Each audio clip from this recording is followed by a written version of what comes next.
Keep walking. It's okay. You better get your phone. Yo, give him his phone. Give him his phone. Give him his phone. Right. Okay. So to give you guys some context on why the Korean people are also upset with Gino is, one, he's Johnny's accomplice. Two, he had a viral clip where he was verbally harassing a bunch of Korean women for his own content. Damn, you look so mad. Emo bitch. Fuck you, bitch. You got an attitude. What's wrong with you? Why you starting shit for? Fuck you. I ain't even got no problems with you. Yeah, move along. Move along, dirty bitch. Or dirty emo bitch. Get the fuck out of here, you stank ass pussy. Your pussy look like roast beef. Stank ass sashimi pussy bitch. Get the fuck out of here. And then I put the camera at her face and then she got mad. Oh, fuck you. There she goes, the dumbass emo bitch. Something I did. Boy, you better move along, bitch. Fuck you. Stank pussy, sashimi pussy. I bet your pussy smell like fish. It stank.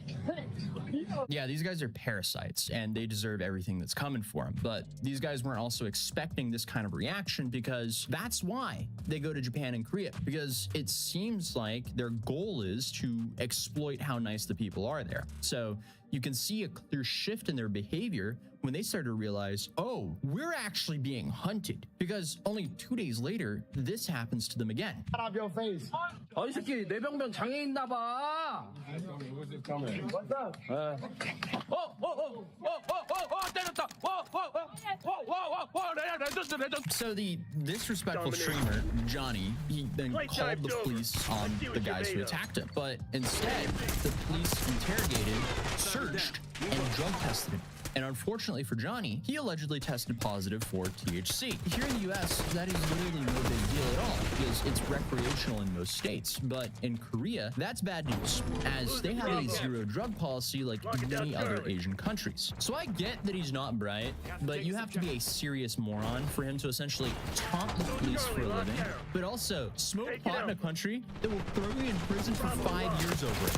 Who in their right mind would ever do that? Like, you would think it would be in your best interest to minimize the ways they can ruin your life, but apparently not, because he doesn't care. He just wants to crash out in the most entertaining way possible for his viewers, because that's how he makes money. And to add salt to his wounds, YouTube banned him on both of his channels. So now he's banned on Twitch, Kick, and YouTube, leaving him with Rumble until they ban him over there as well. It's just baffling how dumb and naive you can act. And then to add to that, because he is really going for the Hall of Fame of morons here, he apparently deepfaked videos of himself and a popular Korean creator making out, also allegedly claiming that she is his girlfriend, which is also illegal in Korea and can be penalized with up to 7 years in prison for the deepfaking incident. On top of that, she's also suing him for this as well, allegedly. So now you also have Korean state media reporting on his antics as well. Johnny Somali came to Korea with the obvious intention of making clickbait videos to promote his provocative channel.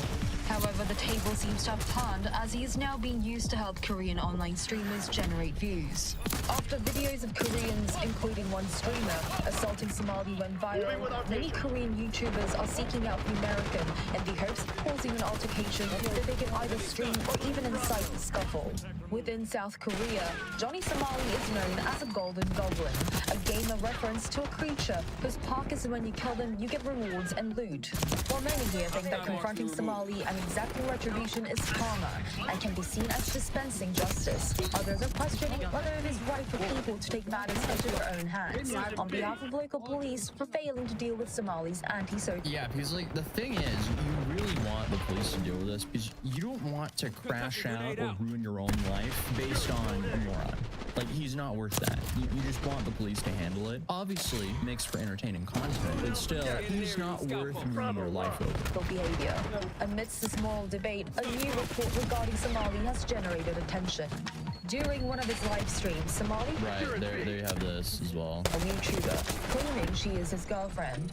However, some viewers raised questions that look unnatural and speculated that it was created using deepfake AI. Such suspicions seem to have been justified when the original video of the female streamer had no kissing scenes. Angered viewers involved the female YouTuber to sue Somali, and supposedly she will take legal action against the American. I just talked to the police officers, checked the news, and asked me if I was the person in Johnny's videos. They said they would move forward with the case as soon as possible. Oh, he is actually Under cooked. South Korea's sexual violence protection law, a person who makes and/or disseminates AI and deepfake videos can face upwards of up to 7 years in prison or be fined $36,000 US. With Somali now battling human in embodiment Korea of and fucking its child finding slaughter out. against the American, the future of the infamous prankster seems uncertain, and he may be thinking to himself that this time he bit off more than he could chew. What a Hall of Fame moron. Will he go down as the dumbest streamer ever? Probably. So, with all of this going down, what did Johnny and his viewers try to do to avoid consequences? Well, they made this plot to flee the country. Do not fly out of fucking Seoul, okay? If you're going to leave, take a cab from your hotel, literally. Dude, you're already on a list. Like, there's no way out. Go somewhere out of the city to like a train area. Then take the train to either Jeju or Busan. And catch a flight out of there where nobody. Lay low. Only catching a cab straight to like the international airport would be pretty safe. Like I can't imagine like what do you think's gonna happen there? You know, I don't think. No way. At Incheon, no one's gonna attack you at the airport. Dude. Man, No, the police will just not let you leave. I would catch it then if you're gonna leave out of Incheon, but definitely catch a cab, bro. Don't get on the fucking the train or the bus. call like an Uber or a cab. Yeah, and then once you get to take an evening flight. Take a flight that leaves late. At 11 p.m. some shit like that. Midnight, 1 a.m. Yep, where nobody's gonna know. And then what you do is you go live when you get to a new country. You have to go through border control. They're going to stop you. They're investigating you. Like, what? Unfortunately for him, like, Korea is a peninsula. It's going through it out. It's going through North Korea. That's not really a place you want to go to. Oh, man. So this guy was saying, like, hey, you should go to what? Jeju? Wait, can you even take the train? That's an island, huh? Wait a second. Train from Seoul to Jeju. Yeah, no, there's no train that goes to Jeju. You would have to take a ferry. But still, there's no way he's gonna get onto a ferry undetected. Like, he's not gonna sneak onto it Metal Gear Solid style in a box. Dude, he is cooked here. And then rinse and repeat. But do not. Like I would get the fuck out of There's no clout more to get in Korea. Like it's old, like it's peak. Like the only thing I can do is like go do a terrorist attack. Like there's no way to get more from here. Yeah, you know what I mean? I mean, you can't say a dumber statement. today, because you can just drag it on for like 5 hours. Like just get like sit in my room. Yeah. My desktop stream, I guess. I never done it before. I've never really done that, but but just like being like, Bro, it's a little too late for the desktop streams. but I guess like YouTube, you don't want to lose your channel either, so you can't be like too That's gone. real, I guess. But I might show some of those comfort women memes. I'll show some of those comfort women memes if you're in the Discord. I'll write Joel's address. Someone needs to DM me Joel's address. well, you'll get banned for doxing. Oh, I can't show address? I think so. Yeah, you will get banned for boxing. Dude, Address. it's baffling you didn't know that. Good job, dude. What is slightly entertaining to hear is the defeat in his voice. There's nothing more he can do that will actually benefit him more than hurt him, which is exactly how it's supposed to be for this type of streamer. You shouldn't be able to harass and use random people on the street for your own content for profit. It's just a low-life way of making a living, because not only is he being a net negative to society, but he's also inspiring other dumbasses to go be like him. But while they're plotting to leave, the Korean internet community is still hunting him for sport. Johnny 어딨어? And this prompted Johnny to make a response video to this. Hello. The Korean public, the Korean people, everybody shine, let's do a quick shine. And as you can see, yes, I am still in Korea. As you can see, the Hangul.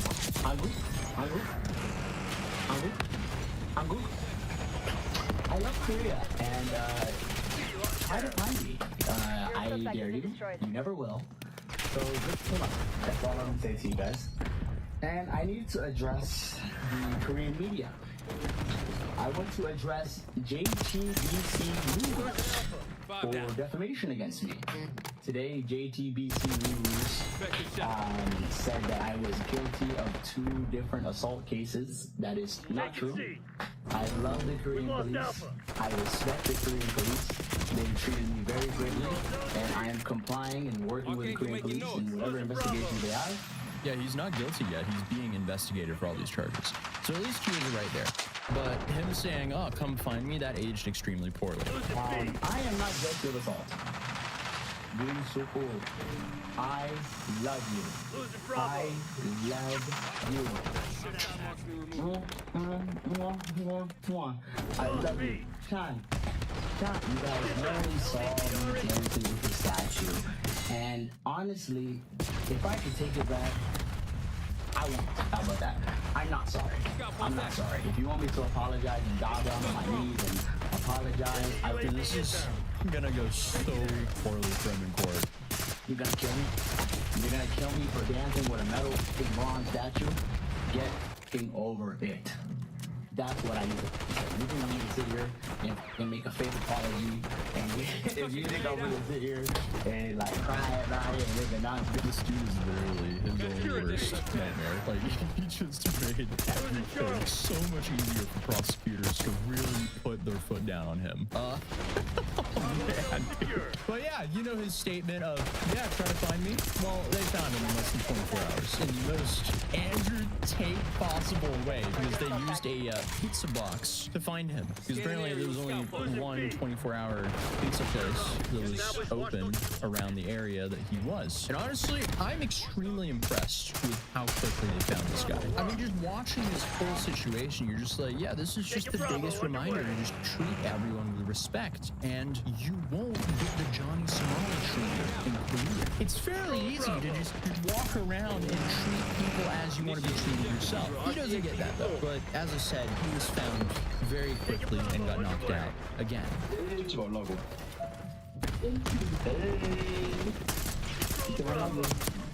I mean, he still has the bandage on his eye from the first time he got knocked out after this. Oh, he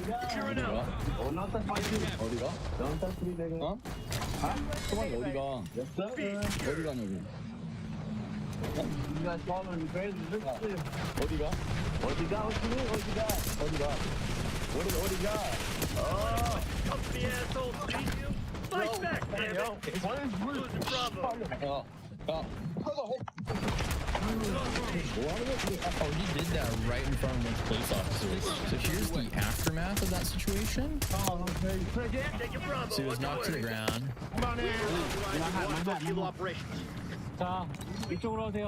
Oh yeah, he's really dizzy from this.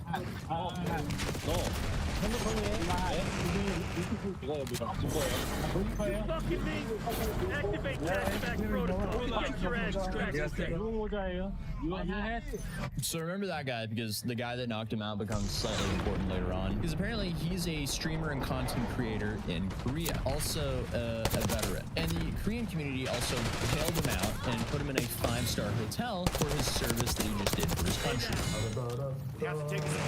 But just to make things even worse for him, remember the 7-Eleven incident? I say we should never switch off.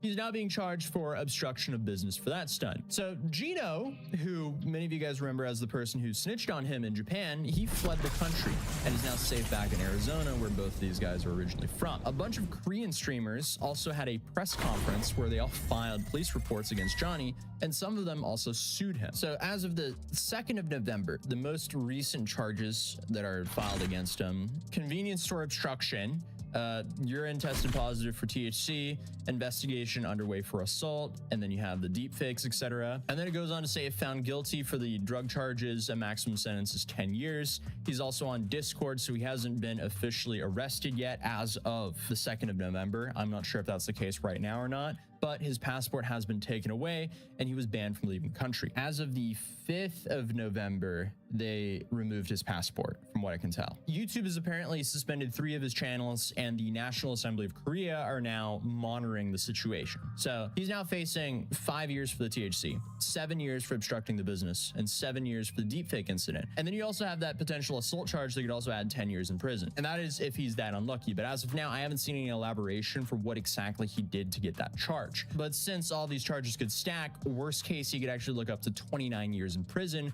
for being a complete moron. And since I recorded all of this, he's now came out with this super sarcastic apology that was also aired on Korean news. So I loaded up the AI translation tool so we can at least get the gist of what is going on, even though it's pretty botched. So let's see how this came out. Somali, a YouTuber who has garnered a lot of attention for insulting the Girl of Peace statue, suddenly appeared at the statue in Dobonggu, Seoul. Somali, who was accompanied by another YouTuber, did as he was told and Why did the AI make his voice sound like that? apologized in Korean, bowing his head. I am Jamal. Sorry. It's so bossed. Somali hasn't been seen since he was assaulted for the 3rd time on the XXX of last month and was reportedly persuaded by fellow YouTubers to apologize. Somali appeared to be nervous, a change from his previous live streams. The YouTuber who had punched him last time was also present, and Somali asked him if they were having a conversation or fighting again, and after being told that they weren't, he continued. Somali said he didn't know about the significance of the girl statue. That's BS. To apologize to the Korean. He said he did it. It's very intentional why he decided to do this with the Korean statue. There is no way I believe that he accidentally did this to multiple different Comfort Lady statues without knowing the meaning of it. He found the statue on purpose. He like hunted down these statues on his own streams, and when some of them were walled off, he was like, uh-oh, gotta find another one. He knew exactly what he was doing. Did it to entertain his American viewers and only realized he had offended them after seeing their reactions. Right, yeah. This is not gonna help him in court either. He was just trying to create entertaining content. Not to cause pain, not to get someone in trouble. Jail or cause an assault, he added. As for Somali, he was suspended from leaving the country by police on suspicion of disruption. When confronted with a situation that turned out to be more serious than he intended, Somali apologized. Somali was caught on camera sticking his tongue out and making a V with his fingers in the car on the way home, sparking controversy over whether he was sincere. Exactly. He doesn't care. When things get out of hand, as he has done in previous countries. Yeah, I'm not buying that. I mean, this guy's whole game is essentially, how much can I ruin my own life? That's essentially what he's playing right now. But from what I can tell, this apology was arranged by a Korean influencer by the name of Vivian and her boyfriend, who is a black dude living in Korea. This is relevant because they are apparently frustrated with Johnny because they believe his behavior and actions ruin the perception of black people in Korea. And this is apparently why they arranged this apology, to try and fix that. But I guess they're not familiar enough with Johnny because they didn't think he would lie and make a joke out of the entire situation like he does with every other situation. Obviously, this whole arrangement seems to have backfired on both them and also Johnny, because this won't help him in court either. Overall, I mean, this story is just, it's so complicated to cover because the main news sources are either in Korean or Japanese, and clearly I'm heavily relying on translation tools to get the accurate information. So to reiterate, he hasn't been charged anything yet. He's just facing a whole plethora of charges. But obviously he is innocent until proven guilty in a court of law, even though he live streamed himself doing most of the things he's charged for. The only thing that I couldn't really find any more details on is the alleged assault charge. But the dude just proves over and over again that he will not stop until he actually receives some sort of repercussions for his own actions. So will Korea follow through with that? Who knows? I guess only time will tell, but we will be here to cover it. Okay, so after that recording, I did end up finding the original recording of this apology, which is in English, which makes things infinitely easier for us to understand. So let's take a look at that here.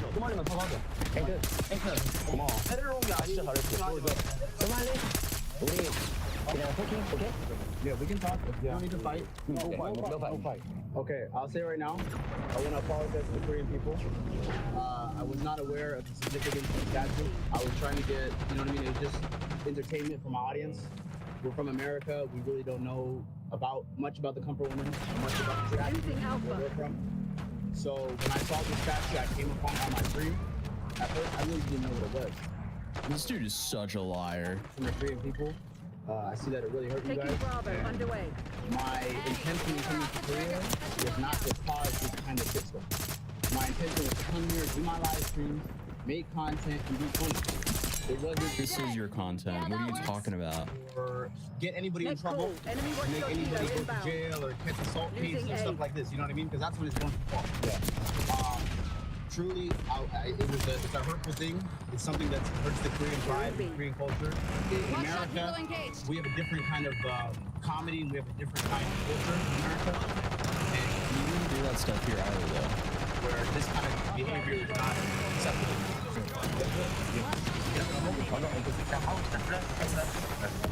Can you guys tell me a little bit more of the history of the statue? Because I haven't done too much research.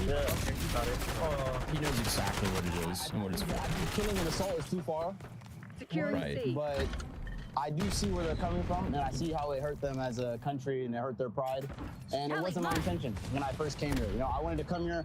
When I first came to South Korea, I'm not gonna lie, I have like a lot of my other content before the statue incident has been great. All the Koreans have treated me great. Like I've had nights out drinking with Koreans, partying with Koreans, and they've showed me the utmost hospitality and respect. So honestly, that I hit a nerve this much, I think it's good to be a man and apologize for what I've done. Yeah, I mean, this is just a rinse and repeat of his apology tour in Japan once he realized he was actually facing some serious time, because he did the exact same thing. He uploaded this apology video trying to fake this whole sincere attitude that he was genuinely sorry. But in reality, as soon as he got off, he removed the apology video from his channel and just continued the same behavior. He's not sorry. He's sorry that he was caught and might actually have to deal with some serious consequences here. Also, after seeing the introduction of this video, yeah, ignore my hair sticking out there. Man, that was annoying. What a frustrating thing. Well, let's continue the video. And then on top of that, the U.S. can actually revoke his passport according to the YouTube attorney legal mindset. If the department is informed by appropriate foreign government authority or international organization that the applicant is subject to arrest, subject of a warrant for arrest for a felony. So in the other country, so when Korea arrests him for a felony, they can revoke his passport. Right there under D. That's what I was looking for. So even if he somehow gets out of this self-inflicted mess, he might have to retire from being a travel nuisance streamer. And this situation is just baffling to me, because we've essentially watched this guy over the span of a little bit over a year permanently destroy his own career in life for internet attention. And it's also the worst type of internet attention, because most of his viewers, they were rooting for his downfall. They hate him. And the whole situation is just... it's wild. It's just an unbelievably stupid story. We also just dropped some new mats on mad.city, which I'll be linking in the top description down below. We just dropped Boston. We've recently dropped Washington, D.C., and we have many more cities to come very shortly. But other than that, it feels great being back. I hate being sick, and I hate that my whole family was sick at the same time. But now we're healthy and back better than ever, baby, because we're going to be posting a whole lot of content. And I'll see you guys in the next video. Peace. Bravo. Not going out. This video is brought to you by me, and of course, by my lovely patrons. Introducing Emo Goth Revival Barbie. Name a town after you. Is that all it takes to bug you, Mr. Trump? They're gonna name a random settlement, Trump Heights or whatever, and you're gonna give them 70% of the cost of that war? No, Mr. Trump. Just as you met with the Taliban, I believe it's time for you to meet with Hamas. You know, you need to meet with the Hamas spokesman, have a nice little chat with them. And you need to talk to them about how the war can end immediately right now. Just as you did with your gracious friends in the Afghan Taliban, who I'm sure you remember very fondly as really, really great guys. I heard you even fell in love with them. Mr. Trump.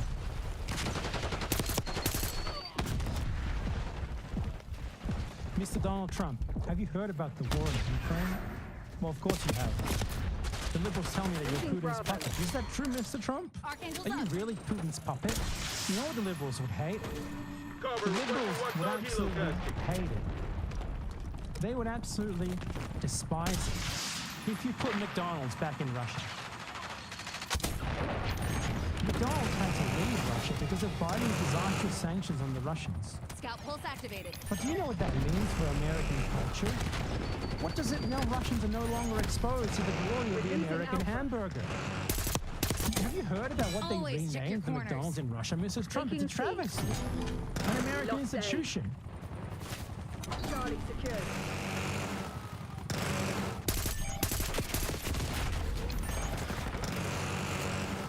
They took this American icon and they renamed it Tasty Period. Excuse me, Tasty Period? That is not okay. We need to give the Russians back blue jeans and McDonald's. Open up free trade now with Russia. Except tariffs. We need to have tariffs on all Russian goods too. Tariffs on all countries, Mr. Trump. Tariffs are good for America because it makes them pay to import things to the USA. It's all benefit, no downside. Tariffs now, Mr. Trump. Tariffs now. Tariffs on Australia. Tariffs on New Zealand. Tariffs on Argentina even. Yep, tariffs on Argentina. Tariffs everywhere, Mr. Trump, now. We need tariffs. This one's all theirs. We need tariffs now. Donald Trump, esteemed businessman, Donald Trump, who's never had a single failed business, successful, very good, wow. How do you consider that the Iranians, they are our enemies? How are they our enemies? All that the Iranians do, all that they do, is they stay in their own backyard. You know, they're in Syria, they're in Iraq. They're not like Joe Biden, stinky old Joe Biden, who puts his tendrils all over the world, spending the money of the American taxpayer in these expensive forever wars. Iran stays in their lane. They stay in their own backyard. It's time to stop the aggression against them, Mr. Trump. There's nothing wrong with them. You could meet up with the Ayatollah and have a nice little chat where you could iron out the whole Soleimani thing. When you meet him, though, just make sure that it's within Iranian missile range, okay? You have nothing to worry about from them. They wouldn't hurt you, Mr. Trump. They wouldn't dare. No one would dare.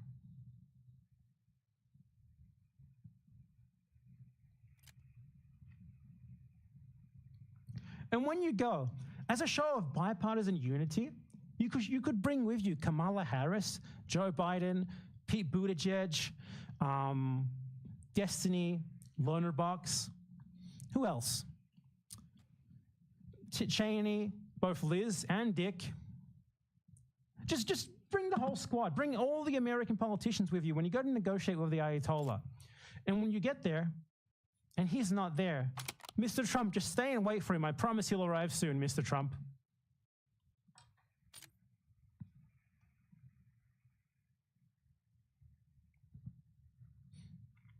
Mr. Trump, this is a plea to you from the oppressed proletariat of the world.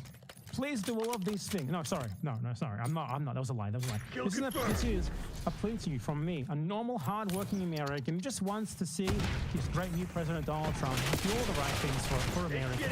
Tariffs now. Tariffs now, Mr. Trump. Please. That alone would make you better than every single American president who has ever walked the face of the earth. Thank you, my man. Thank you. And consider the rest. Just consider the rest as well.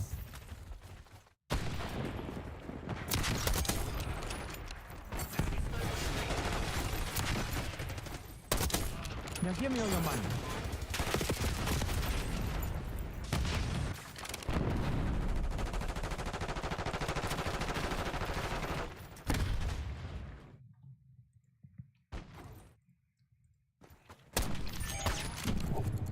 Enemy long rifle, heads down.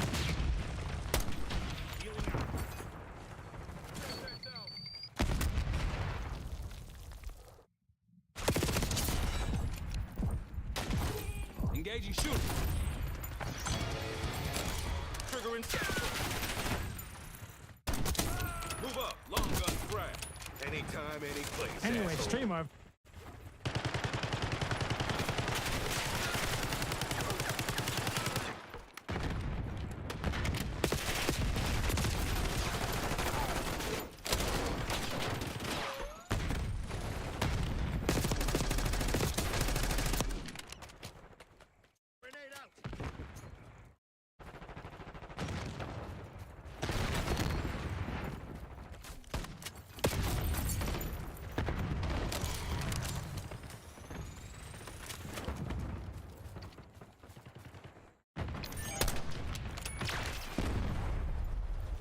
Hostile spotted.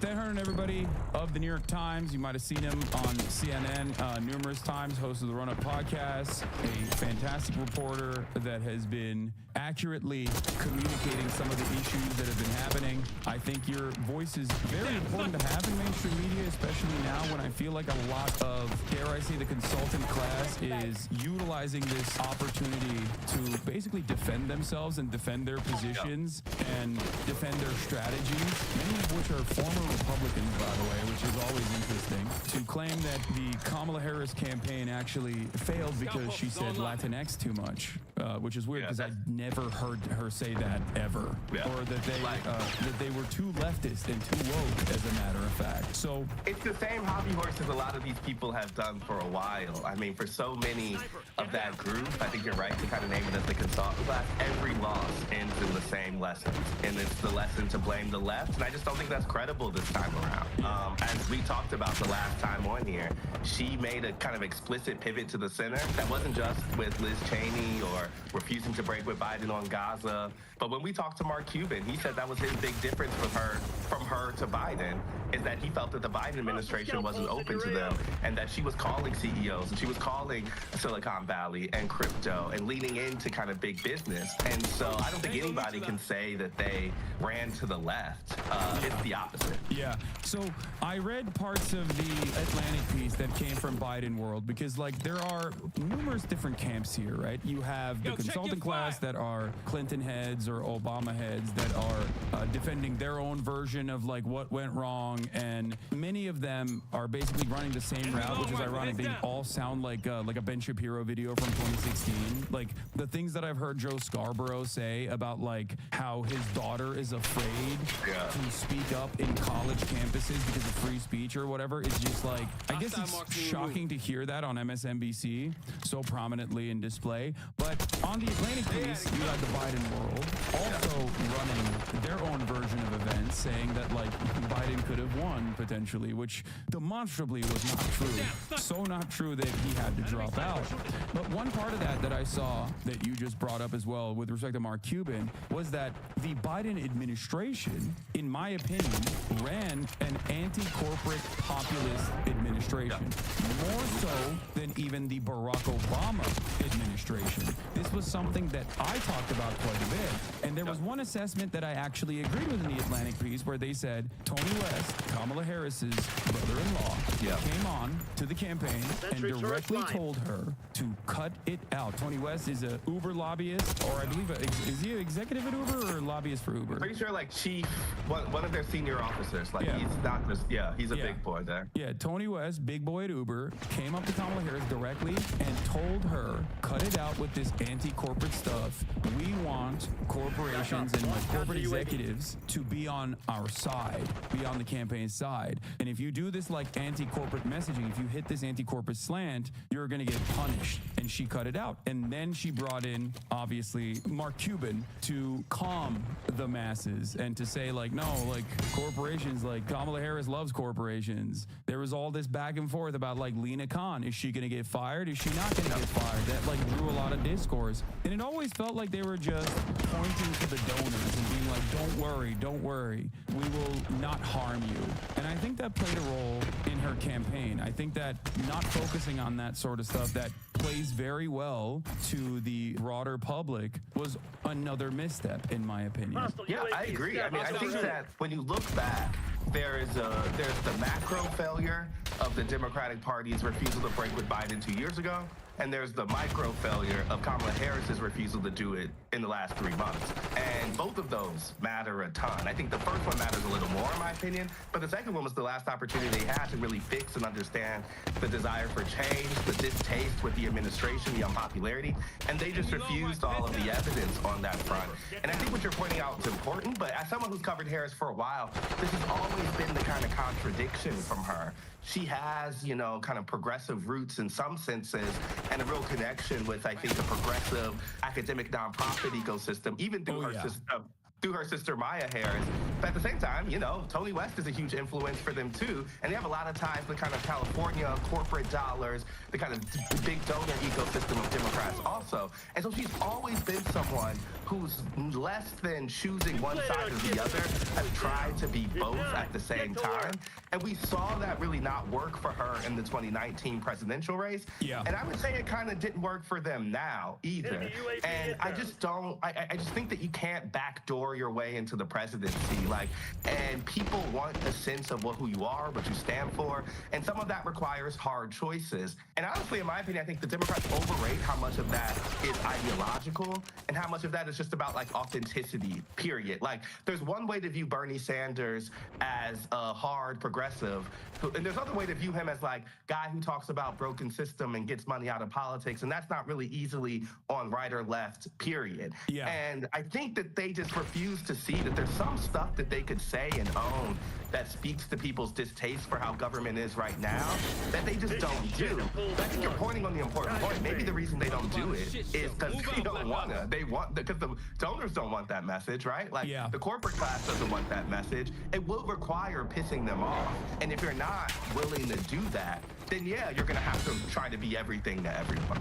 Yeah, absolutely. And I think it's like, ironically, the worst instincts on both ends. You're burning the candle from both ends. Like, when you apply the corporate heuristic of like I guess, I don't want to say DEI culture because I feel like that term is very loaded. Yeah. But like, there is a level of inauthenticity associated with like hyper targeting marginalized groups, which Kamala Harris didn't really do, but she had done that in 2019. Yeah. And I think it haunted her throughout this campaign, where it's very aesthetic, it's very optics focused, and it's not necessarily even identifying or really looking for adequate solutions to any of the problems facing. Like, you know, representation's a big example here. I think even more than DEI culture, the good faith version of that is how Democrats have talked. I think when they talk to people of color mostly in the last 4 years, they're mostly talking about including them in elite spaces. And that's that kind of, you know, the Biden administration is the most diverse ever. Harris is VP, Ketanji Brown Jackson is Supreme Court Justice. And I think that that's a fine message for some people of color. But I think to your point, it's not a material change. And so when you get results like this, where a group of people clearly want something different, and that cuts across demographic groups, I think you have to ask yourself, like, were the messages that they were giving, particularly people of color, landing? And I just think I think the answer is clearly not for a lot, not for as many as they needed. And so much of that, I think, is a holdover from the Obama administration, where they basically still have the idea that if we appeal on this kind of like racial essentialism lens first, then in the end, we'll win over Latinos, we'll win over Black folks, we'll win over these groups. And I just think that like more and more they talked about race without talking about change, you know?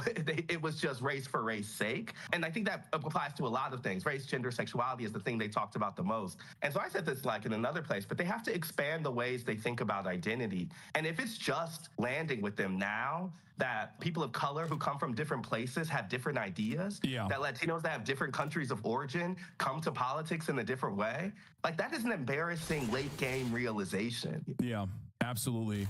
And I think obviously like left unexamined was the same resilient anger that everyone, regardless of their racial background across the board, felt towards these institutions, right? Like the infallibility of our institutions and the defense of our institutions and centering the conversation around like civility and protecting said institutions when on the ground people felt like it was not working for them, I think was such a hollowed out message that just did not resonate with many people, which I think many of which just stayed at home. Like a lot of people are talking about people flipping party loyalty, right?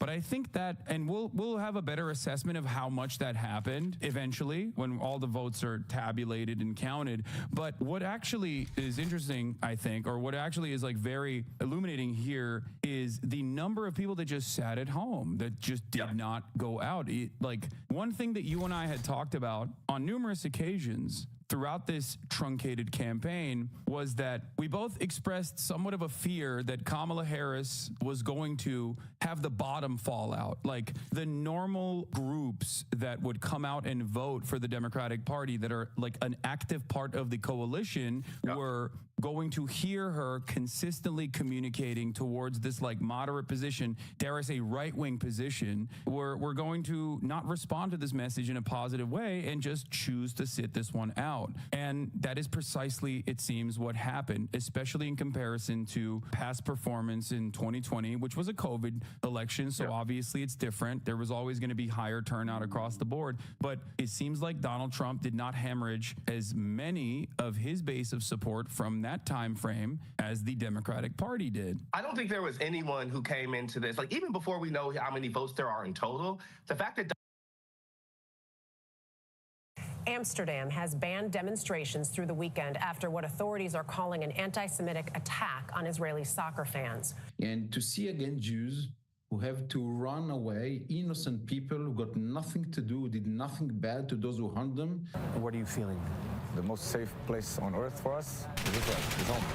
Videos on social media showed riot police intervening in clashes with some attackers shouting anti-Israeli slurs. But some footage also showed Israeli supporters chanting anti-Arab slogans before Thursday's evening match. So if you're saying something anti-Israeli, that's a slur. If you're saying something that's anti-Arab, that's a slogan.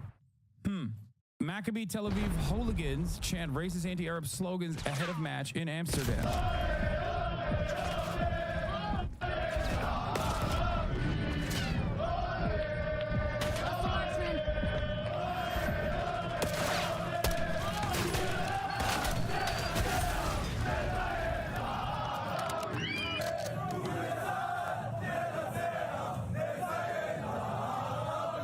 Let the Israeli army win the Arabs.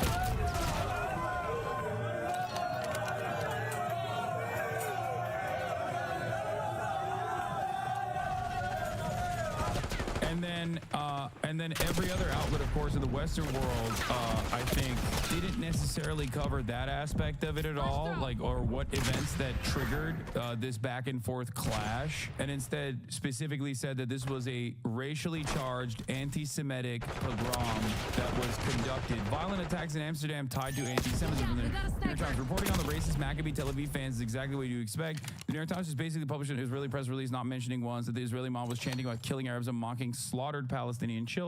I think originally the way that this story unfolds is that there is a match between Ajax Amsterdam and Maccabi Tel Aviv. At the beginning of the match, there's a 1-minute silence observed for those who died in the floods in Spain. The Israeli hooligans refused to pay respect and tried to break the silence by behaving shamefully and inappropriately. Is like what Ajax? Okay, sorry. And then the chants that you heard were repeated all around. It bugged me that I couldn't find the video of the entire genocidal song, but then came Maccabi Tel Aviv fans. They arrived at Ben Gurion Airport fleeing from the fake pogrom and started singing the entire song.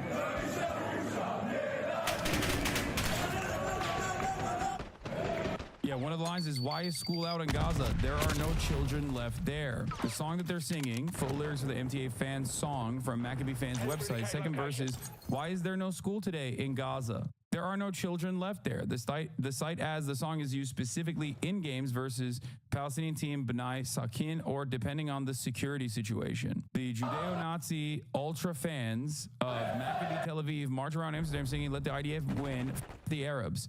The police seem to be cool with it. So the ole, ole, ole, ole, ole, like that's a very common, it's a very, very common chant in soccer.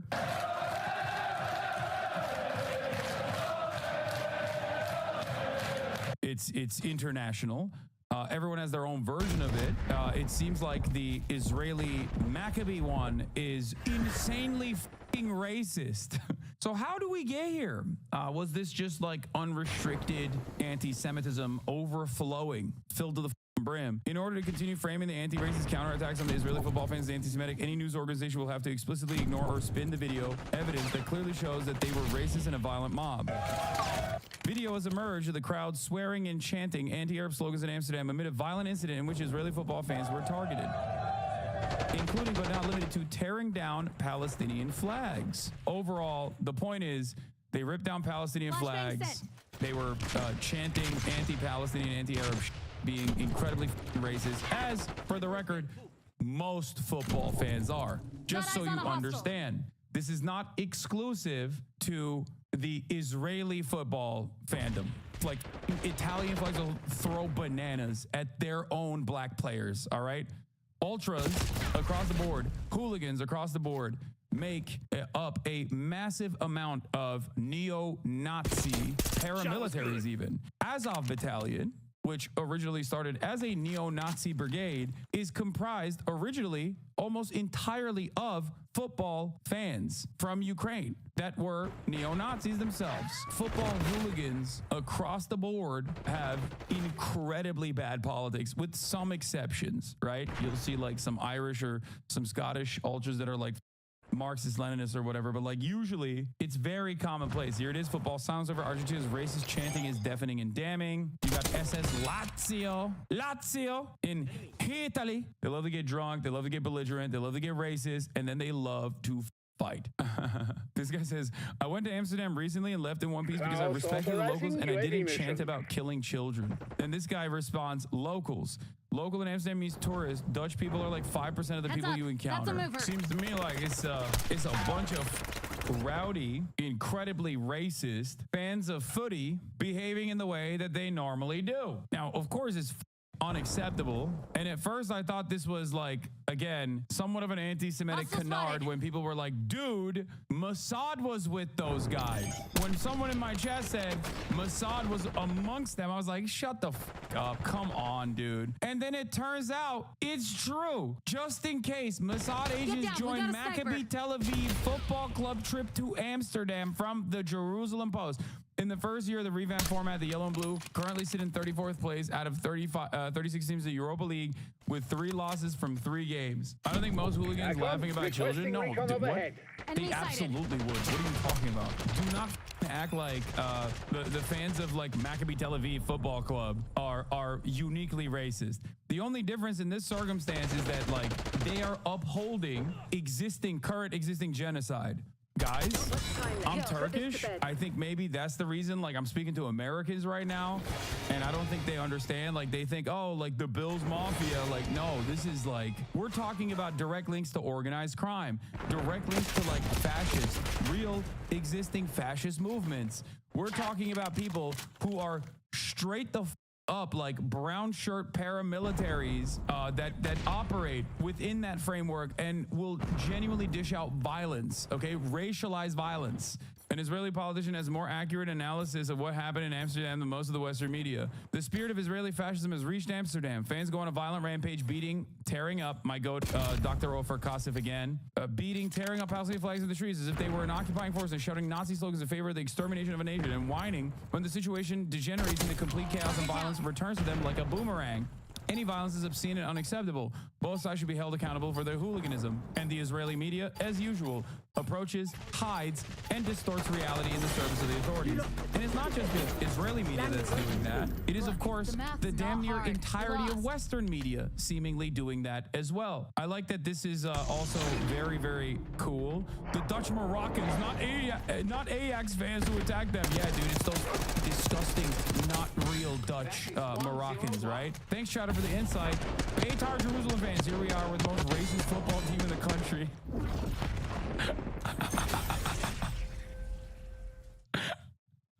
The Dutch king compared it to the Holocaust? Oh my God. Here is Ayala Kobe. Breaking. Middle Eastern migrants continue to hunt down Jews in the streets of Amsterdam. I love that, like, everyone that is in defense of Israel will just immediately be so insanely Islamophobic. Like, there's no way of interpreting the situation with, like, football hooligans clash or anything. It's like these barbaric Middle Eastern migrants. Ah! Anyway, here's the person. I'm the creator of this video. 1, you're spreading fake news. This is a group of Maccabee supporters starting a fight and beating one Dutch man. To delete this content, I didn't give you permission. AFD's Beatrix von Storch thanks the Greens for not adopting the AFD's position on imported Muslim anti-Semitism in the new anti-Semitism resolution to be passed on AFD support. Her granddad was the final head of the Third Reich.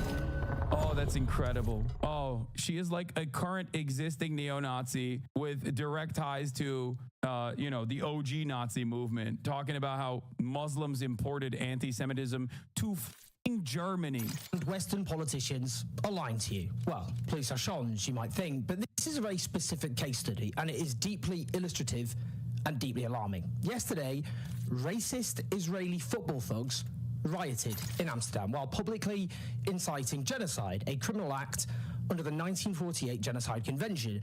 This is the proximate cause of the violence. Now, to be clear, I'm not a vigilante sort of guy, and I'm not going to pretend to know exactly what happened in Amsterdam. I wasn't there, I'm not on the ground, and nor would I ever justify violence against anyone unless in self-defense. These are important caveats. I'll always stick to the truth and always be morally consistent. What matters is you can say all that without erasing what we know happened in Amsterdam, because we can all see and hear for ourselves. Now, the narrative being pushed is that there was a pogrom against Jewish people in Amsterdam yesterday. A exceptionally serious claim. One of the most serious things you could possibly say. Now, the King of Netherlands declares that we failed the Jewish community as the country did during World War II. And to be clear, the Netherlands suffered the worst impact of Nazi occupation of any Western European nation, with 3/4 of its pre-war Jewish population exterminated by the Nazis. It is absolutely obscene to compare what happened to Amsterdam to that. A pogrom, for those of you who don't know, is a mass lynching, historically usually against Jewish people that have faced like a tremendous number of different pogroms. But it's not like this, especially when talking about like Jewish people throughout Jewish history. Jews have faced a tremendous number of different horrific pogroms by people basically saying like, you're stealing our babies or whatever like blood libel. Yeah, it is not directed by the state, but it's sanctioned and tolerated by the state usually. Now, the reason why it's a significant thing to say, a very important word to use in this circumstance, is because they are trying to take football hooligans fighting one another and deliberately turn it into a sequence of racialized violence that is born out of anti-Semitism and specifically like the Dutch king was invoking the Holocaust. Any violence is obscene and unacceptable. Both sides should be held accountable for the hooliganism, and the Israeli media, as usual, approaches, hides, and distorts reality in the service of the authorities. Well, not just the Israeli media, to be very clear. What actually happened? These racist Israeli football hooligans went on the rampage. Firstly, at the stadium, they jeered through a minute's silence for victims of Spain's floods because Spain has recognized the Palestinian state and spoken in support of arms embargo. Do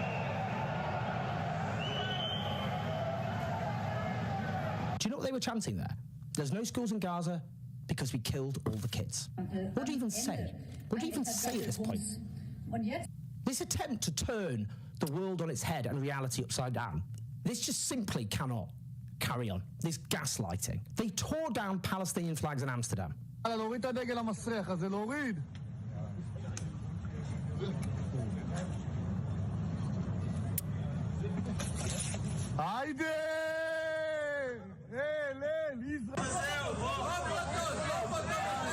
Damn, dog. That's crazy. Dude, you can't do that.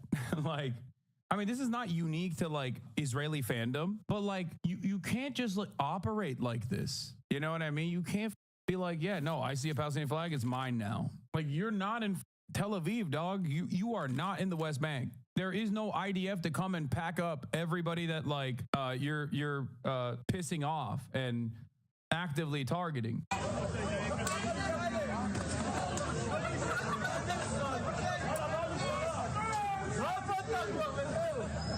They chanted death to the Arabs and let the IDF fuck the Arabs, which is incitement to genocide and a grave criminal offence in all countries which have ratified the 1948 Genocide Convention, which of course includes the Netherlands and, I might add, Israel. The BBC headline was Israeli football fans attacked in Amsterdam, officials say, with a clip of this purported attack. Indeed, you can see this clip for yourself. It does indeed look disturbing. Turns out it's actually Israeli fans beating the shit out of a random Dutch guy.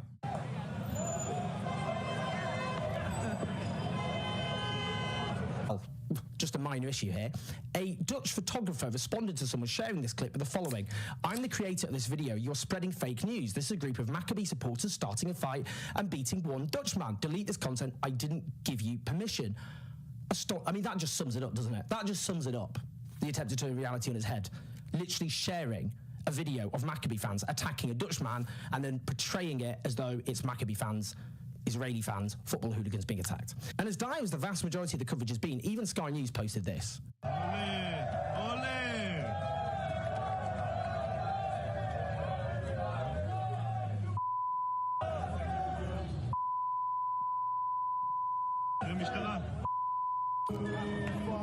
The thing I don't understand is like, do people not realize, like, am I crazy?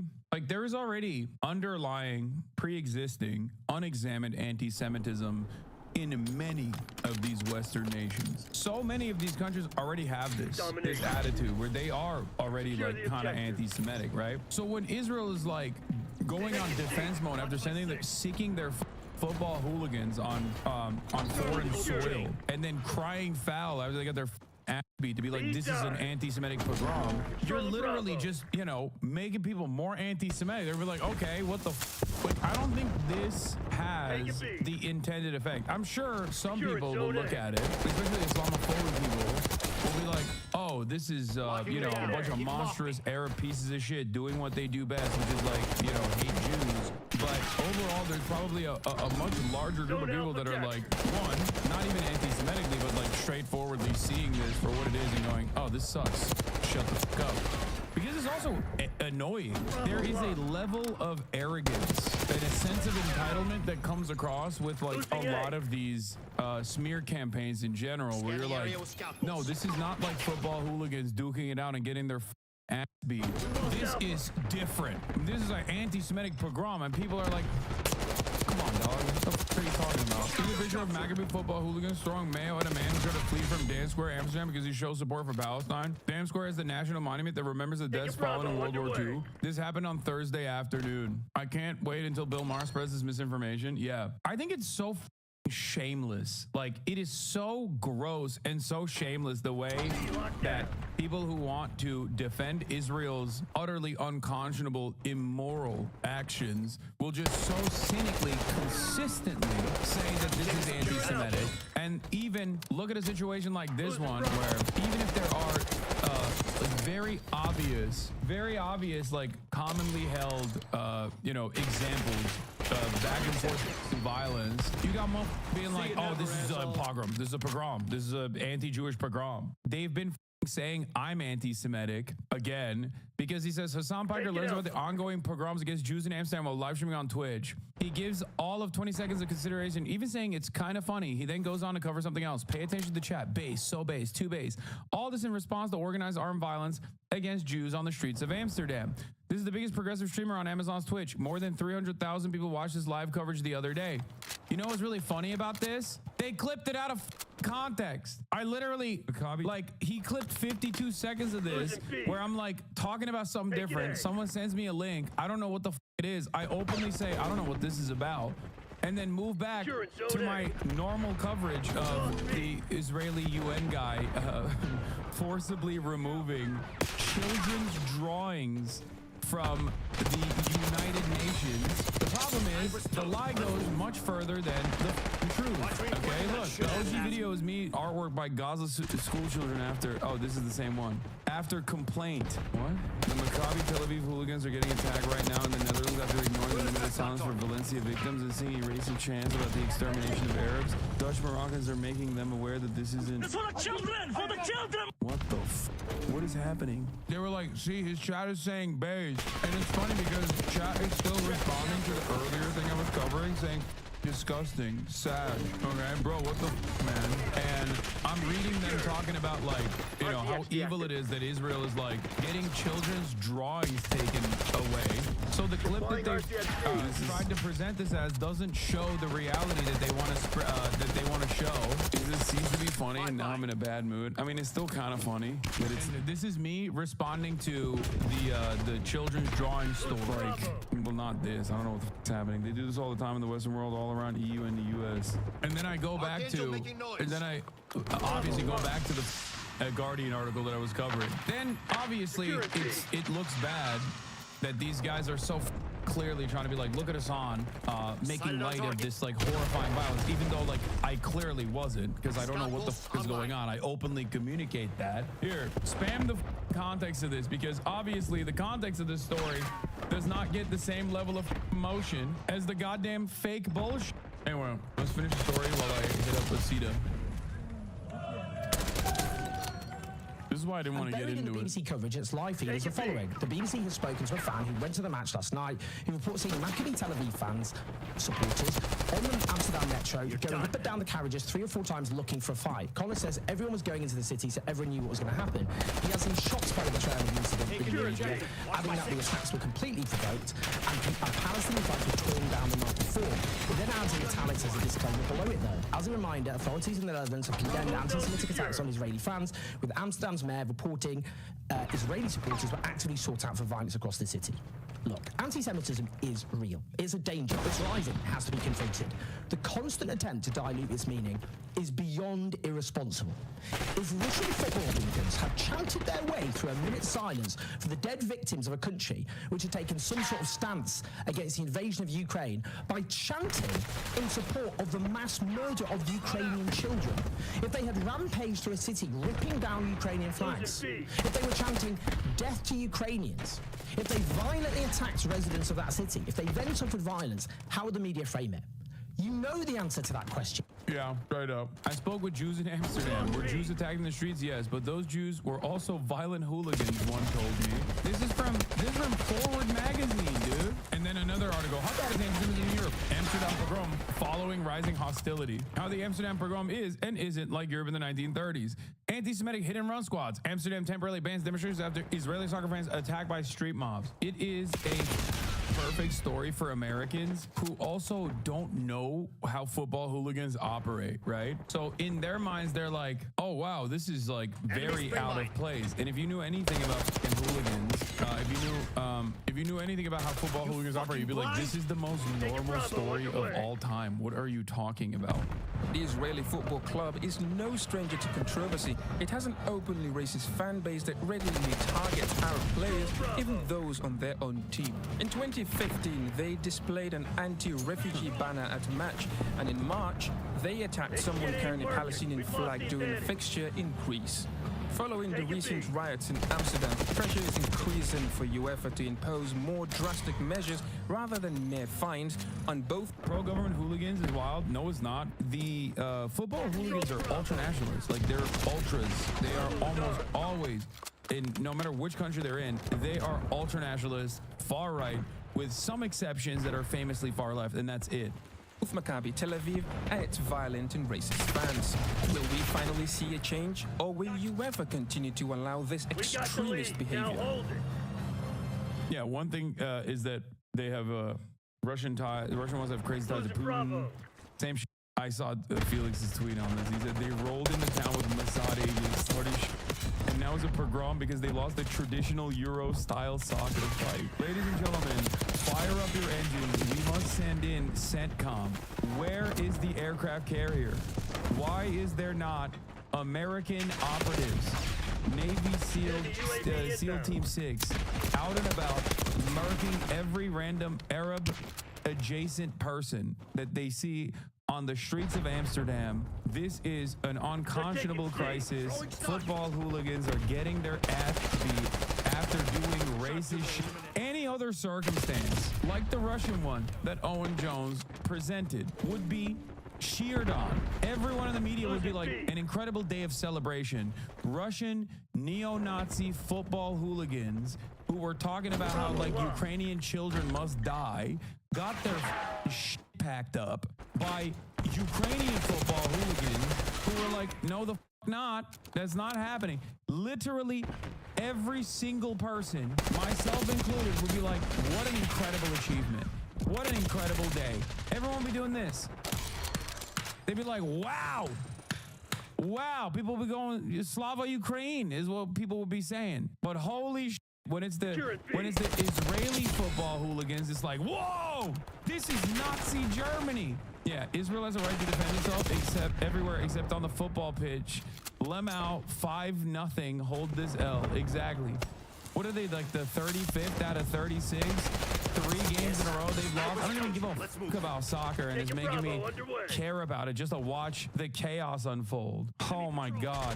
If they pull this in Istanbul, oh my God, it's going to be an international incident. It is literally like against Beşiktaş. Oh my Lord. If they show up with that energy against Beşiktaş, who has like some of the most insane hooligans in the Turkish, at least when I was growing up, in the Turkish soccer leagues, like Beşiktaş literally has some of the most unhinged fans. I remember this from when I was growing up. There was a news story, fantasy, of Beşiktaş fans stabbing each other and murdering one another over who was more of a Beşiktaş fan. These guys are not normal. If you go into that environment and you're like, oh yeah, you know, call the Muslims, call the Arabs, whatever, let your village burn, all that they're gonna fight. And I don't know if they will just keep it to fisticuffs. You know what I mean? Simultaneously, they also attacked a cab driver who spoke out against them.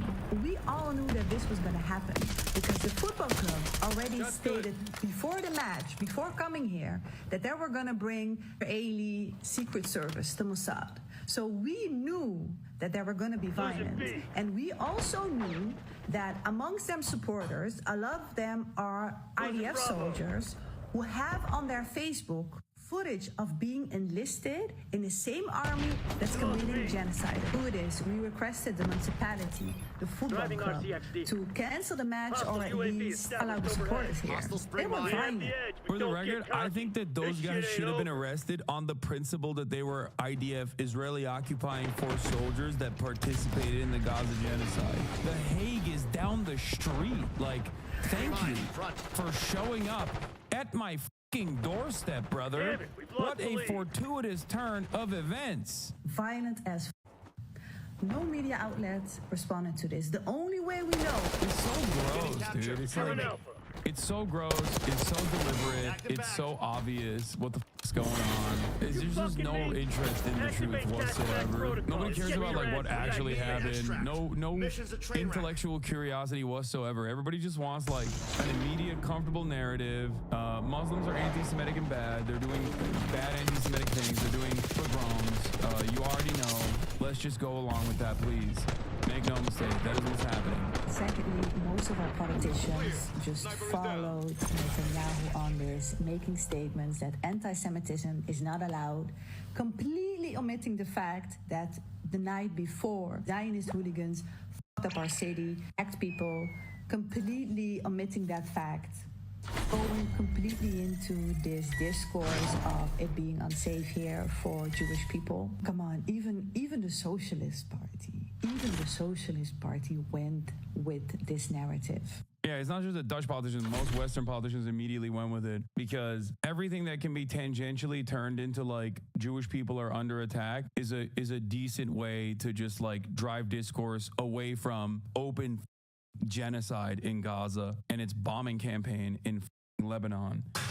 This shit is so annoying, dude. I hate it so much. Like, think about how much back and forth this story is going to get in comparison to the 100 Palestinians that have been killed every single day for the past month in North Gaza. Trapped in North Gaza, locked away, black bagged, numbered, executed, and like not a single peep. But God, holy shit, you're going to hear from Jake Tapper for 8 hours on this. He'd be like, dude, this is crazy. The amount of anti-Semitism that has taken place in this football hooligan fight. Like, that's what's so nutty about it. A neo-Nazi movement. So many different examples of this.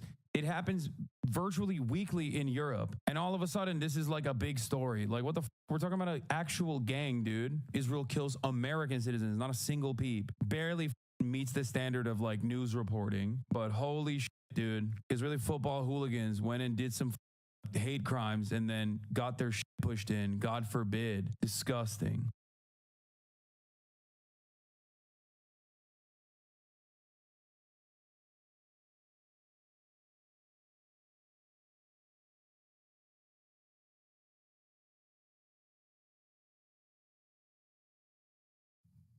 Well, what even is there to say? I mean, I guess there's a lot to say.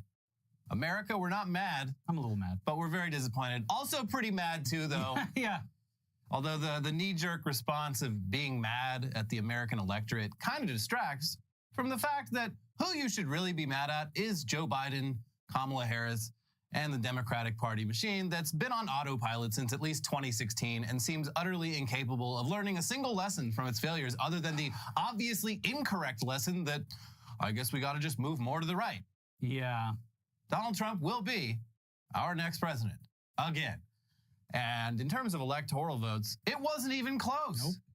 We're used to presidential elections being super close and not really knowing the final results on the night of, but by midnight our time, it was over. It was Jover. And we just had to go to bed and sleep with the knowledge that shit is about to get so much worse and so much dumber. And I by didn't get a lot of sleep. I mean, not really sleep. No, just kind of glued to the TV in a sad, sad way, dealing with. Yeah, I think the word that I liked that a lot of people were using were just like, I can't believe I was so naive to think that good things could happen, or that this was some kind of. I guess I had a lot more faith in the American people than I owed, but yeah, this is what people want, and. That's the popular vote, too. Yeah. Oh, yeah. What's especially crazy is that in addition to Harris losing in literally every single swing state, Arizona, Georgia, Michigan, Nevada, North Carolina, Pennsylvania, and Wisconsin, Trump actually won this one with a smaller popular vote count than he got in 2020.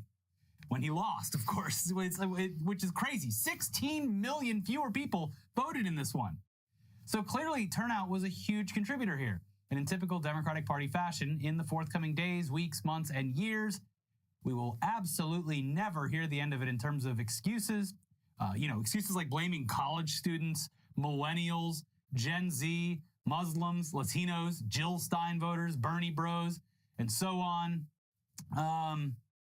Yeah, that's going to suck. You know who really sucks? Gen X. They really fucked this one up real bad. Yeah, I'm happy blaming them for just about anything. Nobody talks about Gen X. Yeah, and it's all their fault. They can't keep getting away with it. But sorry, when you're the ones running for president, it is your fucking job to earn those people's votes. And at every possible opportunity, this party, this administration, and this campaign have avoided doing that and instead attempted to court the votes of conservatives by getting tough on crime and immigration and continuing to give Israel whatever the fuck it wants. This, of course, does not work. Conservatives already have a party that does a much better job at appealing to them. And at this point, it's probably fair to say that nearly every single never Trump Republican is a media pundit, and out here in real life, these people barely actually exist, which is what we've been saying for a while. They're going to, when it push comes to shove and they're in the ballot box, they can be like, oh, that Trump, he's got a nasty mouth. I certainly don't like all the crimes he committed, but when you're looking at the R versus the D and the propaganda that has worked on you, it's going to be an easy choice. And it's difficult to say at this point how much of an effect it had on turnout, but the situation in Gaza, where the Biden administration has been actively and unconditionally funding and supporting a genocide while demonizing Americans who are against it as rabid anti-Semites. Just holding protests and, just rightfully fucking pissed about it. Yeah, that had to have played at least some role here. Well, we may never know exactly how much, but I mean, in the case of Michigan, where over 200,000 Muslims live, Trump won by just 80,000 votes. And this time, you can't even blame Jill Stein, who only picked up 44,000 votes. Sorry, this one's on you. So Muslims in Michigan either did not vote or they voted for Trump. And yeah, you can certainly make the case that that was foolish on their part. But when you do absolutely nothing to court their votes, you have nobody to blame but yourself. Of course, Michigan alone would not have changed anything. But the fact that left-leaning college students across the country, who the Democrats need to not only win, but also for volunteering staff during campaigns, were villainized and brutally, violently attacked by police with the full-throated support of their Democrat elected officials. That probably didn't help either. Yeah, in terms of who's the most to blame for this abject failure, we got to place the blame firmly on Joe Biden. I mean, it feels ridiculous to say this, but aside from being an active participant in the worst humanitarian crisis of the 21st century, he was a fairly decent president. The Inflation Reduction Act, the Infrastructure Bill, and the American Rescue Plan were all decent pieces of legislation. And pulling out of Afghanistan was the right thing to do. But none of that fucking matters when you are utterly incapable of communicating those successes to the electorate. Trump never, ever shuts the fuck up about his accomplishments, real or imagined. But unless you follow politics closely, you'd likely have no idea what Biden has accomplished as president. And meanwhile, inflation has been really bad, not historically bad, and not as bad as other countries post-COVID, but still bad enough that when you hear Democrats claim that actually the economy is doing great because the stock market and job growth are up, you're probably not going to like that. Yeah, it's not a very appealing message when you are out there clearly spending way more money on things that used to cost less while making the same amount of money. It's not an appealing message. Actually, you're wrong. The economy is good. Not good for you, but good for, you know, the rest of us up here. That's the problem, is relative to other nations. Yeah, our exit path from the pandemic was a bit smoother, but that doesn't matter when your average voter is legitimately pissed at their grocery bill. Yeah. Or their rising healthcare costs. Rising everything costs. Now, Democrats, at the very least, usually are pretty good at acknowledging problems, even if they don't actually solve them. But in this case, they were on a completely different planet than most voters when it came to the economy.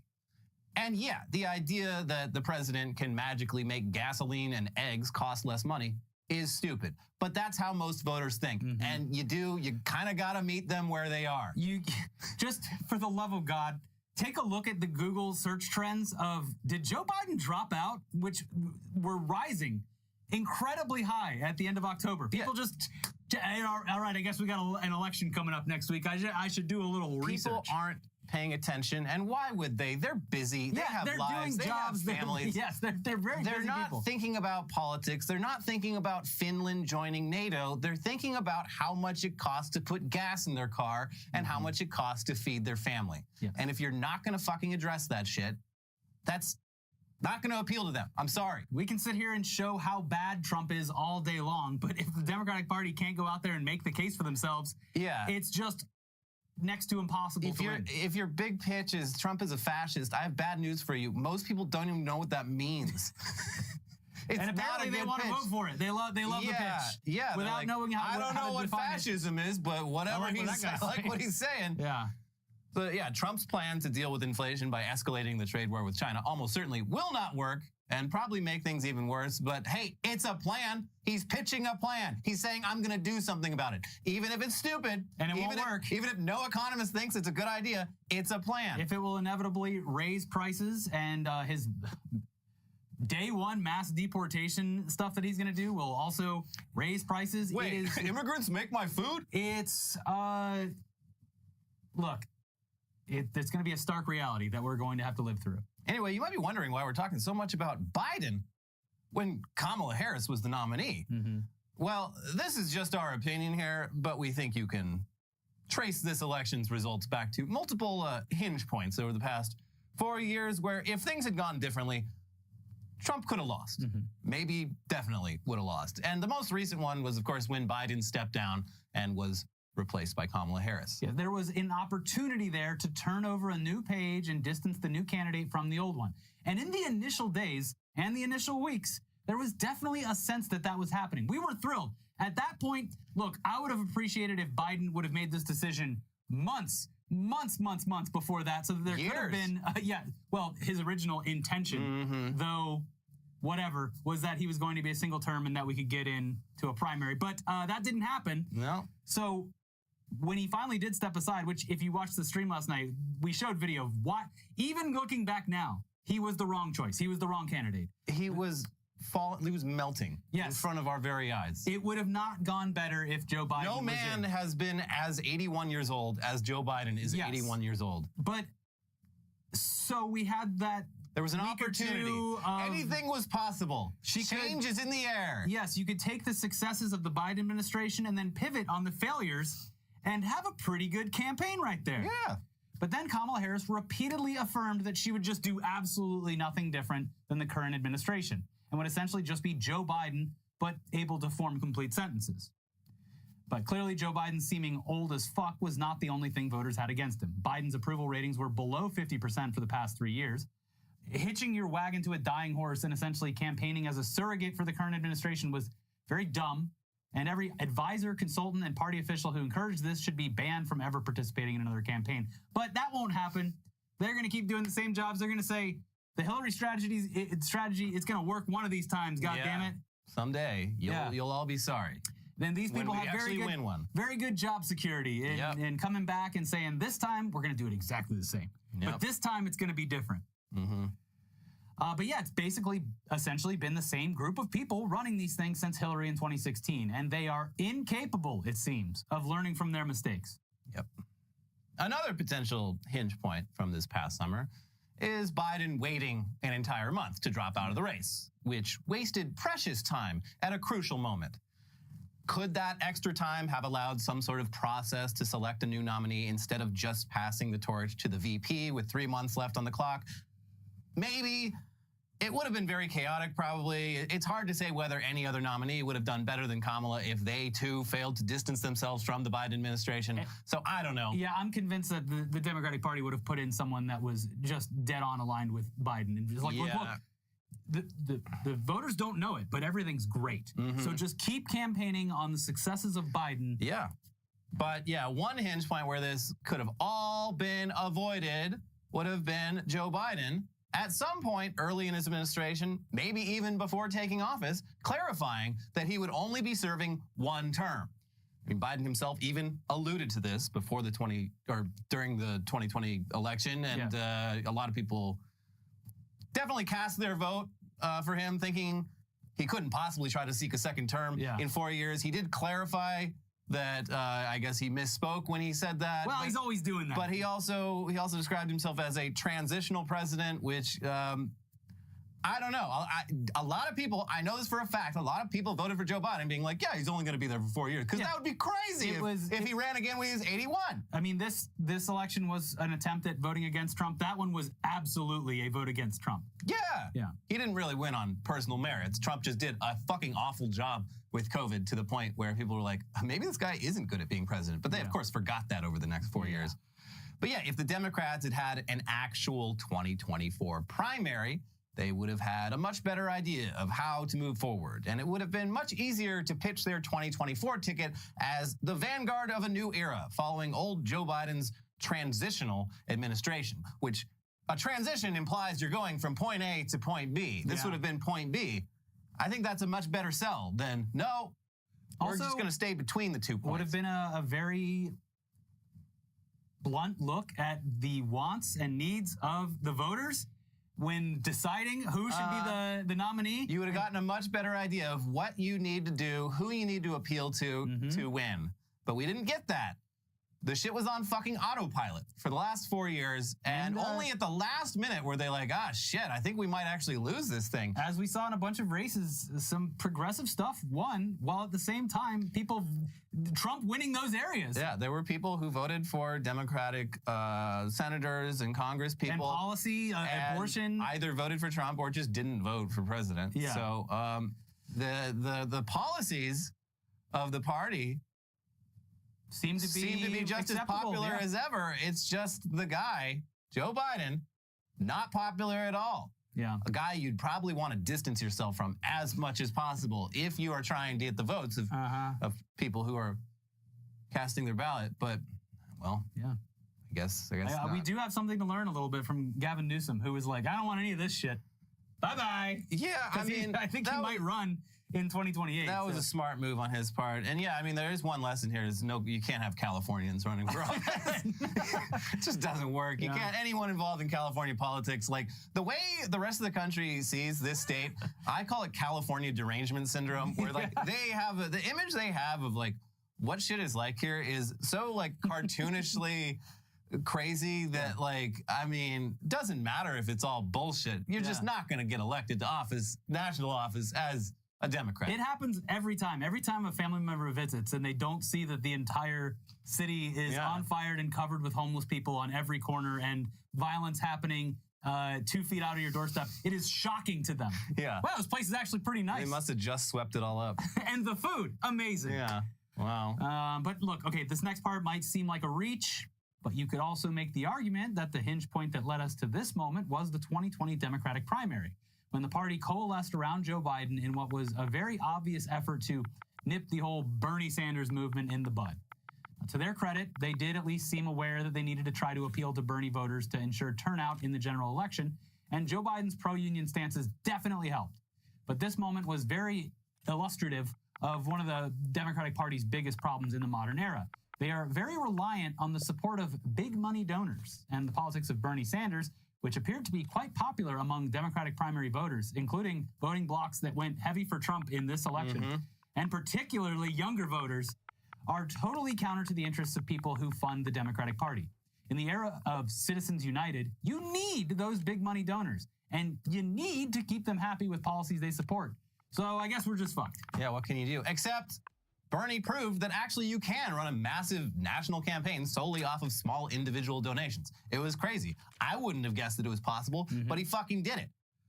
But it only works if what you're pitching appeals to average voters. They're not going to give you money if they don't like what you're selling. Yeah. Corporate greed is really at the root of a lot of the inflation we've seen over the past few years. And a president who is not beholden to those corporate interests could have, I don't know, maybe done more to deal with it, or at the very least addressed it in a way that acknowledged the concerns of working class Americans.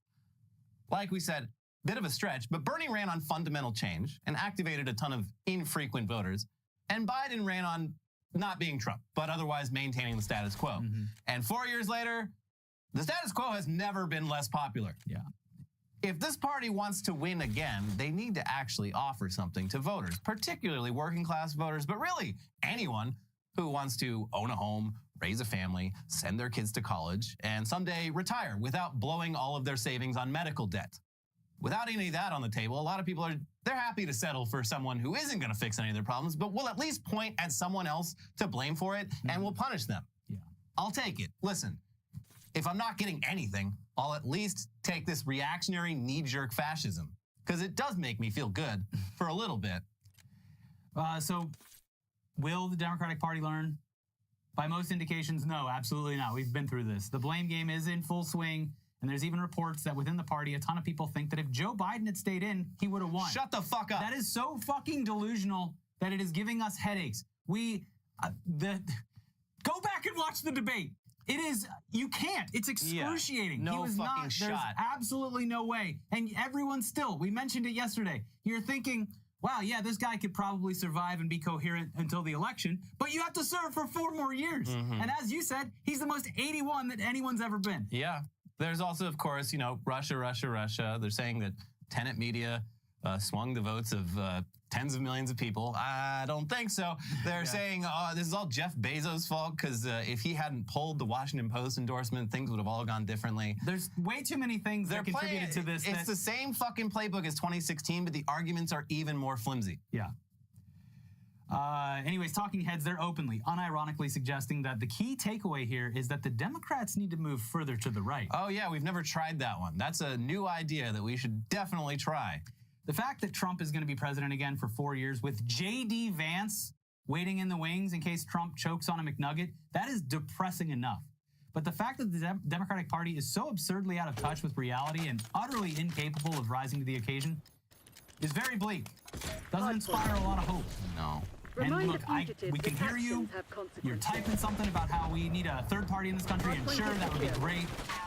right now it's not really mathematically possible in a political system like ours with winner-takes-all plurality voting. Yeah, ranked choice could help us get there, but that's not really As you've seen, progress probably not going to happen. Yeah. There's a reason we haven't seen the rise of a new ruling party in this country since the eve of the Civil War. It's a two-party system, and changing the parties from within is the only way. Republicans have changed. If you look at the Republican Party 10, 15 years ago, they're nimble. They go where the voters take them. The Republicans, they've embraced this new Trumpism, and for whatever reason, it's working. Again, it's just the common enemy. Yeah. And the promise of riches. And I guess the promise of punishing their enemies. Yeah, I mean, in the absence of progress, fascism is pretty appealing. And the sad part is that Democrats haven't met voters where they are. They haven't changed at all. No. This is 2016 all over again. Hardpoint is active. Hardpoint is secure. It's baffling. And it doesn't seem like they're learning shit. I hope at least some of them take a long look in the mirror and take some fucking accountability for this. But I'm not optimistic about it. You think we'll get age limits in the Trump administration? Stay on task. Because, I mean, he's very old, so he wouldn't do it to himself, but maybe other people. Age limits for the Democrats. No, for the Republicans. Age limits for some, dying in office for others. It's the American way. Anyways, what happens next? Well, for starters, some Republicans have already clarified that when they were saying that they'd never heard of Project 2025 and it totally wasn't the agenda for a second Trump term, they were actually lying. You got us. Just to be clear, it was the agenda.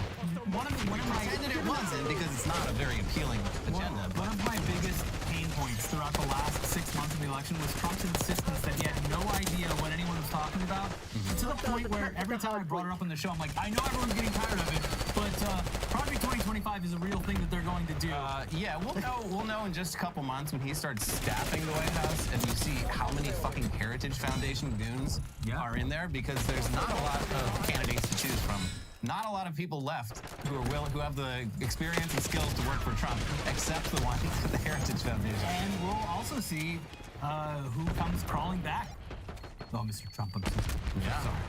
So, that combined with everything that Trump has been saying at his rallies for the past year tells us that things are definitely going to get more fashy around here.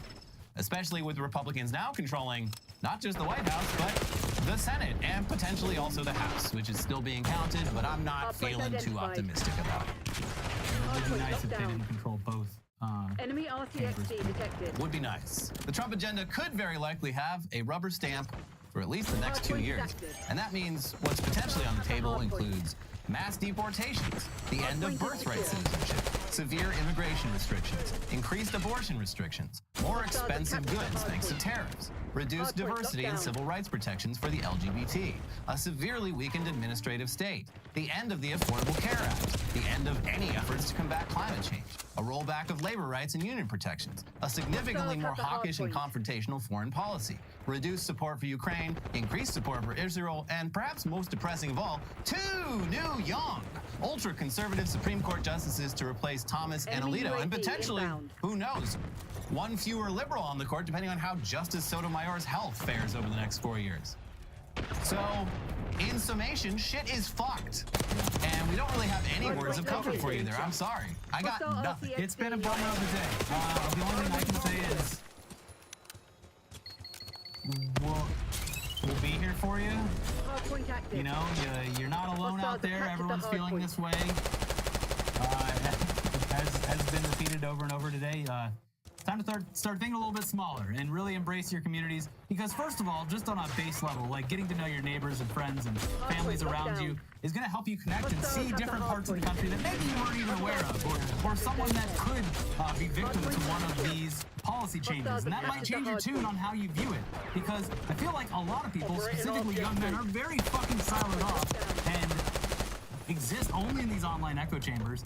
So maybe getting out there and meeting some fucking people would change your viewpoints and how all of these policies can actually affect people that you might actually like or love. Anyways, we almost forgot to mention Trump winning also means Elon Musk, God damn it, is going to take a very active role in the U.S. government. He was by Trump's side on election holding hands. The worst person you know just had a very, very good night, unfortunately.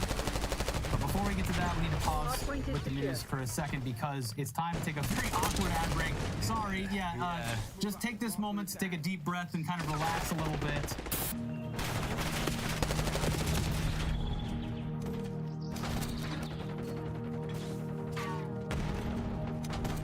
Hostiles at the hardpoint. Hardpoint locked down. Hardpoint is secure. Now it's time to let you know that this episode is sponsored by Factor. Notice how the days are shorter, but your to-do lists aren't, and everyone's getting a little bit sadder?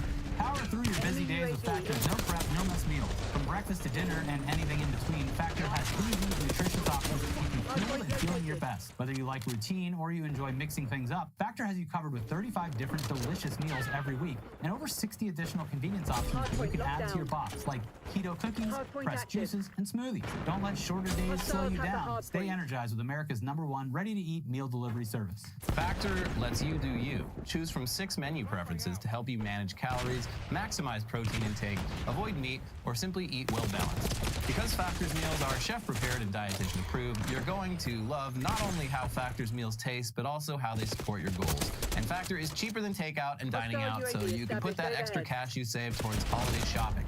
There's no sacrificing quality for convenience with Factor.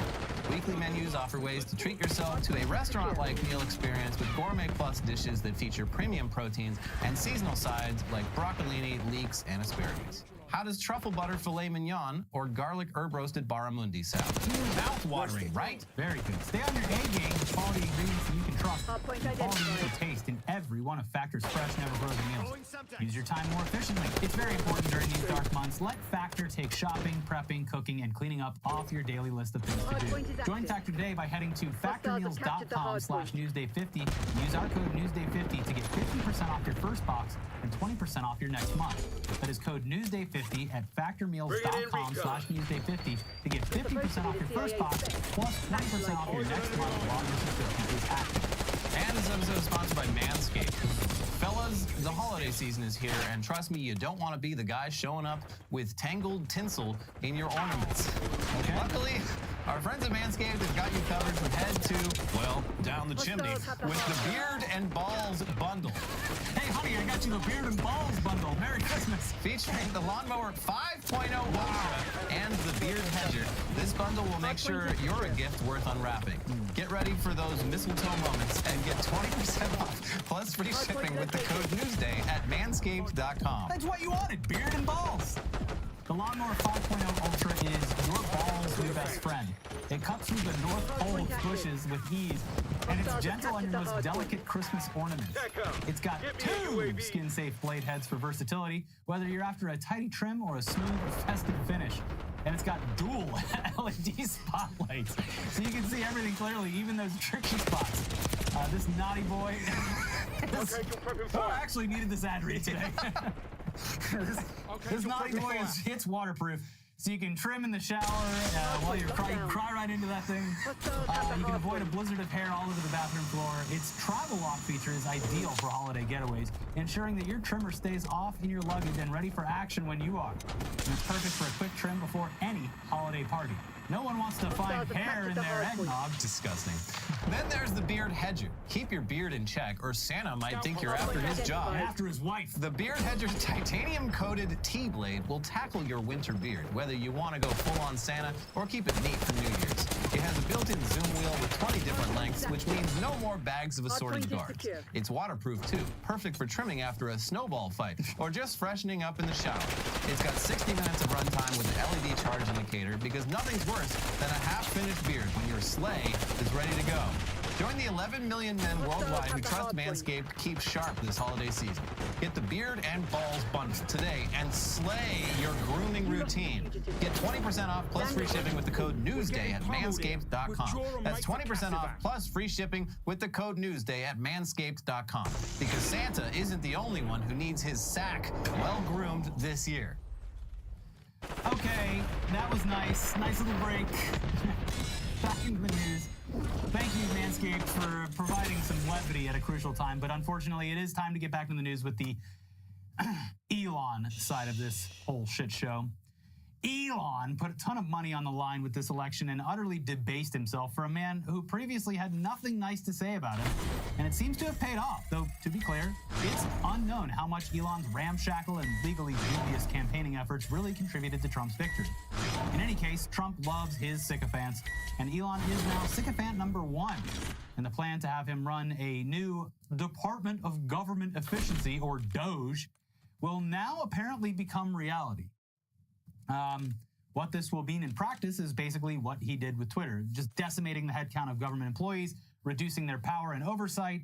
It'll also probably mean privatizing a lot of the responsibilities currently handled by government agencies, which, yeah, not good, especially when combined with Project 2025's plan to basically ensure that the federal government is exclusively staffed by Trump loyalists instead of independent bureaucrats.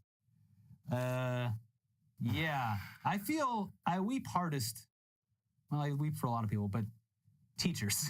The Department of Education it's not going to be great. There's a lot of departments of people who go in, do their job. It's tirelessly. And you don't even think about them. And the reason you don't think about them is because they're actually doing their job. And they're good at it.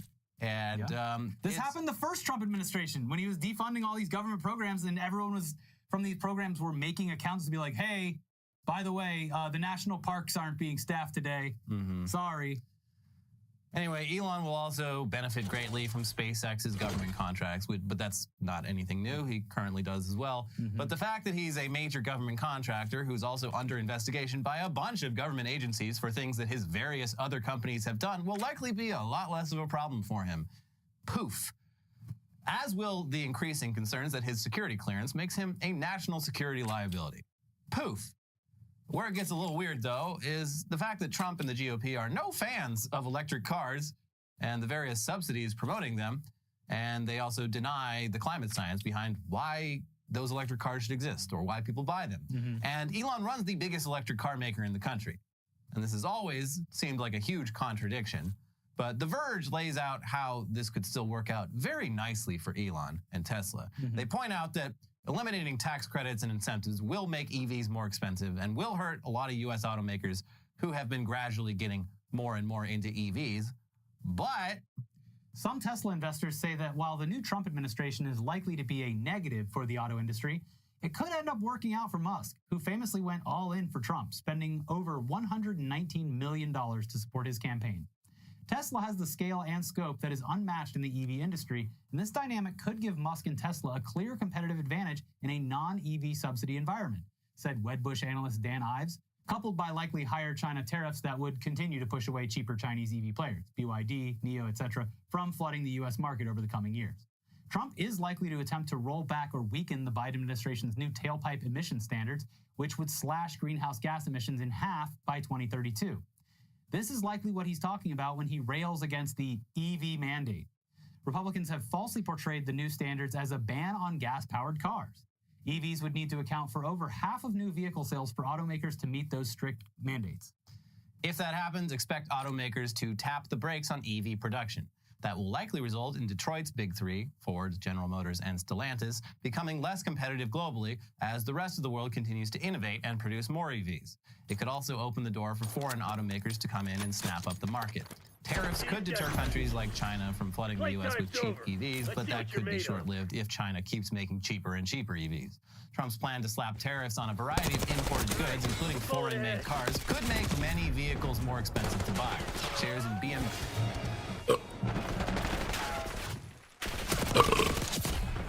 Mercedes-Benz, and Porsche all fell on Germany's stock market on the news of Trump's victory on Wednesday. Meanwhile, stock prices in the big three, as well as Tesla, surged in early trading.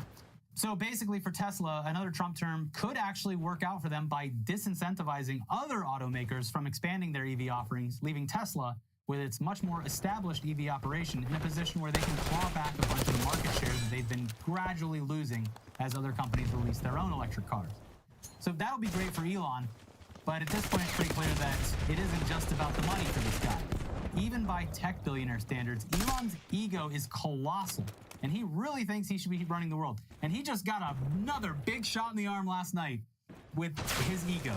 Yeah. It is reading levels of DEF CON that haven't been seen before, folks. A new number, a new DEFCON. Numbers nobody's even heard of before. And for the next few years, that'll become more and more true. His ego, he's going to want to run the world. He's going to want to run everything. He's going to think that everything he does is a success. But that is, of course, until he and Trump get sick of each other, which knowing both of these guys is pretty much inevitable. But until then, the most annoying man in the world is going to be somehow even more annoying. And that's the shit cherry on top of this shit sundae. Yeah, all that stuff that Elon was doing that seemed really fucking illegal, just poof. Don't worry about it. We'll make it go away. And by God, those Robovans are going to be a Robovin on every corner. Yeah. Just you wait and see, folks. The Robovans are coming. Now that all the regulations and all that pesky red tape will be out of the way and these things can get on our streets and start learning by killing, they will be everywhere, sooner rather than later. Again, we wish we had literally anything optimistic to say about what just happened, but there's nothing. I'm sorry. All we can say is that as dire as things are, this is not the time to get complacent or give up. On the contrary, let this be a wake-up call and let this motivate you to get more active, more informed, and more vigilant. You are not alone. A little bit less than half the country is feeling at least somewhat like how you're feeling right now. And this is a time to connect with those people and organize. The Democratic Party didn't save us this time, and in hindsight, it's pretty clear they weren't gonna. But electoralism is just one crucial part of how change comes about. And there's going to definitely be several key moments over the next few years when you're going to need to get out on the street and make your voice heard, even if it seems futile. Get to know local resources, get to know your local communities.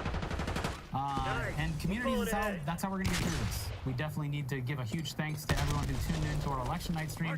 It was a very bad time, but a bad time together is better than a bad time alone. We'll keep attempting to hold people's feet to the fire. And do what we can and be here for you. The stream is still up if you missed it, although I can't fucking imagine why you would want to watch would want to relive that. It was not a good time. We had some good guests on. Yeah, it was some good conversations, but it was a bad time. We didn't have exactly, well, we did sort of have the goofification of America when I noticed that Saddam Hussein was hiding within the United States. But I think the highlight was definitely when we interviewed that squirrel that died. Oh yeah, we did interview the ghost of Peanut. Yeah, that was fun. Exclusively. So first and only people to interview that squirrel. The squirrel that changed the election. Also, Trump showed up on the stream for a little bit. Yes, he did. Live from Mar-a-Lago. You know what? Just like the video. I'm not gonna tell you to watch the videos. Yeah, it's all old news. It's pointless. Yeah. But if the future begins now. If you want to help with our sanity, please leave a like, leave a positive comment.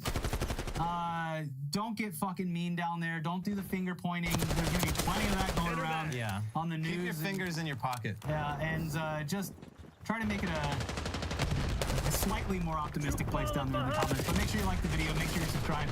And even if you didn't like the video, we'll see you very. Now that the dust has started to settle, though I'm still not in the great headspace, we should probably take a look at what the future holds during the next Trump presidency. 4 more years. So that we can all anticipate and also try our best to push back against some of the policies that will most likely go into effect. Mainly, this is about awareness of what's coming so that people can prepare and are not surprised when these changes actually do start happening. None of this will roll out smoothly, and some of the plans will take months, if not years, to fully enact, but this is what's coming. And this is what a shockingly large number of the country voted for. And while Trump has previously disavowed anything relating to Project 2025, claiming to have never even read the documents. Project what? They were prepared by people in Trump's orbit, people who worked alongside him in the previous administration and will undoubtedly be included in the next administration. In fact, as we pointed out in yesterday's episode, people from within the MAGA movement are already publicly saying that Project 2025 actually is the plan, and Trump was just deflecting because some of the goals within it were pretty fucking reprehensible and could turn away voters, which, yeah, obviously. Yeah, but in addition to Project 2025, there is Trump's actual official plan known as Agenda 47, which is not a new Hitman game. No. It's way shittier than that. It mirrors Project 2025 in a bunch of important ways. Without making this too confusing, we will start with a short summary of Project 2025 and then go into how Agenda 47 will change things on day one of his administration. A lot of these ideas will sound familiar because despite claiming that he has no idea what this is, Trump certainly echoed a lot of these sentiments during countless rallies and interviews. Things such as packing the Supreme Court with Trump-friendly judges, cutting climate protections and clean energy programs, pardoning the January 6th rioters, abolishing the Department of Education, forcing states to report miscarriages and abortions to the federal government, repealing protections for LGBTQ folks, gutting Medicare and Social Security, reinstating the Trump Muslim ban, banning abortion medication, sending immigrants to camps and/or just deporting them, ending the independence of the Department of Justice and the FBI, eliminating union and worker protections, and filling the remaining government roles with Trump loyalists every step of the way. And that's just a small taste of the over 900 pages within the Project 2025 mandate, which again, we will remind you, was written by a conservative think tank that included people in Trump's orbit, as well as members of his previous administration. So if it's not as if this is some damning report that was aimed to hurt the GOP or hurt their goals by seeming too authoritarian, this is what they want. It is still kind of weird that they just put it out. Yeah. Like, hey, this is what we're trying to do here. Guess what? It worked. I guess. Nobody cared. It's almost certainly going to become a larger roadmap, as evidenced by, all those loyalists doing victory laps and mentioning it by name for the past few days.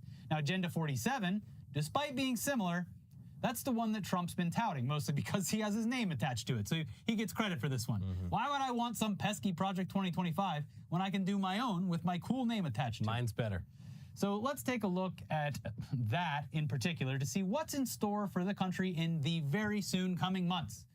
Forbes did a great breakdown of Agenda 47, and we will try to add in some clips of Trump or potential administration members talking about these positions to back it all up. And all the clips are going to be from the most recent campaign. Links to full reporting, as well as a 16-page document from the Republican Party regarding this agenda, are down in the description. But while we're reading some of this, keep in mind that it's all going to cost a lot of money. And the idea that tariffs or pulling funding from Ukraine is going to pay for all of these plans is so far beyond foolish. Yeah, it is interesting. I believe this week was like the first time, like after the elections, the first time anyone from the media asked the Trump campaign, wait, how much is it going to cost to deport 20 million people? And they're like, well, we haven't really figured that out yet. In fact, the response initially was, it's not going to cost anything. It's going to be free. Mm-hmm. Well, it's going to be magic. Yeah. He's a magic man. Anyway, on education, Trump's proposals for K through 12 schools include having parents elect school principals, cutting federal funding to any school that's teaching critical race theory, ending teacher tenure, creating a new credentialing body to only certify teachers who embrace patriotic values, encouraging prayer in schools, making it easier to kick out-of-control troublemakers out of school, supporting school districts that allow teachers to carry concealed firearms, and pushing school choice policies. And I'm going to close the Department of Education and move education back to the states. And we're going to do it fast. We'll have one person plus a secretary, and all the person has to do is, are you teaching English? Are you teaching arithmetic? What are you doing? Reading, writing, and arithmetic. And are you not teaching woke? Not teaching woke is a very big factor.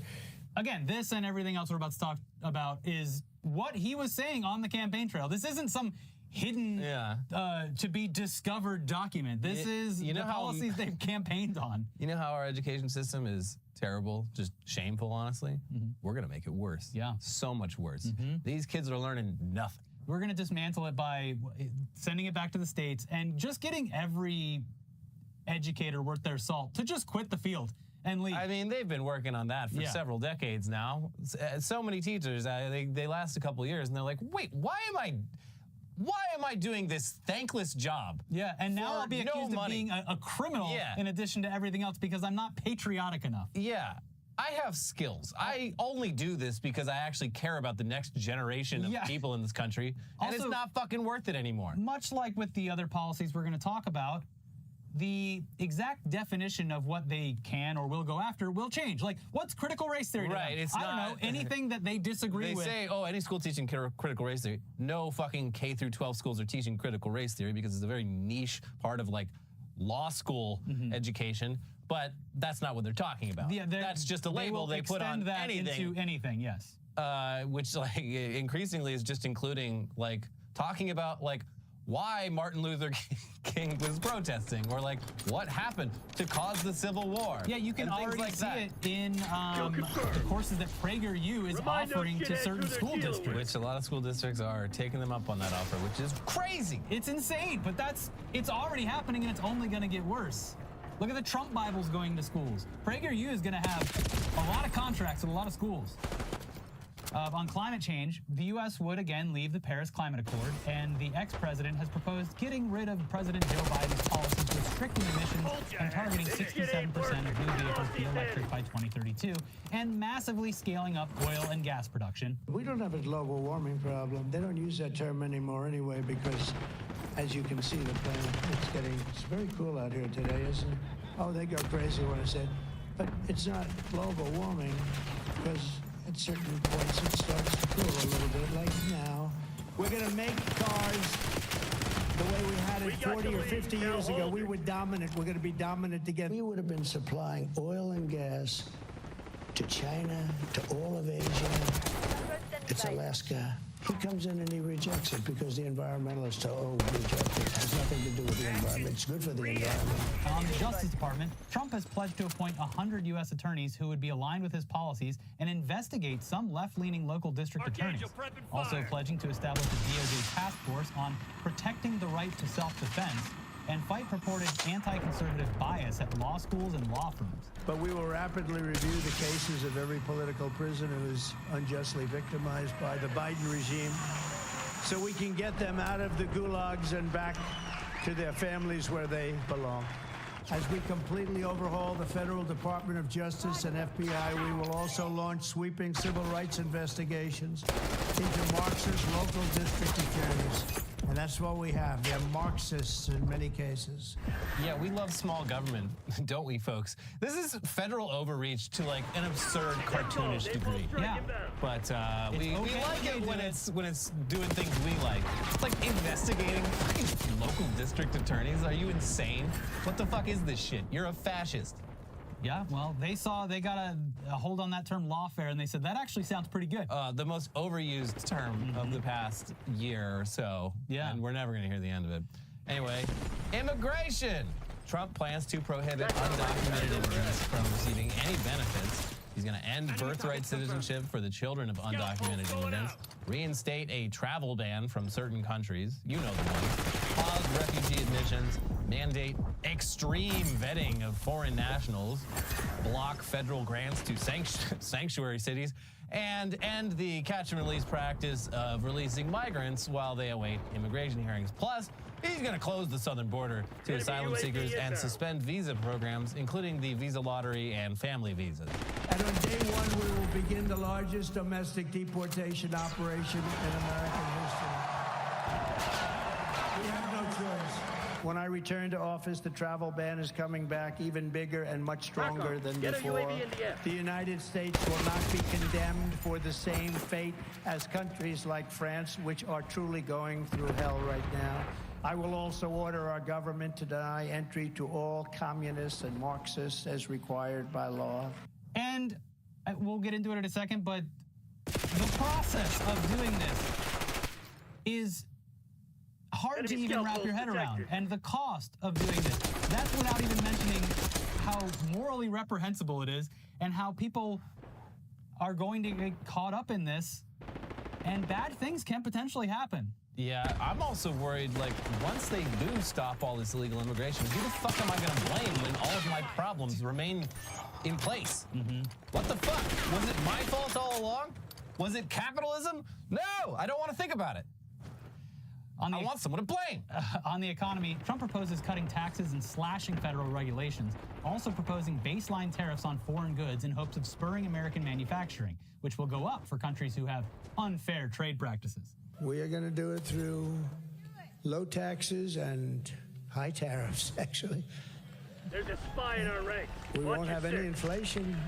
Critics say your tariffs will end up being like a national sales tax. No, the countries will pay. If you have America at the moment has $3 trillion worth of imports, you're going to add tariffs to every single one of them. That's going to push up the cost for all those people who want to buy foreign goods. No. What's going to happen? Simple mathematics, President Trump. It's not. Yeah, it is, but not the way you figure it. I was always very good at math. And as everyone has pointed out, including economists straight to his face at that economic forum just last month, tariffs are going to be a tax on the American citizen, not on the countries that are sending stuff over. I saw one very anecdotal account already where I didn't specify what type of company, but one company has already canceled Christmas bonuses this year because they have to stock up. They import like all of their materials, and they're like, well, we have to like basically import we have to clear out our bank account and import as much fucking raw material as possible before January 20th, because then it's gonna get way more expensive. Yes. So sorry, no Christmas bonuses. Yeah. And also we're gonna have to start looking at making some cuts. Yeah. Then there's trans rights. Trump obviously takes a hard stance against transgender rights, calling for any healthcare provider providing gender-affirming care for youth to be terminated from Medicare and Medicaid, stripping federal funding from any school where an official or teacher suggests a child could be, quote, trapped in the wrong body, and encouraging Congress to pass legislation saying the only genders recognized by the U.S. government are male and female, and they are assigned at birth. Can you imagine your child goes to school and they don't even call you and they change the sex of your child? Think of it. I mean, that last one's fucked up. The first few bits, I'm like, these are not things. These are things you've made up in your head. Yeah. They're not actually happening. I'm sorry. But yeah, no, that last part, you're just punishing trans people for existing. It doesn't hurt you. It doesn't affect you. You're just being a dick. Yeah. And of course, one guy in particular is already doing a victory lap related to one of Trump's policy positions, and that is Robert F. Kennedy Jr. Woo, get that fluoride out of those pipes. It is bonkers. Even more than, it's hard to say this, but even more than the reality of a Trump presidency again, is the fact that not only did Robert F. Kennedy Jr. exist in this campaign cycle, and then we got into all the drama surrounding him in another potential extramarital affair, but aside from all of that, he immediately kissed the ring and is, according to Trump, getting a position of power in the Food and Drug Administration. We did it, Donald. We could add a few names like Robert F. Kennedy Jr. He came in. And he's going to help make America healthy again. And now he's a great guy, and he really means it. He wants to do some things, and we're going to let him go to it. Bobby, stay away from the liquid gold. Other than that, go have a good time, Bobby. Would that mean clearing out the top level federal service workers that are currently at the FDA and the CDC? In some categories, I would say. What does that look like? Yeah. In some categories of workers, there are entire departments, like the nutrition departments at FDA, that have to go. I think Florida is on the way out because of that court decision. I think the faster that it goes out, the better. I'm not going to compel anybody to take it out, but I'm going to advise the water districts about their legal liability, their legal obligation to their service zones and to their constituents. Anyway, yeah, just trying to make sure we're giving it the explicit coverage that it deserves. The biggest day one issue for Trump appears to be his deportation of illegal immigrants, which is going to be a nightmare scenario for countless people in this country. First and foremost, the idea of a large-scale mass deportation initiative working seamlessly with no issues, no one falsely identified, no one harmed or injured, no one killed, and everyone's human rights being taken into account throughout this process is patently absurd, and it's horrifying to even think about. But even with some false idea about a perfect deportation of only criminal illegal migrants, his administration has already indicated time and time again that they will start chipping away at other residents as well, including people who were born here and received their citizenship through birthright, or immigrants who have married into citizenship. That's cheating. No, no, no. And eventually anyone else that they decide to deport through a process that Stephen Miller himself has touted, calling it turbocharged denaturalization, which would go after certain people who are here perfectly legally. They followed all the rules. Anyway, yeah, just trying to make sure the U.S. government are male and female, and they are assigned at birth. Can you imagine your child goes to school and they don't even call you, and they change the sex of your child. Think of it. I mean, that last one's fucked up. The first few bits, I'm like, these are not things. These are things you've made up in your head. Yeah. They're not actually happening. I'm sorry. But yeah, no, that last part, you're just punishing trans people for existing. It doesn't hurt you. It doesn't affect you. You're just being a dick. Yeah. And of course, one guy in particular is already doing a victory lap related to one of Trump's policy positions, and that is Robert F. Kennedy Jr. Woo, get that fluoride out of those pipes. It is bonkers. Even more than, it's hard to say this, but even more than the reality of a Trump presidency again, is the fact that not only did Robert F. Kennedy Jr. exist in this campaign cycle, and then we got into all the drama surrounding him and another potential extramarital affair, but aside from all of that, he immediately kissed the ring and is, according to Trump, getting a position of power in the Food and Drug Administration. We did it, Donald. We can add a few names like Robert F. Kennedy Jr. He came in. And he's going to help make America healthy again. And now he's a great guy, and he really means it. He wants to do some things, and we're going to let him go to it. Bobby, stay away from the liquid gold. Other than that, go have a good time, Bobby. Would that mean clearing out the top level federal service workers that are currently at the FDA and the CDC? In some categories, I would say. What does that look like? Yeah. In some categories of workers, there are entire departments, like the nutrition departments at FDA, that have to go. I think Florida is on the way out because of that court decision. I think the faster that it goes out, the better. I'm not going to compel anybody to take it out, but I'm going to advise the water districts about their legal liability, their legal obligation to their service zones and to their constituents. Anyway, yeah, just trying to make sure we're giving it the explicit coverage that it deserves. The biggest day one issue for Trump appears to be his deportation of illegal immigrants, which is going to be a nightmare scenario for countless people in this country. First and foremost, the idea of a large-scale mass deportation initiative working seamlessly with no issues, no one falsely identified, no one harmed or injured, no one killed, and everyone's human rights being taken into account throughout this process is patently absurd, and it's horrifying to even think about. But even with some false idea about a perfect deportation of only criminal illegal migrants, his administration has already indicated time and time again that they will start chipping away at other residents as well, including people who were born here and received their citizenship through birthright, or immigrants who have married into citizenship. That's cheating, no, no, no. And eventually anyone else that they decide to deport through a process that Stephen Miller himself has touted, calling it turbocharged denaturalization, which would go after certain people who are here perfectly legally. They followed all the rules, but you gotta go.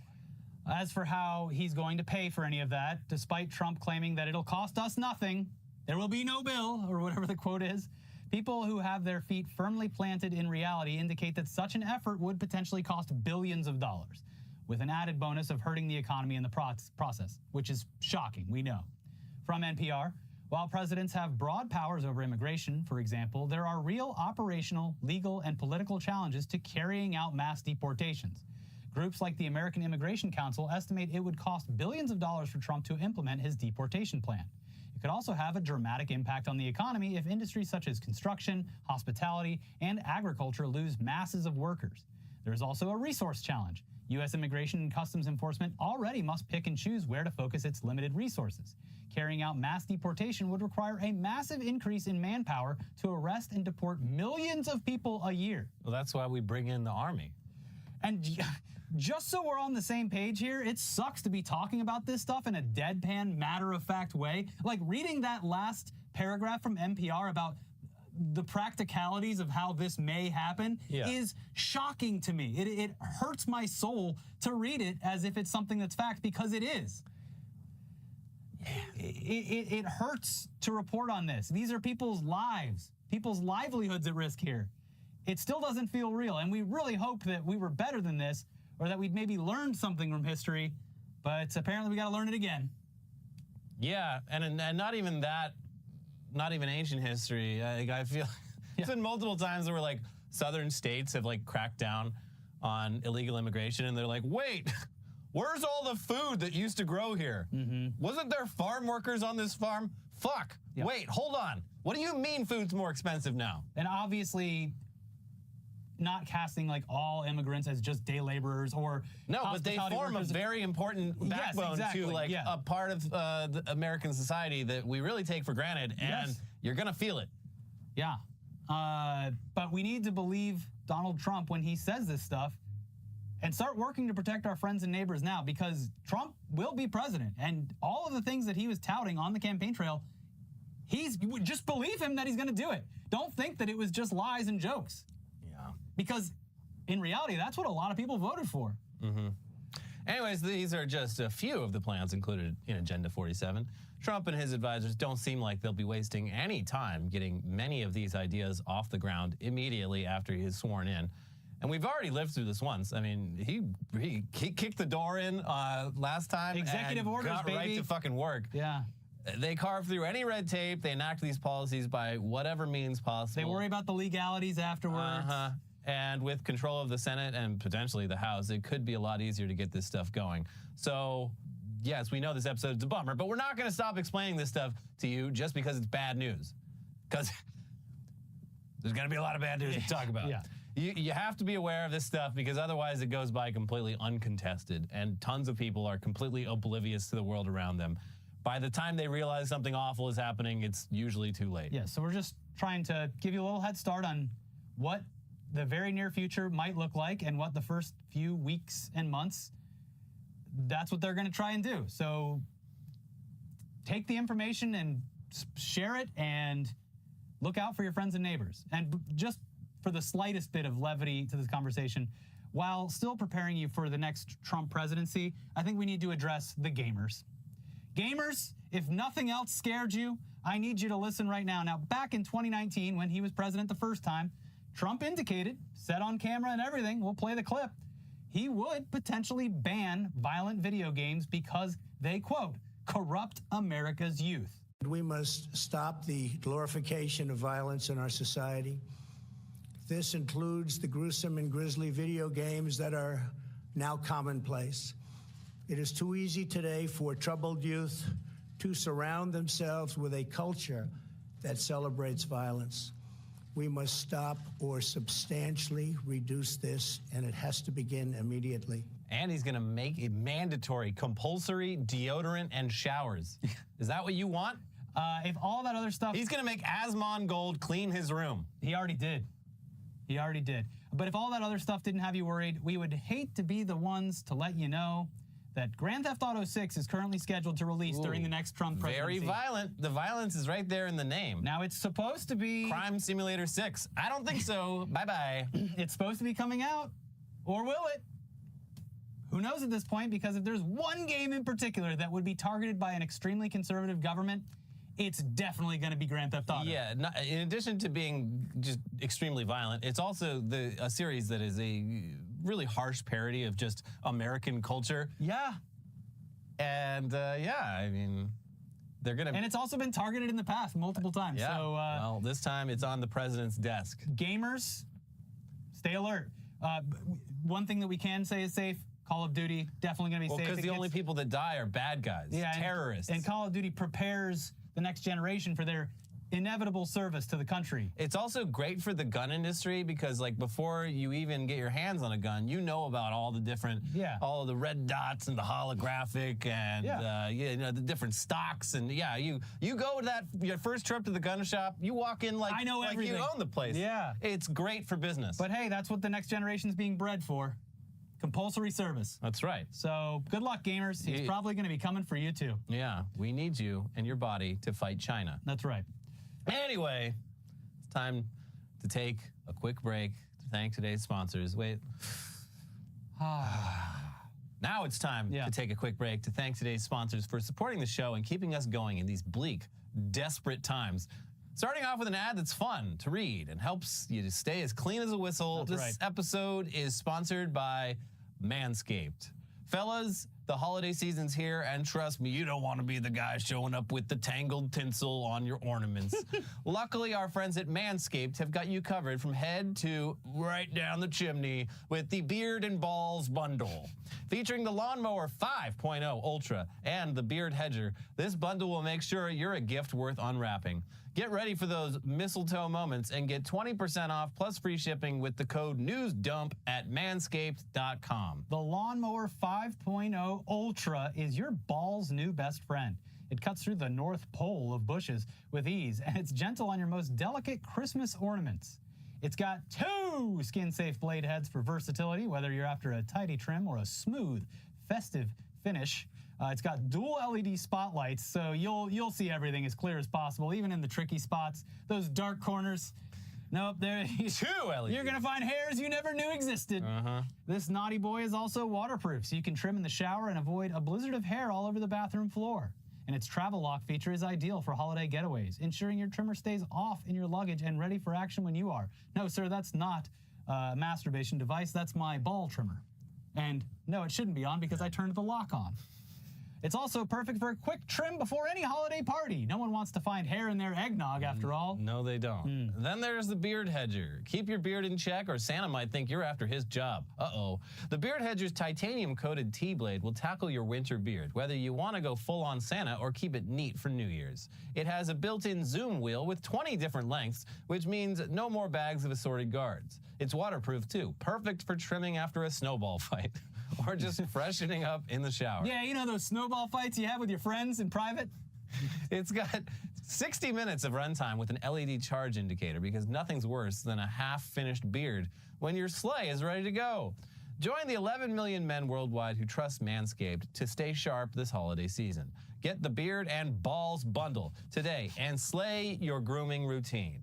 Get 20% off plus free shipping with the code NEWSDUMP at manscaped.com. That's 20% off plus free shipping with the code NEWSDUMP at manscaped.com. Because Santa isn't the only one who needs his sack well-groomed this year. You know the pole's going to look a lot bigger when it doesn't have a lot of snow packed in around That's right. Yeah.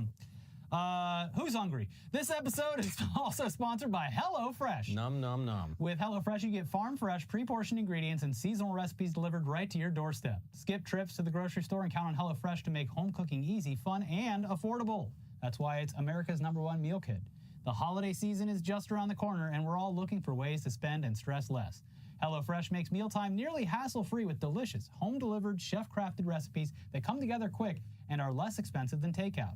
Whether you're craving hearty comfort food, trying to please picky eaters, or looking for a calorie-smart meal plan, HelloFresh has all those options and more available on a rotating menu of 50 recipes to choose from every week. Easily customized recipes so each meal is just the way you like it. There's always options available to trade or upgrade proteins or swap out side dishes. Plus, check out HelloFresh Market for over 100 add-on items like desserts, quick breakfasts, snacks, and a lot more.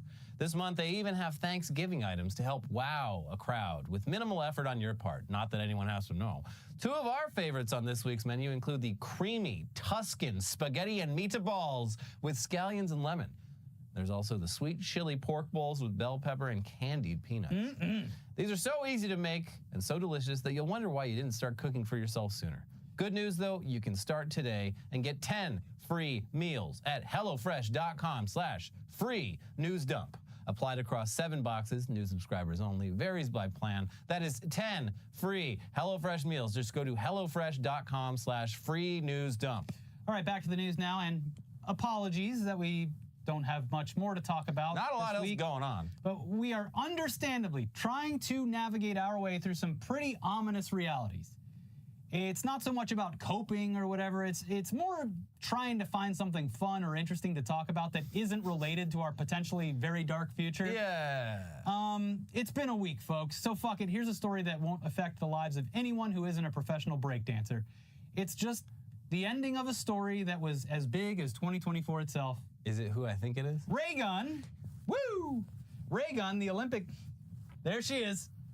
Raygun, the Olympic athlete who competed in breakdancing with a very unique routine, scoring her 0 points and simultaneously making her a hero and anti-hero.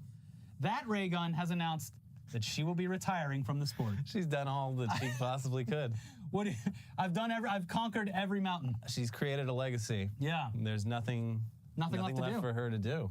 She went on the biggest stage there is, the Olympics, and she made a moment to remember. Ray Gun wept where there were no more competitions to conquer. There were no more sick dance moves to do. Here's NPR with more.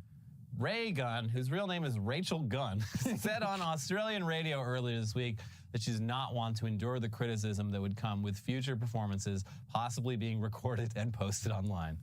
It's just not going to mean the same thing, she said. It's not going to be the same experience because of everything that's at stake.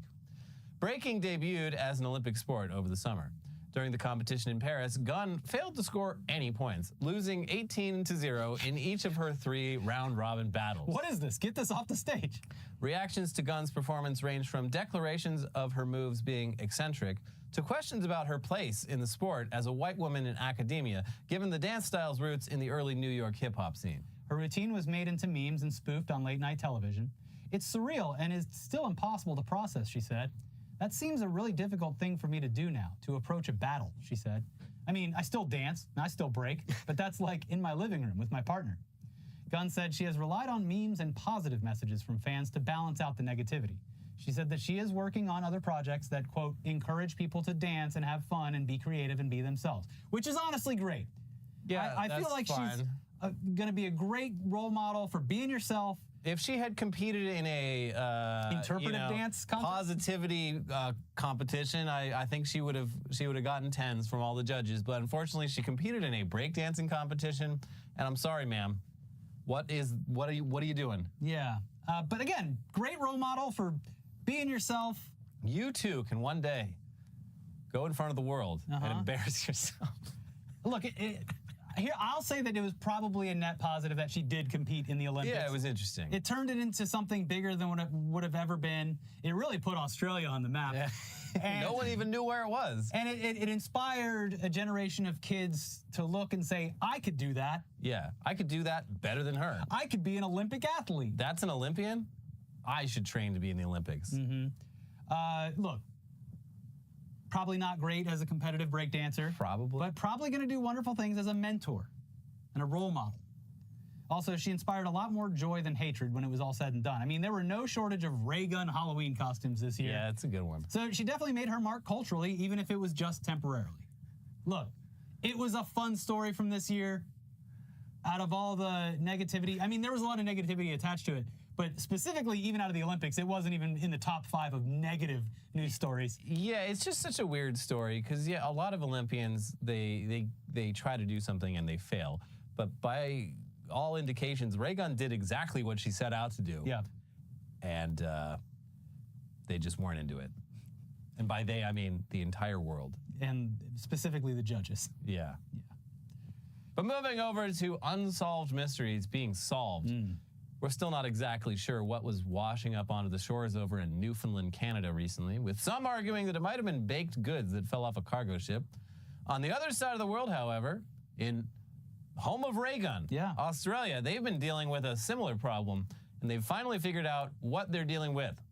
Something disgusting, putrid, and foul, worse than the nastiest drop bear, stickier than the insides of a kangaroo's pouch. It's fartbergs, or fatbergs, depending on who you talk to. And depending on the ingredients. Oh, I remember when London had one of these. There's a lot of cities dealing with a lot of fatbergs, which is just... It's as nasty as it sounds. Yeah. So yes, round blobs filled with human excrement, fat, drugs, and other nasty ingredients washing onto the shores of Sydney's beaches.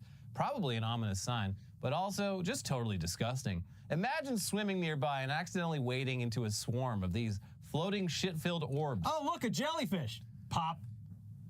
Yeah, I mean, Australia has that tiny, tiny jellyfish that can kill you.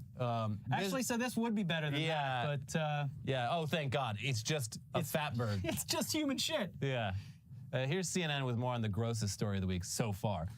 The mystery of the black balls that washed up on some of Sydney's most iconic beaches last month has now been solved. Australian beachgoers were turned away from 7 beaches last month after lifeguards spotted thousands of black spheres prompting closures and cleanup efforts. A team of scientists at the University of New South Wales has revealed the black balls, initially thought to be made of tar, were actually mini fatbergs made up of human feces, methamphetamine, human hair, fatty acids, and food waste, among hundreds of other vile and befuddling substances. Quote, "They smell absolutely disgusting. Oi. They smell worse than anything you've ever smelt," lead investigator, Associate Professor John Beeves told CNN affiliate 9 News. The New South Wales Environmental Protection Authority first warned Sydney residents to avoid swimming or touching the balls on October 17th after they were spotted at 7 beaches, including the city's famed Bondi Beach. The balls were consistent with fatbergs, congealed masses of fats, oils, and greasy molecules that can accumulate in sewage, the scientists wrote, noting their presence highlights the issue of pollution along Sydney's coastline. "I wouldn't want to be swimming with them," Donald told 9 News. These Sydney fatbergs were no ordinary fatbergs, however. The blobs contained everything from fecal matter to medication and recreational drugs, the scientists wrote. Where these gross balls came from still remains a mystery. I venture to say they probably came from the residents of Sydney. Yeah, this is you. There's a pipe leaking somewhere. You need to look in the mirror, Sydney. Ew, disgusting. Oi. That was more South African. Anyway, good news is we have plenty of fatbergs, fartbergs, barfbergs, and cancerbergs waiting for us in the immediate future once Trump dismantles the pesky EPA. Yeah, the one here in the United States. Get him out of here! Yeah. A lot more beaches the gonna be things closed. you'll find while walking on our beaches. Yep. But speaking of Australia and jobs that a lot of us would be more than happy to do during this very specific moment in time, a man from Scotland moved to Australia and got to fill out a role in a dream job. Yeah. Lighthouse keeper. Oh, hell yeah. And he already looks the part. Yeah, that's a lighthouse keeper, all right. Assigned lighthouse keeper at birth. And yes, we are kind of jealous of this guy who gets to live in absolute isolation aside from a few penguins as friends. Of course we do. Here's the BBC with more on old Sandy Duthie moving across the world. He's got a lighthouse name. To be alone. Sandy Duthie, 42, jumped at the chance when the previous lighthouse keeper decided to retire after 25 years on Gobbo Island off the coast of Victoria. Landing the lighthouse keeper and island caretaker job means he is now spending 6 months of the year there, 1 month on and 1 month off, with a colony of penguins for company. Oh, so this is true. He and another keeper who has now been working there for 16 years share the month-on, month-off rotation. Sandy and his enormous beard, which he has been cultivating for many years, and which he thinks may have helped in the job interview, started his new job back in March. He gets to and from the island via a small boat charter. It takes about 30 minutes if the weather allows it. The conditions are often choppy, and there tend to be whales nearby. He described Gobbo Island as small, but with amazing wildlife. We have little penguins, a large colony of them, he said. We have whales, sea eagles, and seals. We have whales go past constantly at the moment. I saw around 15 or 16 today. Sometimes there are 30 or 40 a day. Don't get me wrong, there are some days where it seems like a prison sometimes. Previous caretaker described it as Alcatraz, the Rock. You can't leave. Go to family events if you're here. Sometimes we get stuck on here for days on end because of the weather. Heaven. Sounds like it. It's the perfect, oh my gosh, perfect place to be. You get paid to sit around. Imagine. I know that it's more than that. Imagine how much you could get done living on a life. There was time now. You could end up having sex with your mattress. That's right. When you and another lighthouse keeper get stranded there, some paranormal things might be afoot. Things are going to get weird. Once the fog rolls in, shit gets crazy. Start drinking turpentine. Now, finally today, it looks like at least some of the 10,000 soldiers that North Korea sent to fight alongside Russia have gotten a little taste of the internet, and they like what they taste. They have lost all interest in anything else, apparently. They took one look at the internet and said, "Awooga!" So, clearly, the North Koreans have not heard about No Nut November. It's a worldwide phenomenon, but they were not aware. Because according to the chief foreign affairs commentator for the Financial Times, a usually reliable source tells me that the North Korean soldiers who have deployed to Russia have never had unfettered access to the internet before. As a result, they are gorging on pornography. They can't get enough. They cannot get enough. They should just be dropping, like, pornography leaflets. Yeah. On. How can you fight a war when you're distracted by those giant boobs? Yeah. Now, because we are living in this very dumb reality, a spokesman for the Defense Department was asked about this topic, and he responded to a military magazine saying the following. As entertaining as that sounds, I can't confirm any North Korean internet habits or virtual extracurriculars in Russia, Army Lieutenant Colonel Charlie Dietz told Task and Purpose. We're focused on the more serious aspects of North Korea's involvement, if any, in Russia's military operations. As for internet access, that's a question best directed to Moscow. Right now, our attention remains on supporting Ukraine and addressing the more significant regional security concerns. Which, yeah, sure, there are more important things to be worrying about, but if true, would this not be a huge exploitable vulnerability for the entire North Korean army? Come on. We should be funding our OnlyFans stars through military and DoD contracts because their content might save lives and it might allow for a crushing blow to the Russian front line. A handful of porn stars, a real Hogan's Heroes, a real dirty dozen, could change the world by distracting our foes at critical moments like this. And maybe the DoD shouldn't brush off the obviously incredible tactic that we are offering them right now for free. They've proven to be susceptible to pornography. Why aren't we exploiting this? Yeah. Yeah. Not even just porno. They should start catfishing these guys. I think that already happens in the CIA. But yeah, on a large scale. Well, do it more. Do it more. Imagine getting North Korean or Russian soldiers hooked on bots that are supposed to be your girlfriend. Yeah. Yeah, we have AI for that now. There you go. Maybe AI is good. In this one scenario. Anyways, it's a bunch of dumb stories at the end there to just kind of like, I don't know, do whatever to the mood. We'll be back with Weekly Weird News. Hope you're having an okay week. Make sure you like the video for engagement. Make sure you leave a comment down there and talk about anything that we spoke about today. For the engagement, of course. Make sure you're subscribed to the channel. And if you somehow missed it, we got episodes for you to watch over here. We have just us yelling at the Democratic Party for 30 minutes. And Bad Democrats. And another episode from earlier in the week before everything went to shit. So check all those out, and we'll be back with Weekly Weird News, and hopefully not depression news. But who knows? Weird world going forward. Yeah. Bye. Bye.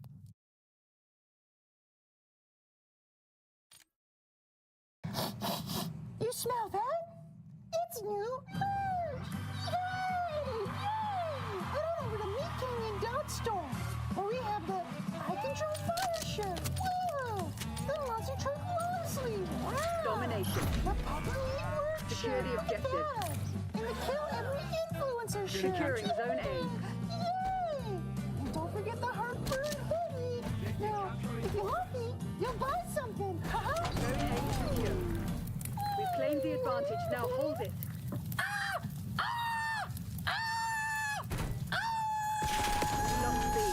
Welcome back to the Hostiles reclaim the lead. Because today we're talking about babies. Down Charlie. And I'm here with my beautiful wife. We actually just had our first child recently, and we will be revealing. Well, today, first off, I just want to say we're talking about gender reveals and how fun they are. Definitely not a waste of time and totally stupid. I too love burning down national forests. Oh, yep. And at the end of this video, we're going to talk about the gender of our own baby. But you have to wait till the end after you smash a like and subscribe. We're going to reveal our baby's gender, its possible future gender, and its name, or its future dead name. When the hell did gender reveals even? When did that start? I feel like it was like 2016 or 15. I feel like it started popping off when we were graduating college. 2008. Really? 2008 makes sense to me because that's like when social media was really picking up, and I could see that's when people were like, what's a fun way I can tell someone that it's a boy or a girl, right? And I think ever since then, I think that's also the point when this nation was divided. Between boy or girl? I think that people introducing that into people's lives and force-feeding us gender reveals is the bullet wound to our society. No, I'll say it. We just keep fingering that hole, don't we? Today's video is sponsored by Upside. Upside is the free app that gets you cash back on daily essentials like gas, groceries, and dining. There are over 100,000 places on the Upside app, meaning cash back is always around the corner. And there's plenty of ways to earn. The best part is, we're talking about real cash back. No confusing rewards, points, and credits. Just money transferred to your bank account. Ooh. Each week, $1 million cash back is being earned by users of Upside. All you have to do is claim an offer on Upside, pay with a credit card or debit card, and follow the steps in the app to get paid. Upside is super easy to use. I claim my rewards when I go out and get gas. It has been worth the extra few seconds it takes before I drive away. Thanks, Upside! Top Upside earners are making as much as $300 a month. To find out how much you can earn, click the link in the description to download Upside and use code PAPAMEAT to get 25 cents back for every gallon on your first tank of gas. Or you can scan the QR code here to claim your offer today. Thank you so much to Upside for sponsoring this video. It used to start off with a simple, a balloon pop. But over the years, these gender reveals just keep getting more and more outlandish, more outrageous to try to farm them likes and have people, it's a little pick-me situation, right? Families wanting to make sure you know that we're better than you and we just had a boy or daughter, spitting in the face of all of us common folk. Isn't that right, Allison? It's true. Which is why when we did our baby reveal, which I won't tell you the gender yet, once again, but we did blow up 3 Bugattis filled with the colored dust. So it did start a massive field fire. Don't talk about stop. Seriously, fucking stop with that because lots of crops were lost. Stop. Do you know our lawyer said this? We can't. Stop. I would be so nervous that I would punch you right in the face, or you slip and you punch the baby gut. I feel like I'd be so nervous to not hit you in the gut. That's exactly where I'd hit you. If you did this to me, you would punch me in the face. You'd be like, I slipped. And I'd say, guess what, lawyer up, bitch, I'm taking everything. I like how you assume I'm the one boxing. No. Okay. I thought he was actually going to nail her in the face. Why are you going for another one? The second swing was too much. The second swing, she was like, yeah, you did it. He's like, what if I can frame this as an accident and I don't have to? He was looking right at her and he was like, oh, maybe he was mad it was a girl. Oh, God. Hey, who isn't disappointed with that, right? The tantrums people throw when it's a girl. There's some good tantrums. If you were to have a child, let's say we didn't already have a child, which is definitely, like we said, it's at the end of this video, please watch. Would you be disappointed if it was a boy as a girl? Because I feel like the whole thing is, the meme of it all is boys want boys and girls want girls. That's primarily true. Yeah. It's because people want a mini-me. So, exactly. You're basically making a friend. Would you be slightly disappointed then if you had a boy? No, because I feel like I'm more afraid of raising a girl. It feels harder. It's because she's a trad wife. Okay, I'm not gonna lie. The wrestling match against a buff man versus a small person is actually pretty sick. Who wins? I love it. It's scripted. I don't hate this. Okay, I don't like the shots of all the suburban people being like, she doesn't look impressed at all. This guy in the back, he doesn't even know anybody here. He's just like, I'm just walking down the street and decided to pop by. If I was walking down the street and I saw that, I might take a peek. Oh my God, yeah, definitely. I'd be selling tickets to this bitch. Are you kidding me? Hell yeah, dude. Actually, if every gender reveal was just this, I would love that. You see the guy smashing the stone colding the beers though down there? You know what? I like how elaborate it is because that's just fun. You're gonna see a lot of critiques from me today if it's just stupid smoke or whatever. Well, you can tell they have a sense of humor too. It's not like I see that and I'm like, I'm glad these people reproduce. We need more people like this in the world. We need versus a guy who's just like, I blew up I'm gonna shoot this water bottle. They let the cousins that have been beefing do your gender reveal. It's like the frogs who start fighting each other. But this looks no damage. This just looks like a legitimate fight. I don't even think. I feel like someone's gonna get knocked out and they're gonna be like. Them beefing. Well, it's like one clearly has to lose, like on purpose. I don't think that's how they're doing it. Yeah, I think they're just like wins. That's the gender. Well, you better hope that pops out that same gender, or else there's gonna be some serious consequences.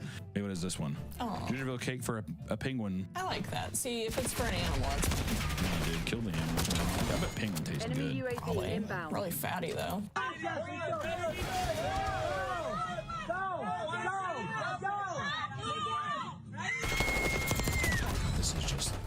This just makes you dog like children, doesn't it?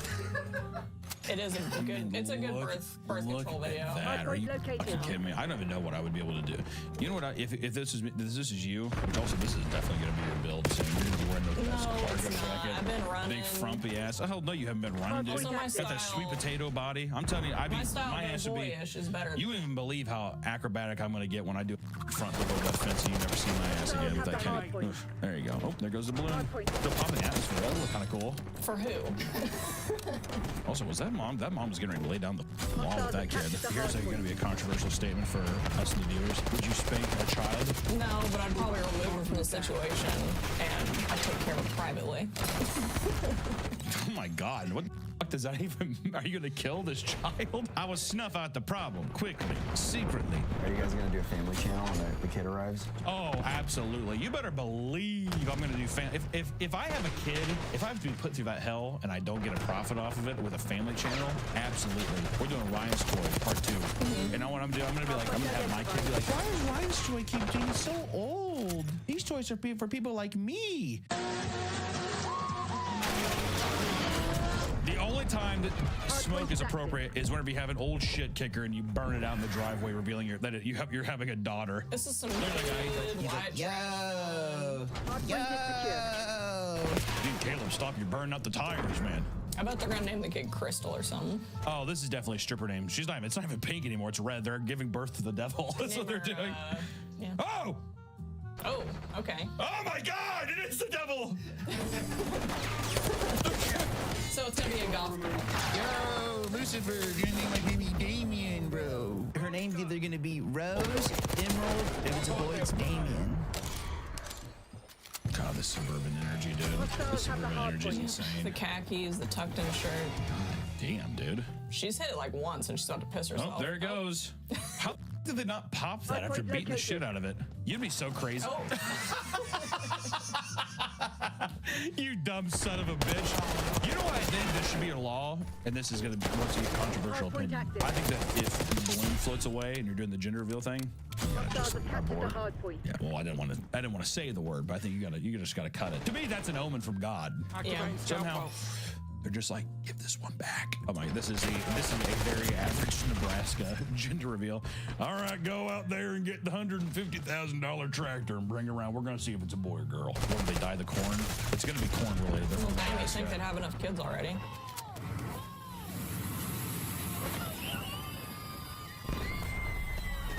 Wow, dyeing the corn. Well, great. Now it's useless. I'll tell you another thing too. I don't know, people from Nebraska. I'm not sure why you call them people, but you know, good point. I don't know. Is powerlifting while you're pregnant? Is that a doctors? If you continue to do it like from conception to really? It's same with exercise. More power to you then. I thought the water was gonna break right there. I'm not up tilt. I wonder if she went into labor and then did like a lift. I mean, it's relevant to what she does. I'm just impressed all around. If I'm being completely honest, I'm like, there it is. She can get it. Going into labor, I mean, I think it's just gonna be an easy ride, dude. Big butt, just She's got a big core. Just queefs that little motherfucker out and he's all buff and shit. Crawling out. Jesus Christ. That's what I like to think it is. Is that not what it's like? Okay. I wasn't around when she gave birth because I was just like, ooh, loose. Also, I hear that women shit themselves profusely. It's true. Right afterwards, a little squirt. Well, I heard it's during it. When you're pushing, they just fiesta bowl all over the table. And the funny thing is, Allison said she was just like, they're like, hey, try not to eat. A couple days before, I saw her and like Dave and Buster's chowing down and chilling out. All shit all over the place. No. You're already seeing my everything. Okay. You've already seen my everything. Well, I didn't know how graphic on it. You know, it's pretty common. Women who give natural birth tearing their asshole. If I was a woman, I wouldn't get that shit stitched back up. Let it all hang out in one thing. I think it has more to do with bleeding and needing to poop later. Well, what I was gonna say is, if you poop, if it's just torn right in half like that, doesn't that just make the shits easier? It's just like a giant, looks like a fucking little chocolate forward. Been like, you just like that. Does it make my life more convenient? Is what I want to know. Aesthetically, I don't care. It's gonna be a mess, especially if my man's better stay back, right by my side. All right, if I'm split over like that, I'd be too. I'd lay down, I'd put my hands behind my knees like that, and I say, just come and get it. Is what I would say. I wouldn't care. Are you that man's? Oh hell no. 3, 2, 1. I feel horrible for this person. This person just got that. This is unnecessary. Also, this is so much less impressive. Yeah. She did a clean jerk and everything. She looked awesome. Dropped it down in front of her. It looked great. This guy picks it up. He's like, okay, but let me drop it. Let me drop it. Let me drop it. Okay, come on. She's legally blind. Good God. She's trying to keep it cool, but What if they ended up blinding their best friend for that? That'd be awesome. To be fair, though, what are you doing up front here? Also, why would you do this indoors? Oh, let's do this on carpet. That's going to be fun to get out. Also, what is going on with the guy with the huge ass? And you're just Look. You're just jealous. Look at his normal up half. Look how big that ass is. You're just jealous. He has cake. I'm saying it's amazing. This is insane. That is a big man, and that is a big gator. I don't know how I feel about this so far. It's kind of fun. That scares the shit out of me. I just want to know, is he qualified? Whose gator is this? Does he... I just want to say the normal heart rate at this party is going to be about 180 beats per minute. All right, this is people struggling. If sleep apnea had a family, this is what it would be, dude. I feel bad if the gator's just like, get me out of here. You see him like slither back into the swamp immediately. He's probably disappointed. He's like, there's not a bit of meat in this. He's like spitting it out. Do gators like melon? Why not just fill a rotisserie chicken full of stuff? Squeaks out the chicken, whatever. Yeah. And it sprays out. Yeah, then he gets to eat it. And he's like, "Thank you," and he walks back to the pond. Just put jelly in the cavity of the chicken. That's what I'm saying. Fat people are so inconsiderate. It's unbelievable. What's up with so many gators? Florida people love their gators. I was gonna say this is definitely the probably stereotype. Also, green and purple are like we're hoping it's either a girl or a gator. My thing, are they finding wild gators, or are they like hiring someone who owns a gator? I'm guessing they're hiring somebody who owns a gator. Thank God it's a girl. It's a girl. You can tell the dad's pissed. He's like, oh, cool. Yeah, he's not very excited. Oh, thanks for nothing. I like the way he dropped that stick. That's disappointment. Him be like, Okay, Joe, 12. yeah, what a little bitch. Allison, you don't fucking get it, dude. There's too many women in the world as is. We need to get the boys back, dude. That Thin Lizzy song. Not for this one, dude. I will say he's a poor sport about it. Yeah. Well, okay, if you're like, I want a pair of Nikes for Christmas, and then you end up getting a nice pair of Adidas. It's like, sure, it's a nice pair of shoes, but I wanted the Nikes. I've just never cared either way. This whole conversation is moot because as long as they're not gingers, can we at least agree with that? My cousin AJ, he's a ginger, and every day he tells me, he comes up to me. Very ginger. His parents come up to me and they say, we wish we would have just dropped him in the woods. Let him get raised by wolves out there. Because my whole thing is if he's able to come back, you've earned your place. Otherwise than that, I don't think genetically we could throw a ginger. We absolutely could do. A big, ugly-faced ginger. We're going to have the fattest, ugliest ginger kid. It's going to be unbelievable. His name's going to be Simon. Third time's a charm. Uh-oh, you can tell. So two... It's definitely a girl. Hey, this is definitely... This you can tell. And he's definitely going to throw a tantrum about it, yeah. You're wearing before you can even get a shot out. I know the mom's pissed. Oh, she's pissed. Oh, well, look how the tables turn, Allison. I'm not saying it was just me. You know, you're setting back. You being in these videos, you're setting back feminism years with how you're talking about this. It shouldn't matter. I think, you're the woman squirting out the kid. She could be upset. I would say so. I mean, the person deposit, like men, listen. Squirting. Typical male feminist, but I think men, all you do is deposit the seed. If you have to let that grow and you have to shit it out later, I think you have a right to be a little upset. You know, She is hormonal. Well, when aren't they? That's just one of the many lines of excuses. Am I right, Allison? As a family of feminists, we support that women can be hormonal and still be citizens. And queens. And queens. And heroes. And heroes. When you destroy your gender reveal because you didn't want another girl. See, this is. I think that this is a good reaction. Normal. Tear it all up. Damn, now the kid's getting in on it. There you go. Get the kid. Get everybody involved. There you go. Chaos. There's too many women at this party, though. That is a lot. That's a family of women. Anytime I've ever gone to somebody doing like a gender reveal or like a baby shower or something, there's nothing I hate more than just seeing boxes of Huggies on a table. How expensive those are? I'm always just like, put that shit underneath the table or something. It's a fucking baby shower. It's for I don't care.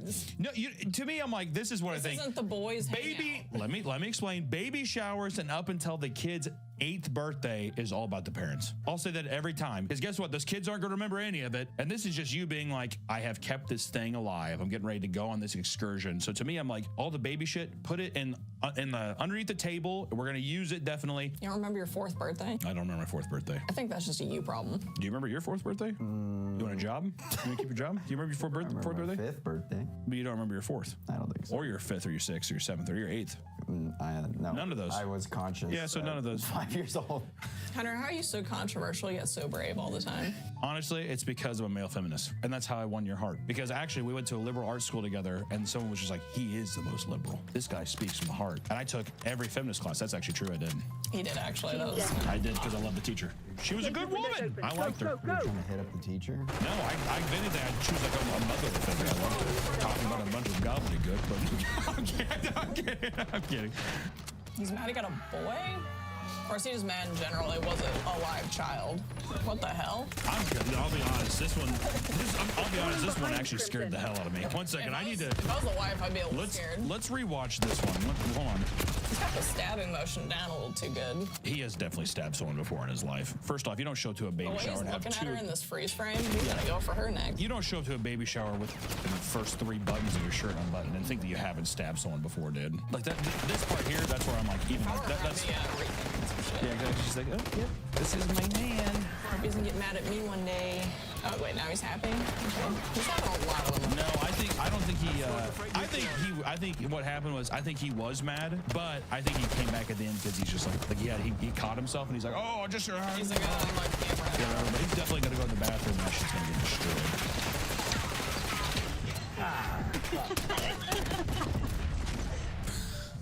Okay, at least I feel like this is like he's just speaking from the heart.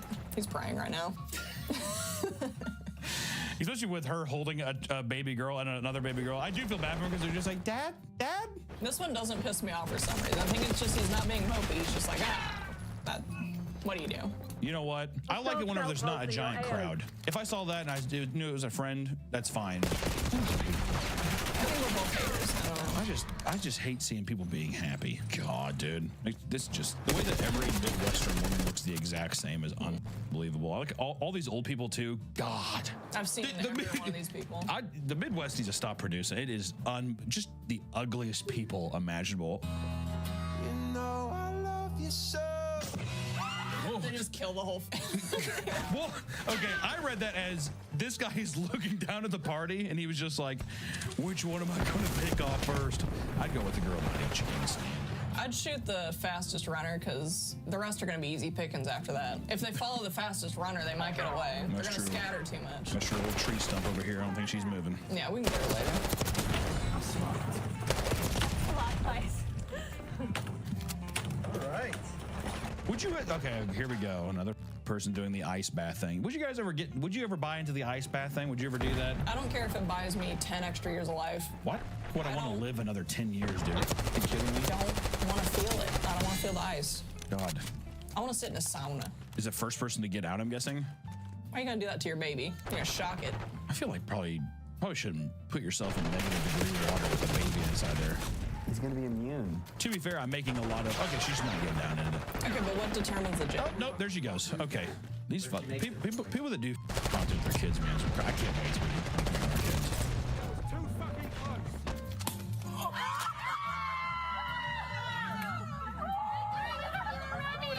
I mean, they know the gender, so.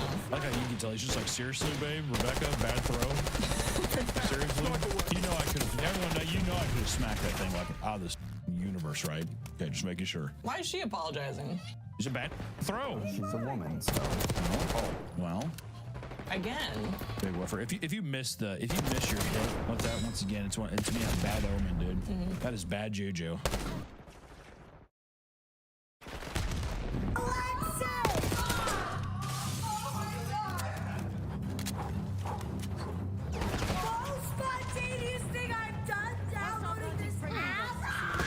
I'm angrier than a hungry tick stuck on a scarecrow.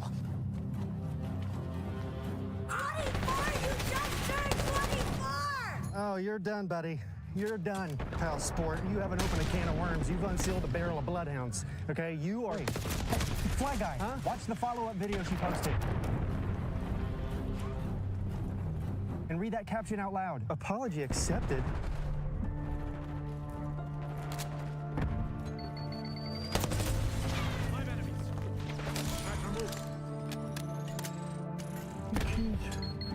Here we go. Trust.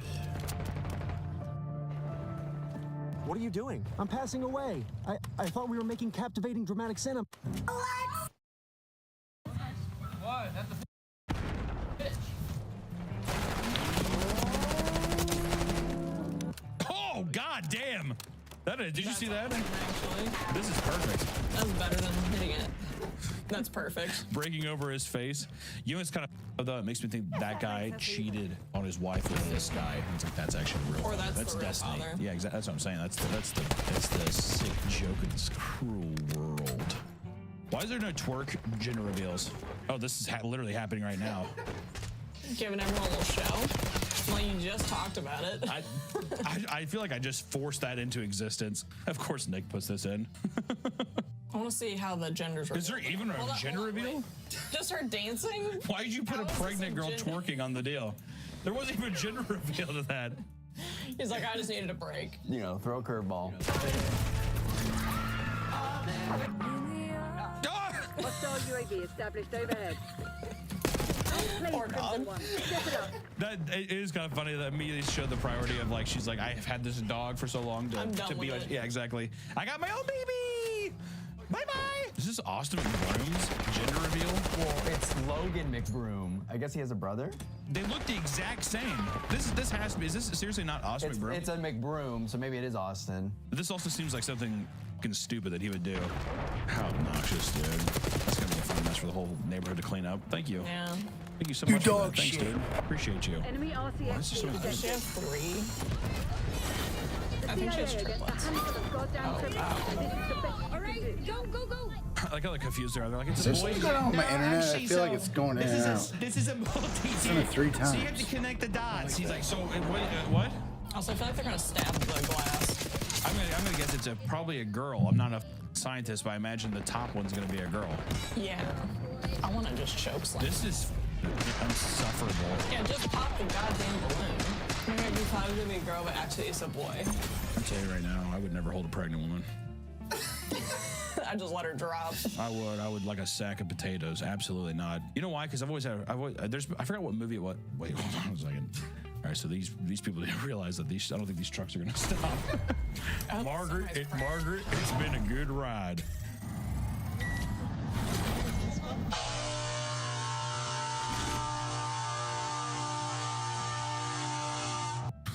What? I don't understand the reveal.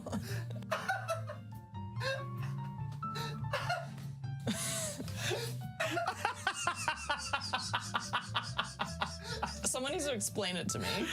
I think he's pulling forward to see which one, and then whichever one's the gender reveal, he blows his horn, whatever. But it's like so sluggishly done, but it's like... It's like, is this a trucker family? Like, why is it done? This has got to be a big rig family. It's like, you got soft hands. Go ahead and we're going to get 2 big rigs out here and see who's going to carry on the family name. It's like, yeah, you're skidding and stuff, but at the same time, you're not... This is not going to end well. Seems like he's overstayed his welcome. One thing we've learned so far is do not skid your tires and do a gender reveal because your car will explode, okay? They just take it too far. You take it too far. Okay, first off, what the fuck is this dummy, this mannequin? What is that? Absent father. Brazilian woman who married doll. Oh, it's not even for a real human. Thrown gender reveal party for her second ragdoll child. Mora said their inanimate daughter is due in December and revealed that her name will be Marcella. Who hurt her? Who are all these people enabling her? This whole family should be ashamed. There's 40 people at the. Is she at an asylum? Is she at a Brazilian house? And everyone's because then I'd believe it, but I wonder how big she made the hog on that doll. The doll does have it. Oh, trust me, dude. I know the doll has a hog. I'm wondering, do you think she's like, he's modest? Or do you think she's just like a Leviathan? Hostiles have captured the hard point.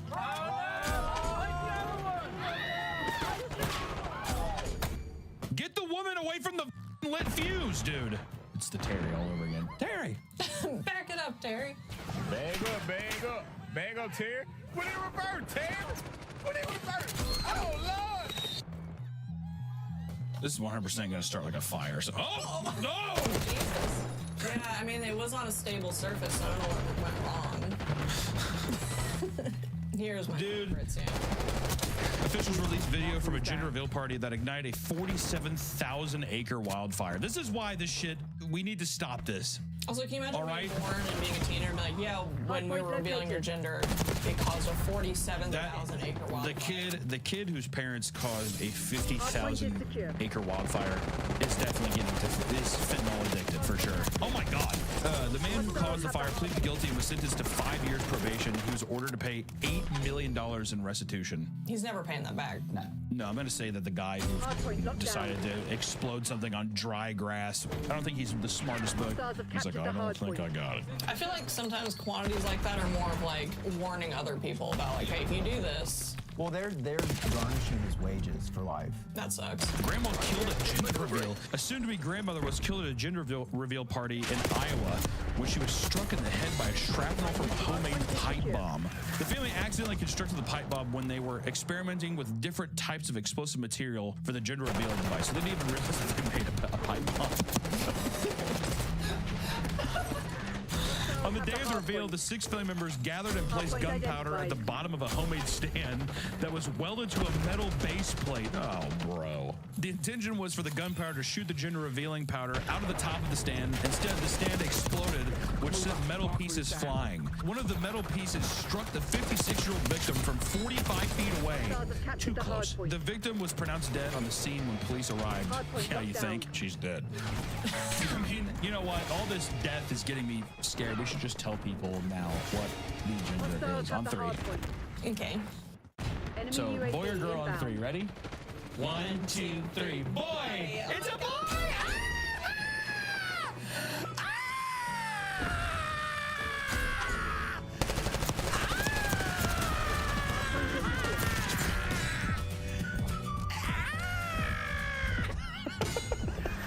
He's a beautiful, healthy boy.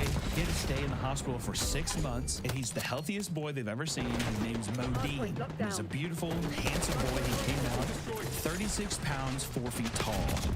There's a picture of him. We love you, Modine. We're supposed to say it at the same time. 1, 2, 3. We love you, Modine. We say, like say it, but go like we love you, Modine. Okay. 3, 2. Sorry, I got caught. 3, Oh my 2, God, 1. it's so funny. We love you, Modine. No, we had to hold on as long as I He's do. a pretty good name. 3, 2, 1. We love you, Modine. Dude, Papa Meat This is a great time legit. to announce Super, we're super, getting super. divorced. No kidding. That's all the gender reveal shit we have for you today. You know what, dude? If you're having a gender reveal party, don't put it online. Just don't do it. Just don't gives a do shit? one. Who You don't cares? need to. Just text them. Who gives you and your dumb, ugly baby? They're gonna make it's so you're gonna plague people with pictures for the next, I don't know, 8 months before after a while you start resenting the little. So you know what? Save yourself some time and everybody some time and don't do it. The kid or the gender reveal? Not both. Both. Also, we will be. My beautiful wife does have a channel called Beer Pup. Say the name of the channel. I have a channel called Beer Pup. The channel's just called. It's not a channel called Beer. Her channel's name is Beer Pup, and there's just so many crazy videos of our farm and stuff. And she's a brilliant artist. So please go subscribe. Do you have anything else for the viewers here at home? We love our son Modine, and he definitely will be a huge part of our lives and in our videos. And if you don't see him, just don't worry about it. It's true. And now it's time. Modine's, I think, kind of hungry. So breast milk time, which that's the first video. That means it's also daddy's milk. That's. We're not supposed to say that. Stop it. Stop it.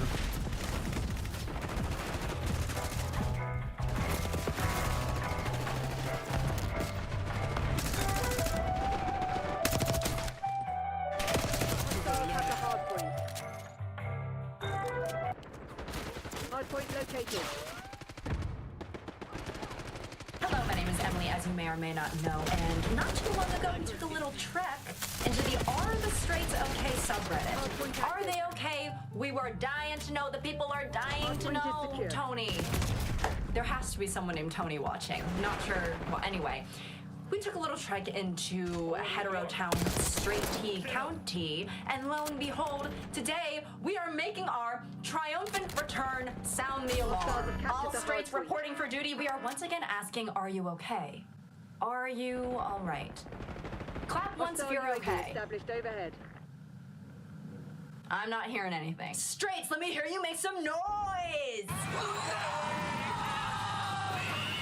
Jokes. Listen, not everything is great in Albania or Leslie-Lovania either. Trust and believe that, okay? Some of us are suffering or have suffered quite badly and have been done dirty to such a degree that makes some people think maybe the gay should have been prayed away. And trust and believe that I will be making a video about those issues in our community as well. But the point is, you know, we're all human.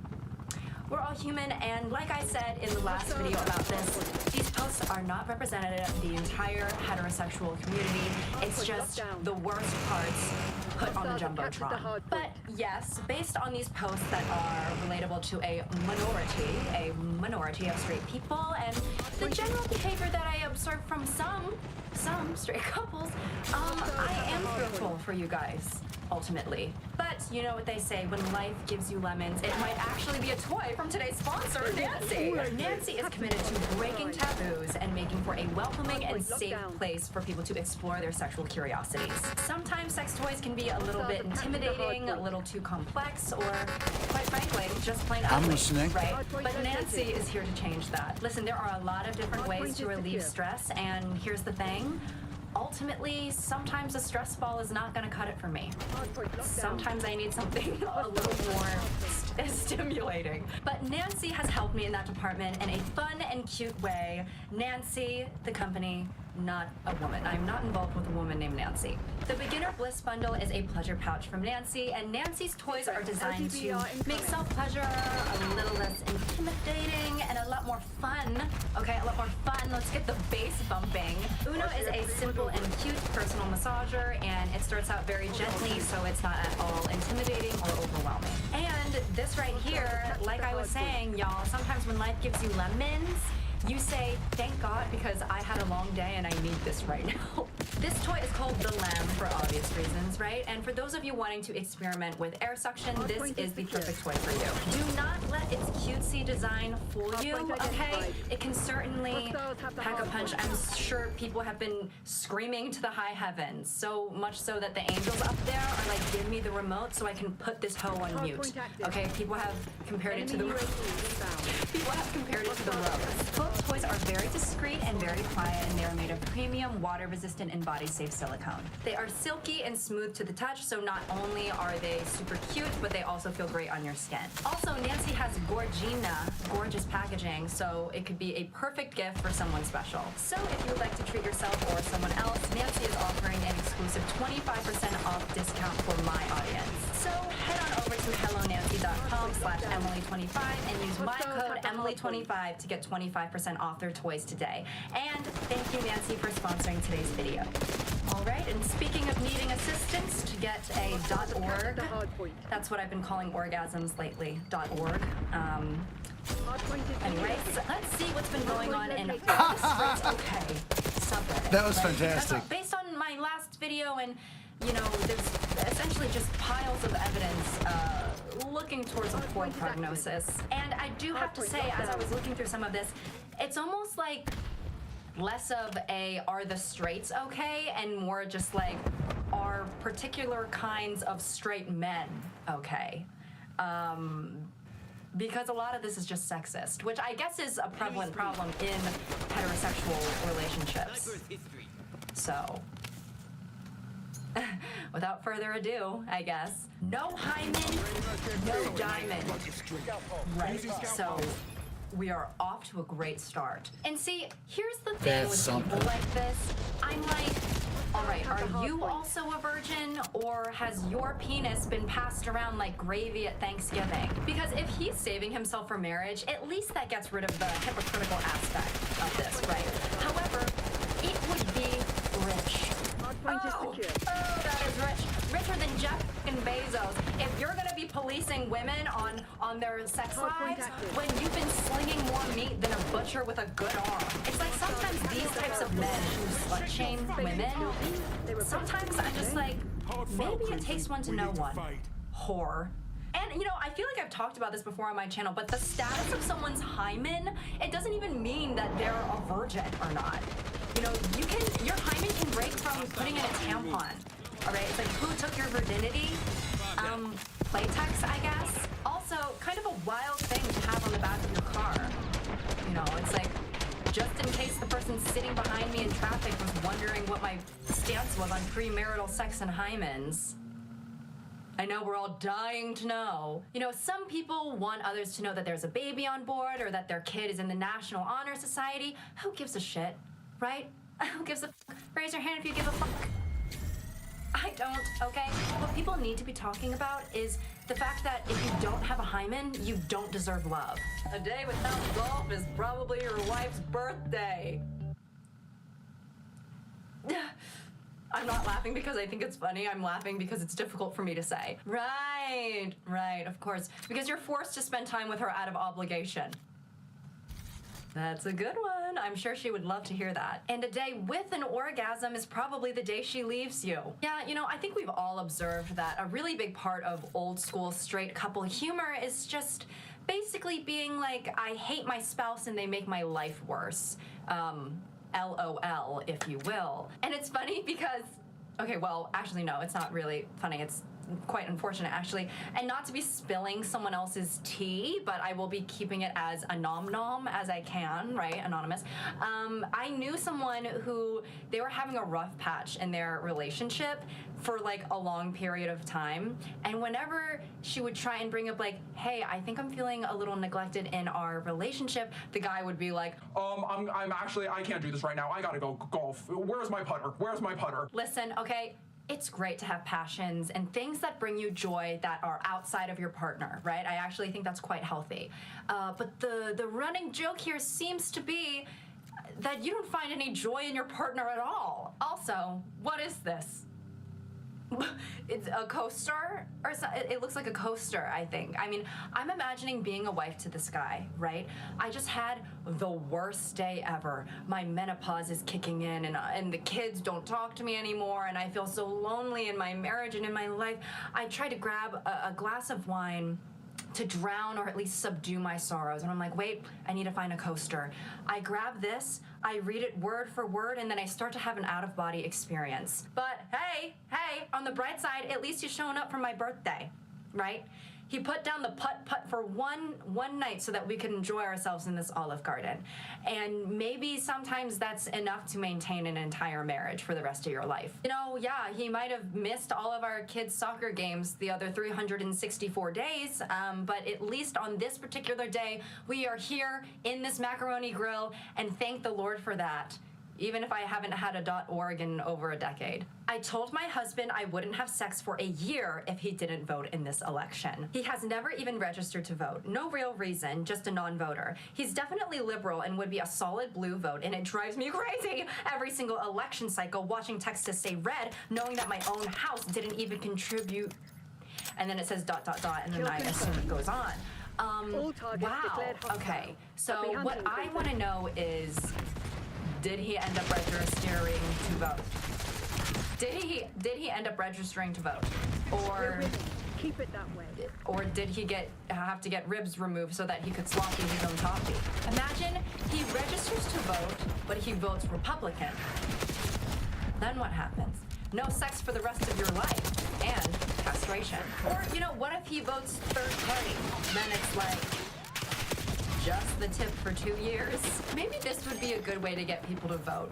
You know, forget about the stickers, forget about, you know, posters and ads and all of that. We gotta hit people where it hurts, the genitals. We have to hit them on the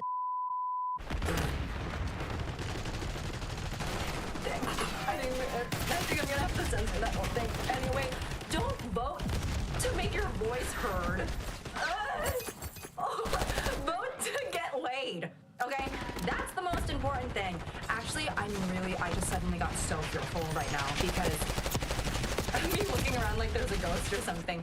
But I'm filming this on Sunday, November 3rd, meaning that the election day is in 2 days. By the time this comes out, the election will have already happened, guys. So I'm filming. You are seeing this in the future. I don't know what's gonna happen. I'm scared.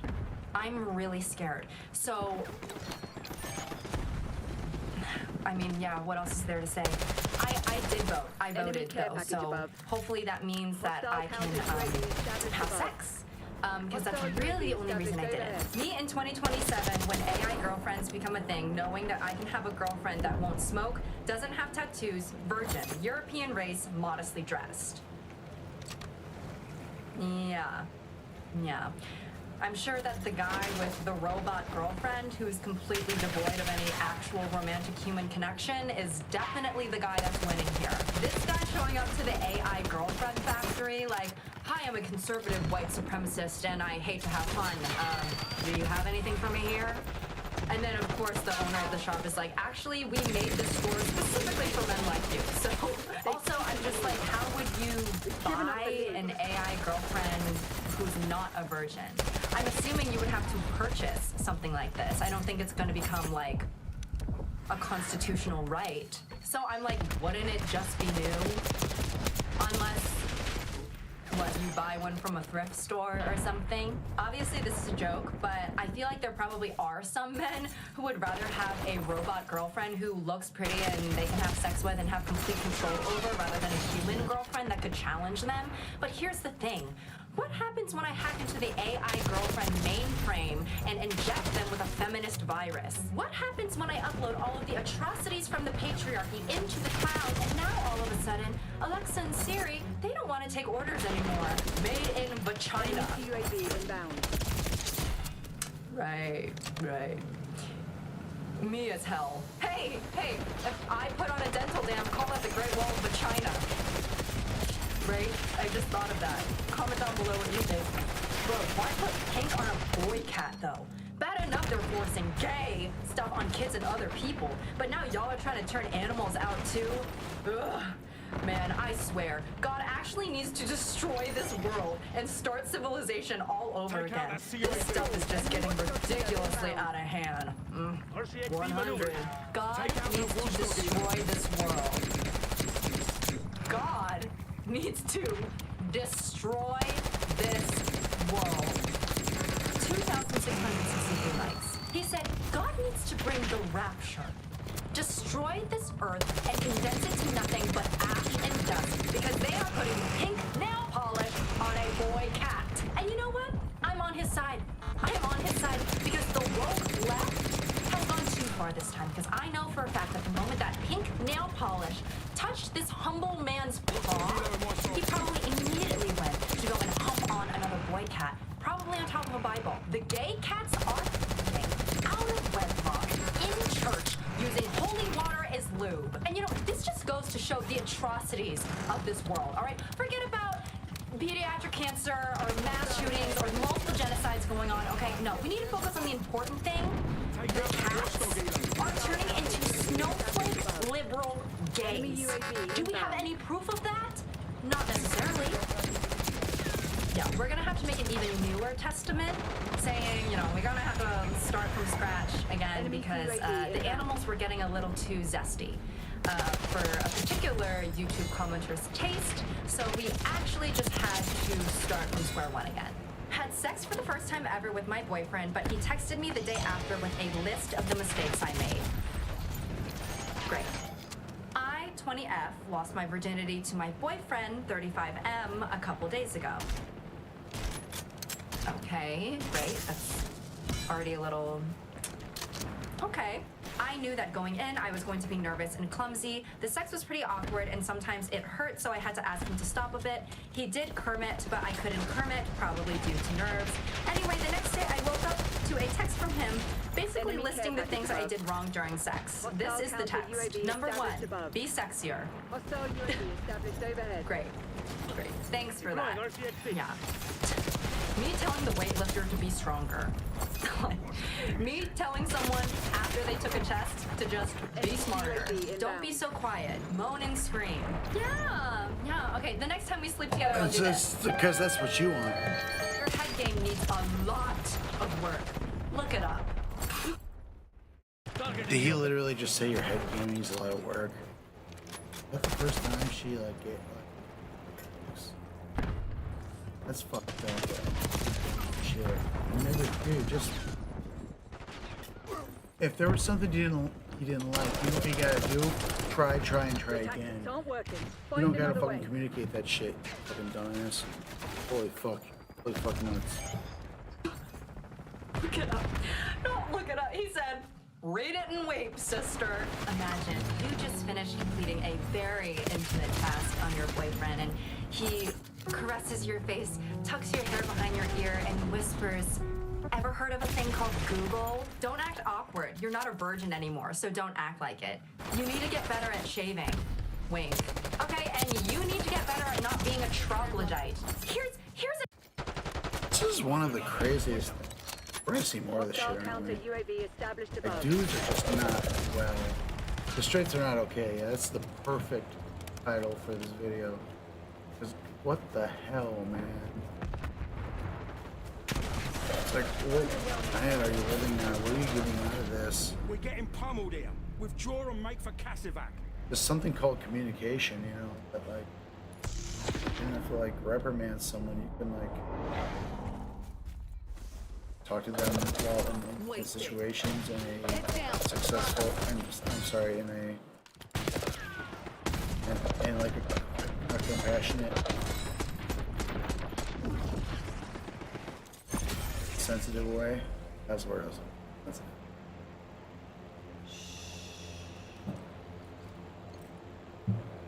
Emily, I would do anything for you. You just let me know what it is. An idea, okay? How about I wax my cucciana and then you wax your upper lip with duct tape, but actually you can just leave the duct tape on your mouth.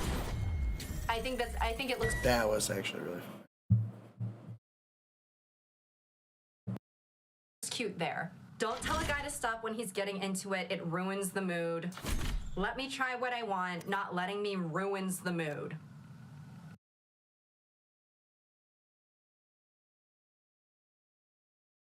Don't tell a guy to stop. Oh my! Was this dude's first time? Not letting me ruins these. It's all about him, right? Oh my god! I mean, I'm not claiming to be whatever. But like, I don't think anything probably gets me off more than like getting someone else off. And this dude is just all about himself and doesn't care what this person is going through. Like, if I was like intimate with someone and they weren't enjoying it, I would never, I would no longer be into it. I would stop me. If you're not into it, I'm not into it. Holy fuck. If you're into like a sexual situation when the other person isn't into it, you need therapy. Like 100%. Like, what the fuck is wrong with you? If you're having an intimate relationship with someone and you know for a fact that that person is not enjoying it, you know, I've been in situations like that, and you stop. I was with this girl for a while and like things weren't really working out, but we were like, you know, we were like making out and whatnot, and she like kind of bit my lip a little bit. I'm like, do you not want to do this? And she was like, no, I don't. And I was like, we stopped.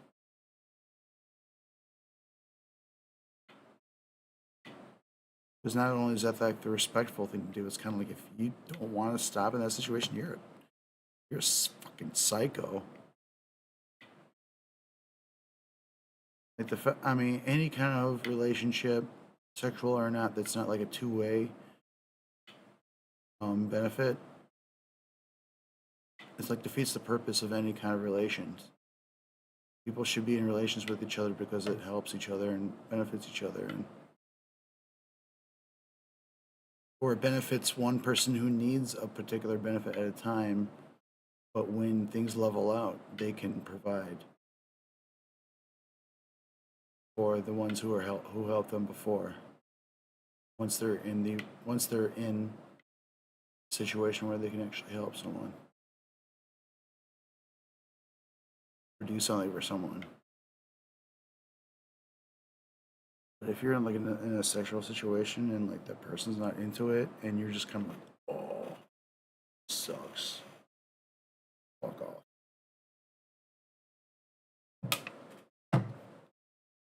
That's all I gotta say about that. Die.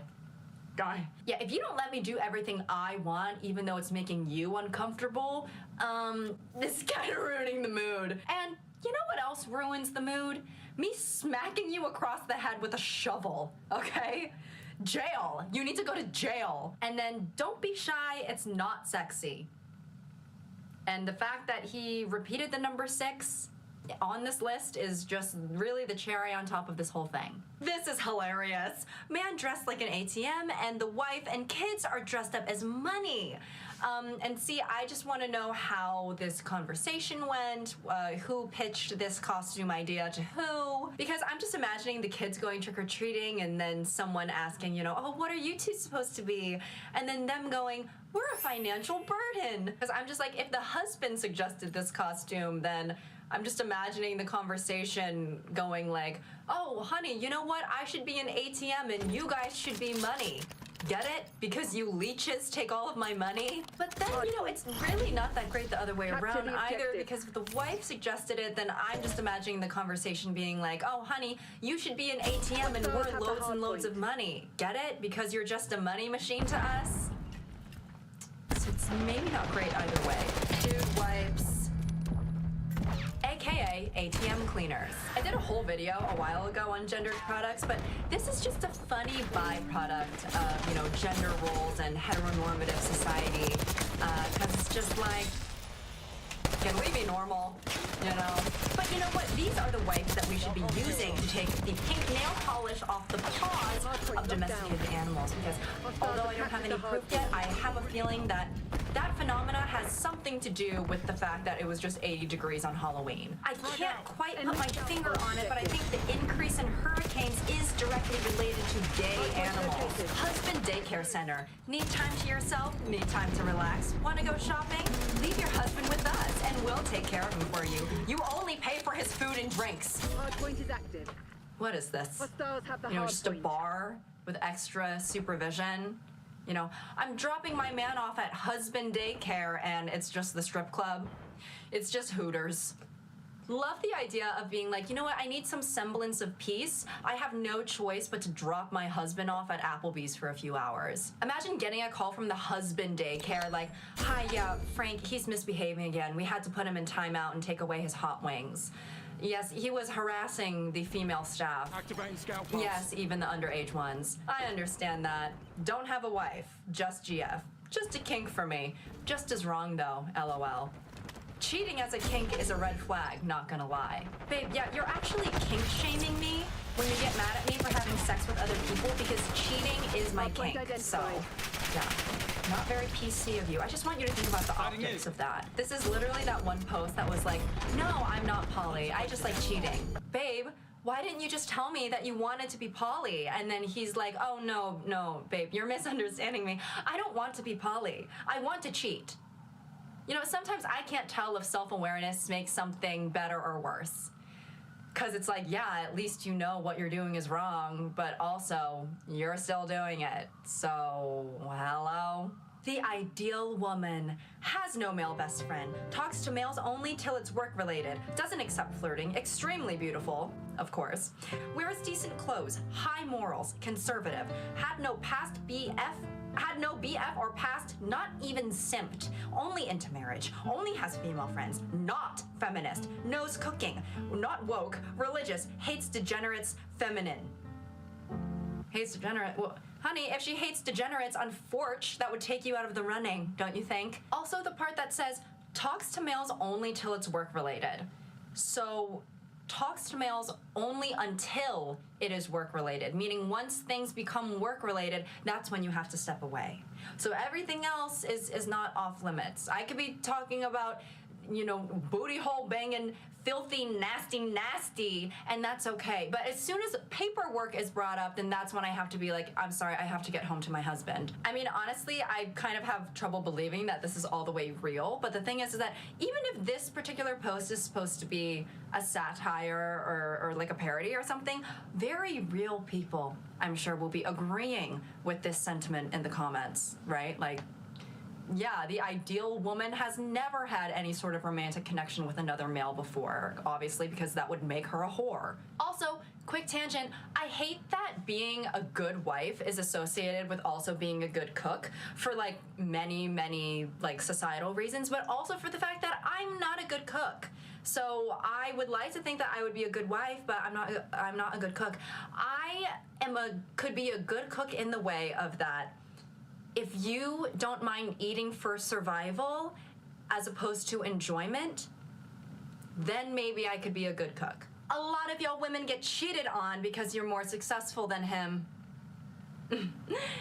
The more you know. So, women, you heard it here first, right? You need to turn down that job promotion. You need to turn down that life-changing opportunity. And why? Well, it's because your husband's penis will inevitably be flocking to other women's vaginas like ants to a summer picnic. And, of course, it would not be his fault. It would be your fault for trying to do something with your life. You know, in all seriousness, I think these guys are looking at these situations all the way wrong. My penis is perfectly happy with just wife was more successful than hanging me, out with me once.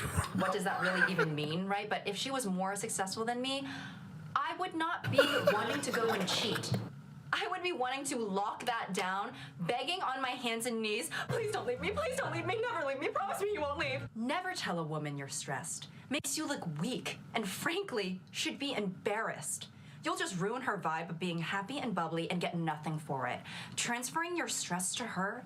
All right, this might be a bit much. You can stop me if you want to. Everyone who's real people. I'm just gonna say, I mean, this is not like a sexist MGTOW, like women thing. Not at all. Not at all. Women are fantastic, and I fight for their rights to party and everything else that they deserve rights to. But what I'm going to say, masturbating might be better than actual sex with other people. Hear me out. You can pretty, as long as you're in private, you can pretty much like do it whenever you want.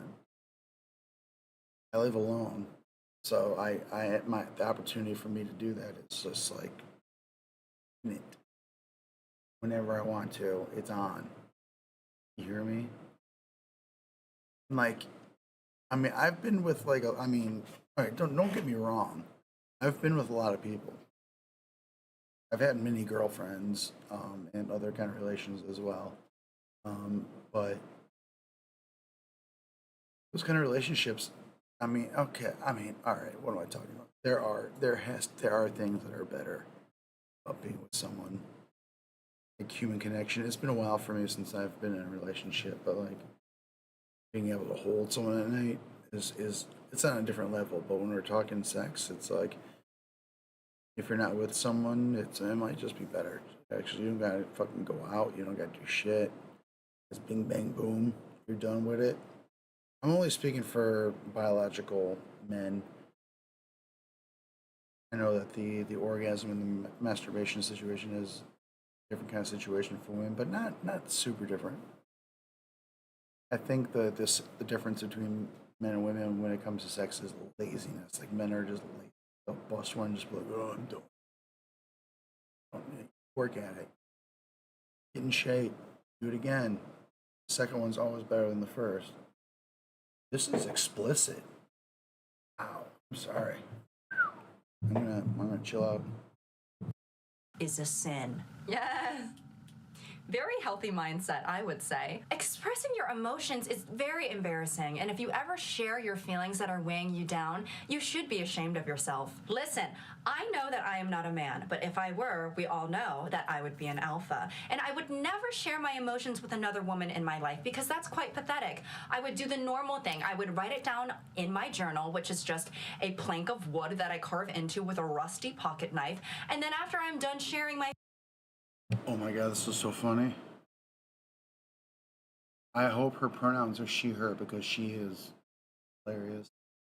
I love this channel. Let me give this shit a like. Only 5,000. It deserves 10 trillion likes. Not even Emily. Peace and love. You're fantastic. Take that to the bank.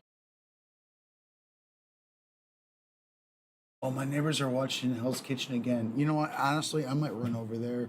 Not tonight, but someday, and knock and be like, I love Hell's Kitchen. Can I watch with y'all? I've got weed. Tabernacle has a new video. All right, I'm gonna watch it right now.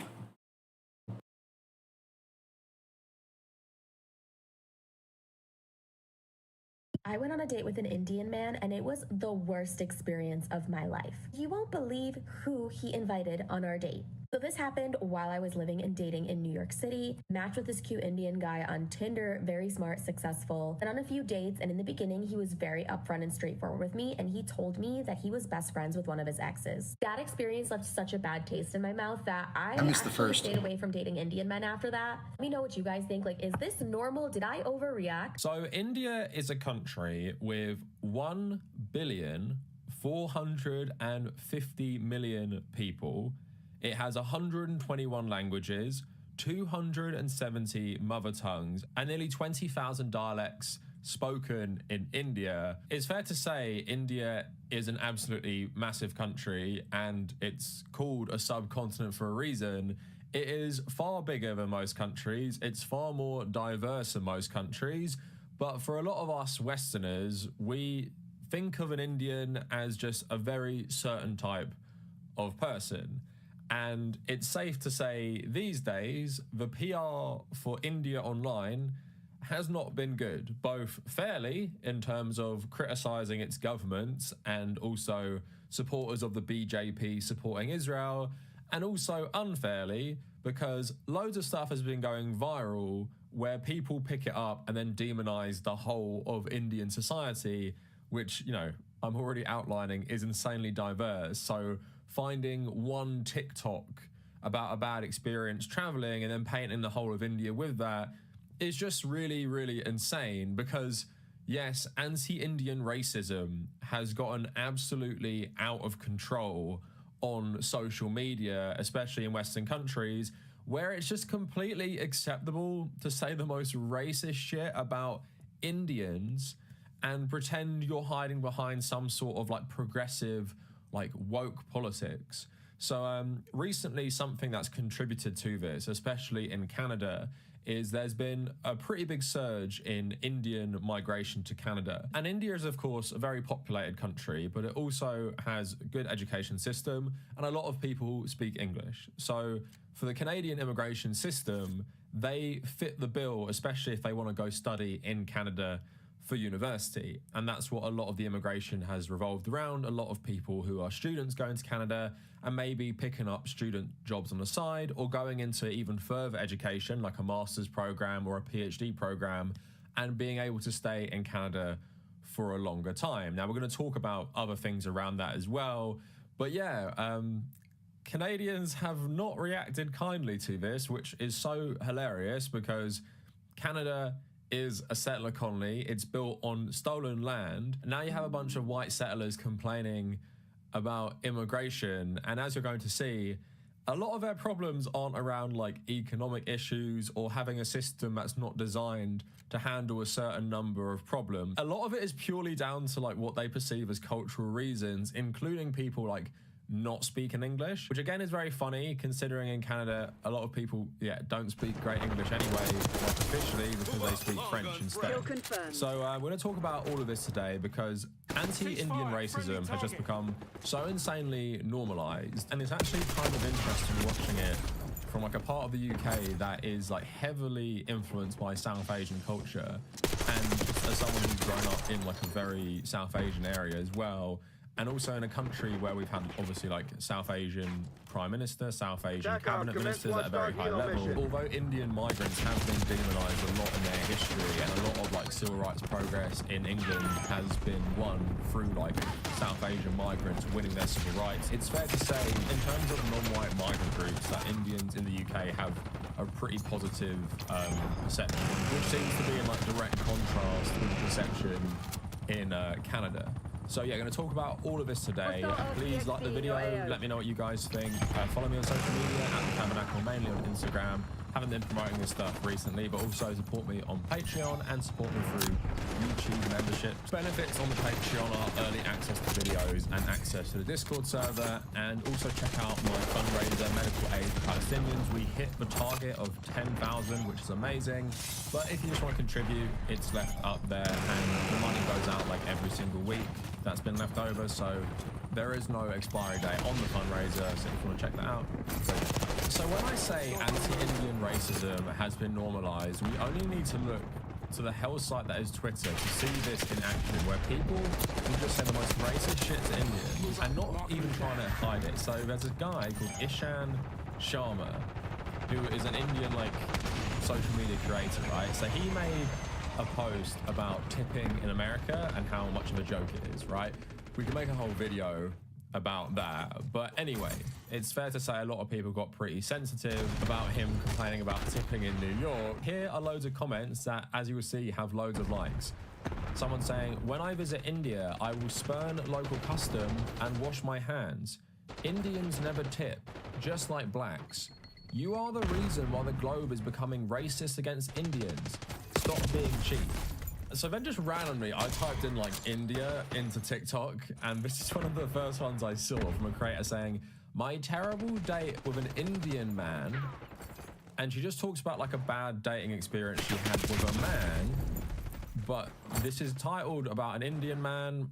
And also she tells people she's not going to date Indian men going forward because of this one Indian guy she dated. So that's just a little snippet of the comments you'll see, but here's the worst one, and it happened to another high profile YouTuber. So Mutahar, Some Ordinary Gamers, he wrote this earlier this year, right? And he quit Twitter because of the constant racism he got. He says, Gordon Ramsay State Restaurant at Vegas is the most unseasoned dog shit on a plate.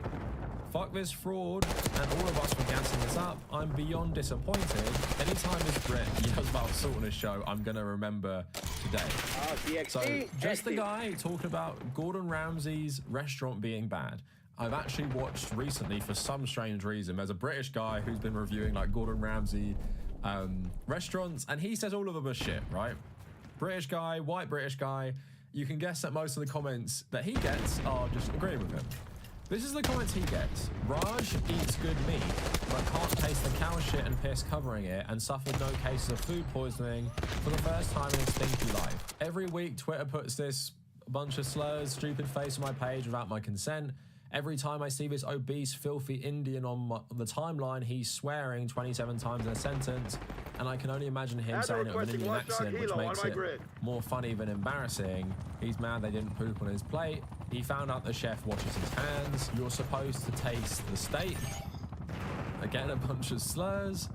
I'm just showing you this. It's just absolutely unhinged racism, because a guy said he didn't like steak from Gordon Ramsay, and he happened to be from a South Asian background, so therefore everyone was racist to him for this tweet. Because online, people are just looking for any reason to be racist to South Asians, mainly Indians, and as you saw some of the comments there, it's because of this perception of all Indians being like super unhygienic, all Indians like not washing their hands, like all the stereotypes you've heard about Indians based on like slums you might see in films like Slumdog Millionaire, or stuff you might hear from charity workers who have gone to India and talk about the poverty and the hygiene. But as I've said, and not that most of you watching this need to hear this, you can't base an entire like culture, can't base an entire like nation on like this anecdotal stuff that you see in like certain movies and everything.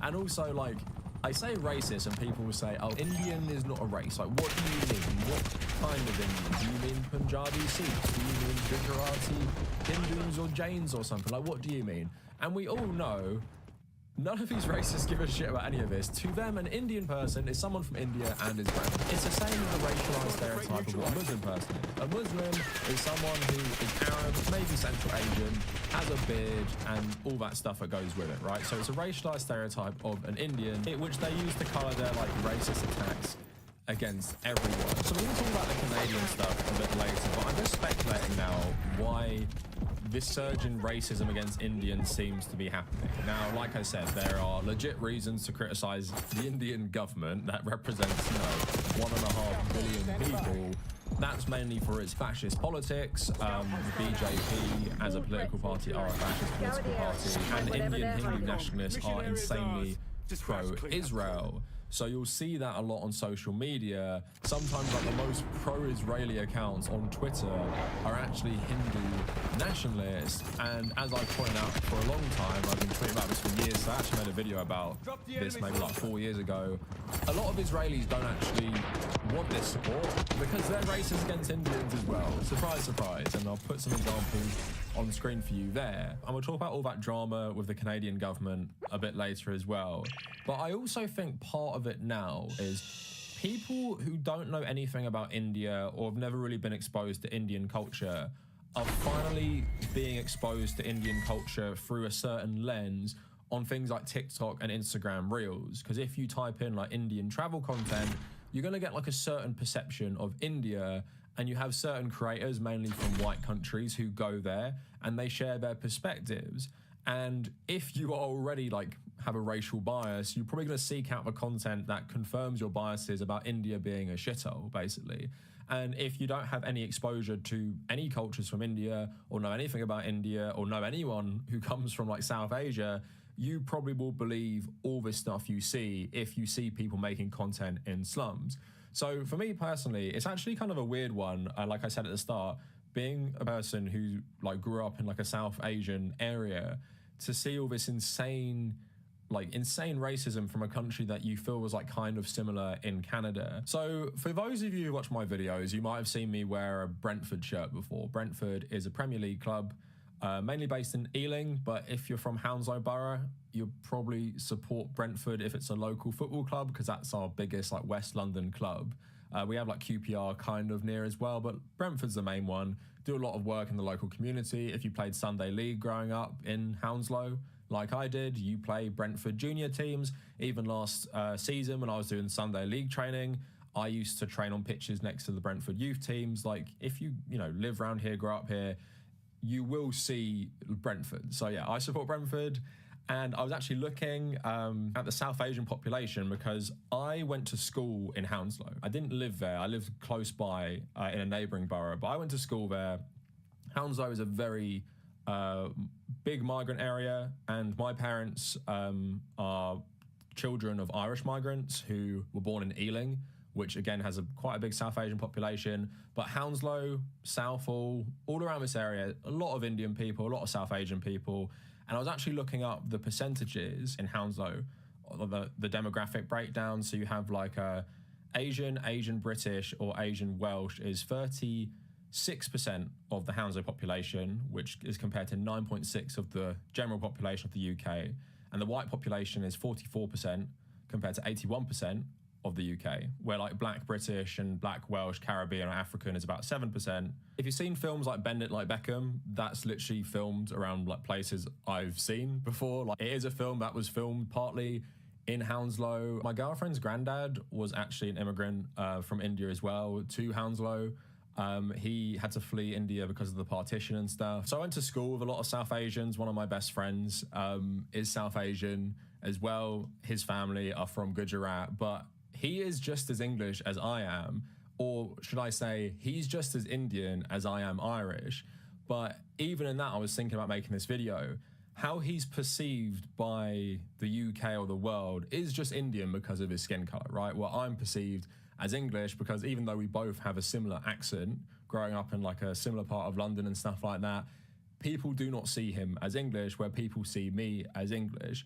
And what I'm trying to say is I grew up in like a very South Asian influenced culture at a time where racism against South Asians, particularly in Hounslow, wasn't like a really massive thing because it was actually replaced. And during my parents' like upbringing, that was a big thing, anti-South Asian racism, but it was actually replaced when I was growing up by anti-Muslim racism, which although can often encompass South Asians, all talking about like the clash between Islam and Western values. And in British society, at this point, I would say Indian culture is an accepted part of British identity for most people, especially because in most urbanized places, there is a big South Asian influence, and that stems from obviously the British Empire. And obviously a lot of British people say chicken tikka masala.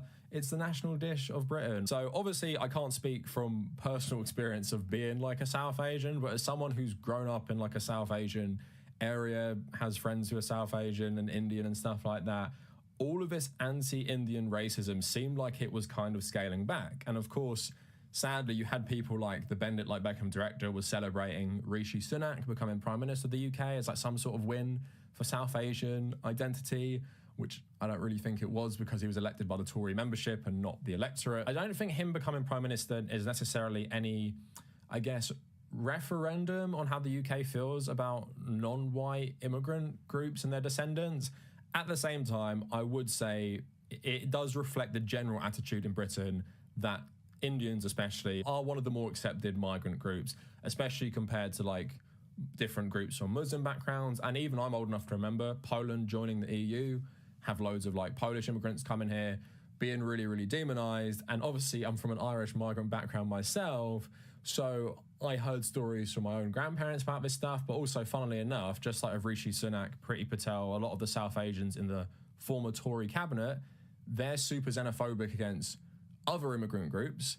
And that is something that's happened with my older Irish relatives, people who've been discriminated based on their nationality, religion, accent, will then turn around and start doing it to other people.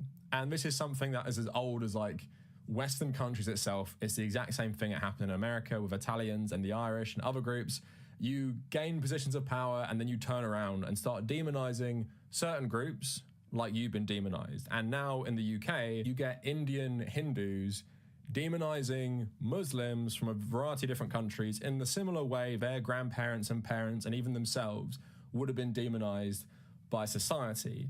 And in that context, we're also seeing that happen in Canada right now. And of course, you have like Jagmeet Singh, who himself is like visibly a Sikh man as well, and he was born to Indian immigrant parents in Canada. So I'm guessing a lot of Canadians probably thought like with the British, oh, like South Asians are part of our identity. Like, look at us, we have, you know, this tolerance because one of the leaders of a party is from a South Asian background. But what has happened recently is a variety of things in Canadian politics, mainly revolving around the Indian government and also the rise in Indian immigration. So I just want to talk about the government thing a little bit, because I don't think this is necessarily like relevant to a lot of the xenophobia. I do think it's an interesting background because it plays more into the mind of like, we cannot trust people coming from India because they're like attacking like Sikh people in the community, and they're just like, you know, literally attacking Canadians, right? So this came out today. Canada alleges Indian minister behind plot to target Sikh separatists. So the Canadian government has publicly alleged that India's Home Affairs Minister Amit Shah, the Prime Minister Modi's closest political ally, was behind a recent series of plots to murder and intimidate Sikh separatists on Canadian soil. Testifying before a parliamentary committee, the Canadian Deputy Foreign Affairs Minister, David Morrison, acknowledged he had leaked information to the Washington Post about Shah's alleged role in a campaign of violence against the Sikh diaspora over the last few years. Morrison confirmed he had given the information to a newspaper, which then published a story last month naming Shah. The allegations follow an explosive press conference last month where senior Canadian police officials accused India's ambassador to Canada, as well as several senior diplomats and consular staff, of involvement in criminal activities in Canada, including extortion, intimidation, and harassment.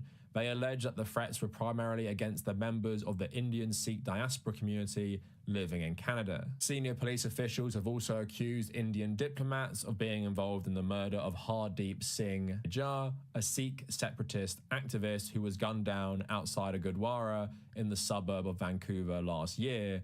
Canada expelled the Indian diplomats in response. India followed suit, with senior Canadian diplomats told to leave Delhi within the week as relations between the two countries hit historic lows. So a lot of Canadians are generally like insanely racist, and I think they get a pass as a country for being racist far more than others. Like the UK at the moment internally has a far worse reputation for racism than like Australia or Canada, where I actually think Canada and Australia are actually worse because of the settler colonial ideology and how they treat and view native peoples, as well as how the older group view immigrants from everywhere. Like, I've even heard people from Ireland saying they face like loads of shit in Australia, which is like so funny considering the history of Australian colonization as like a penal colony that loads of Irish people were sent to in the first place, like nearly 200 years ago. So you have all that stuff anyway, but that is just like a bit of political background for like the recent surge in anti-Indian sentiment in Canada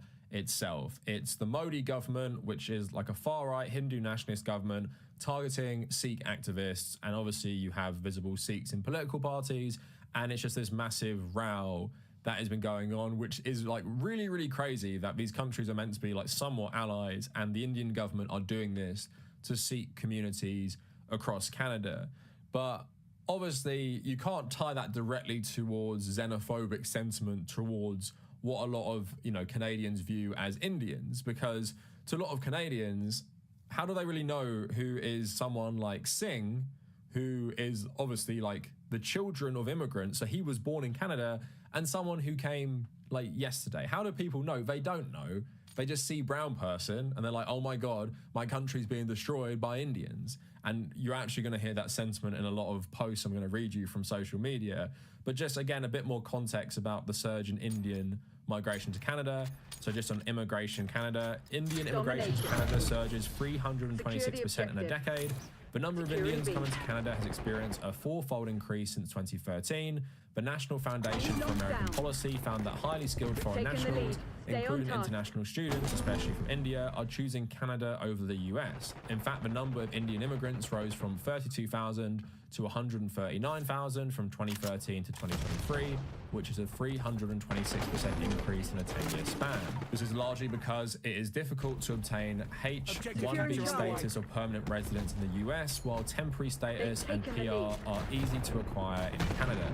While Canada has fast processing for most highly skilled temporary visas, the H-1B lottery rejects most applicants in the pool, causing many to return home after completing their university studies in the US.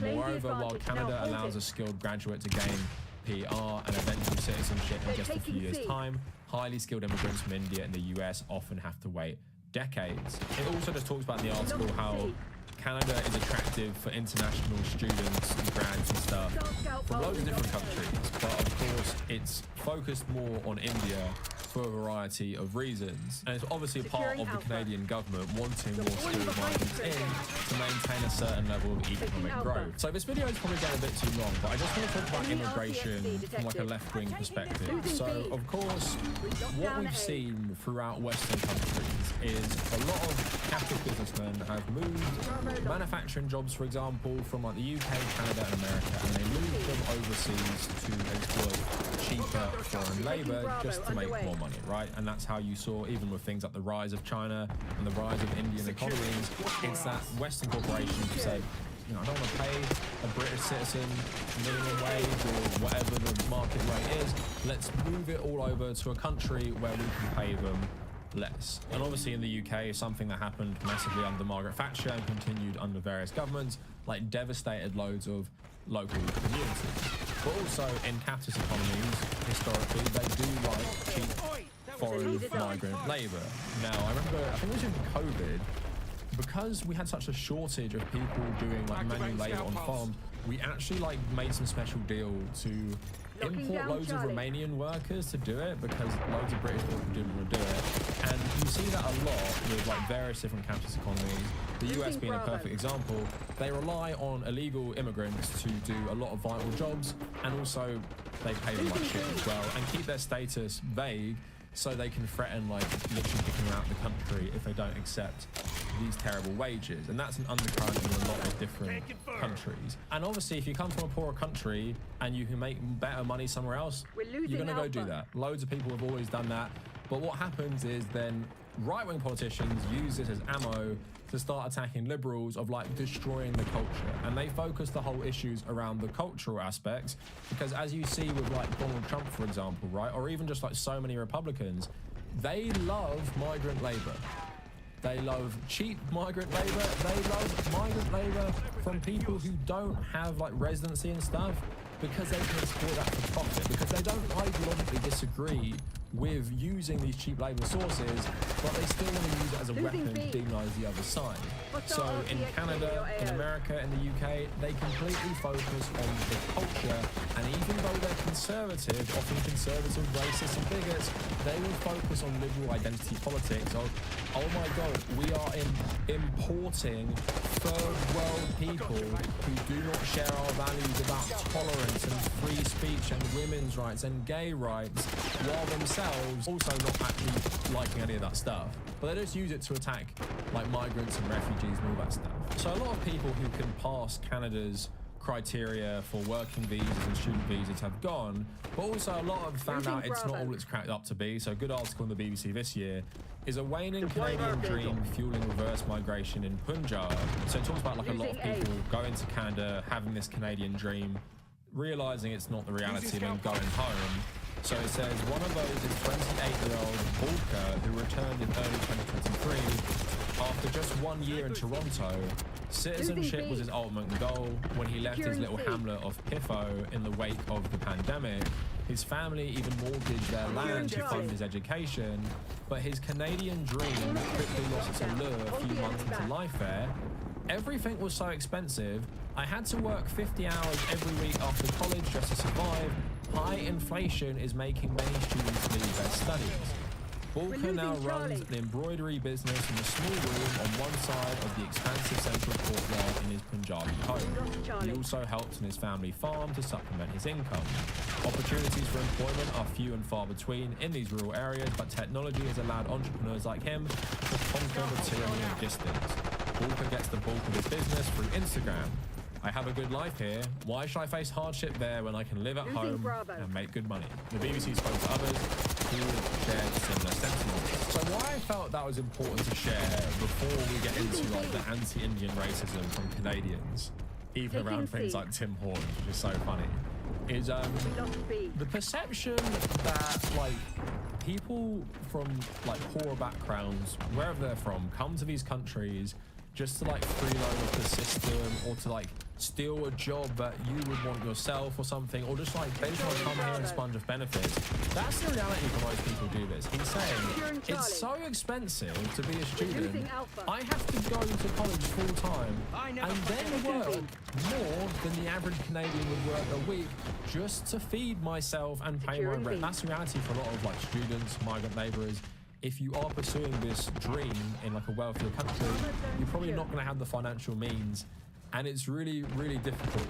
So this version of Canada you keep seeing from like right-wingers, it is like a paradise for any migrant who'd want to go there. The government is going to completely pay your way, it's going to fund you, you're going to have a great time, paid for by the taxes of Canadian citizens. Obviously, it's always good to keep in mind like the reality of being a migrant anywhere and how hard it is to be a migrant in places where you don't necessarily speak the language in the same way that they do, and the culture might be really alien. But don't worry, just as we're seeing across Europe with a lot of how we talk about Muslims, Canada are doing this but about Indian migrants. And again, what makes this funny is often a lot of the rhetoric is around these people coming here, they can't speak English, they don't bring any skills, they don't have a good education, where in Canada, these people only can come there because they've met the criteria for the visa, which although is more relaxed in other countries like the US, you still have to have an education and you still have to be somewhat competent in English as well. So a post on Canadian, which isn't the official Canada subreddit, but as you'll see on Reddit, there's loads of offshoots. Like there's one called Britain, there's one called the UK. They have their pros and cons. This person says, I'm sick of the environment we've created. Maybe this is because I work at a college in southern Ontario. Maybe this is because I'm a woman. It could be a number of things.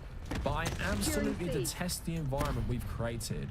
I can't go anywhere and not be bombarded with Hindi and whatever other Indian language is drilling my eardrums. They stand in doorways in groups of 18 to 15 men. They stare at you if you don't wear baggy clothes. I'm currently sitting on a GO train and can't think straight because three massive groups are literally yelling across the train at each other in their own language non-stop. And I've had to move cars already. I feel this way at work. I feel this way as going into Toronto. I feel this way in random towns now.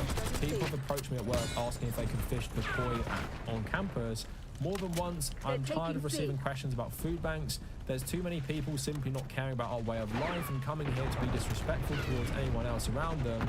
I'm so tired of putting up with social acceptance when only one side is told to be tolerant. I mourn the multicultural mosaic we used to be. It was beautiful while it lasted. Out of all the countries to import people, why did they import Indians of all? Because there's an endless supply of them, and they're accustomed to living the standards of farm animals. Who better to cope with Canada's declining quality of life?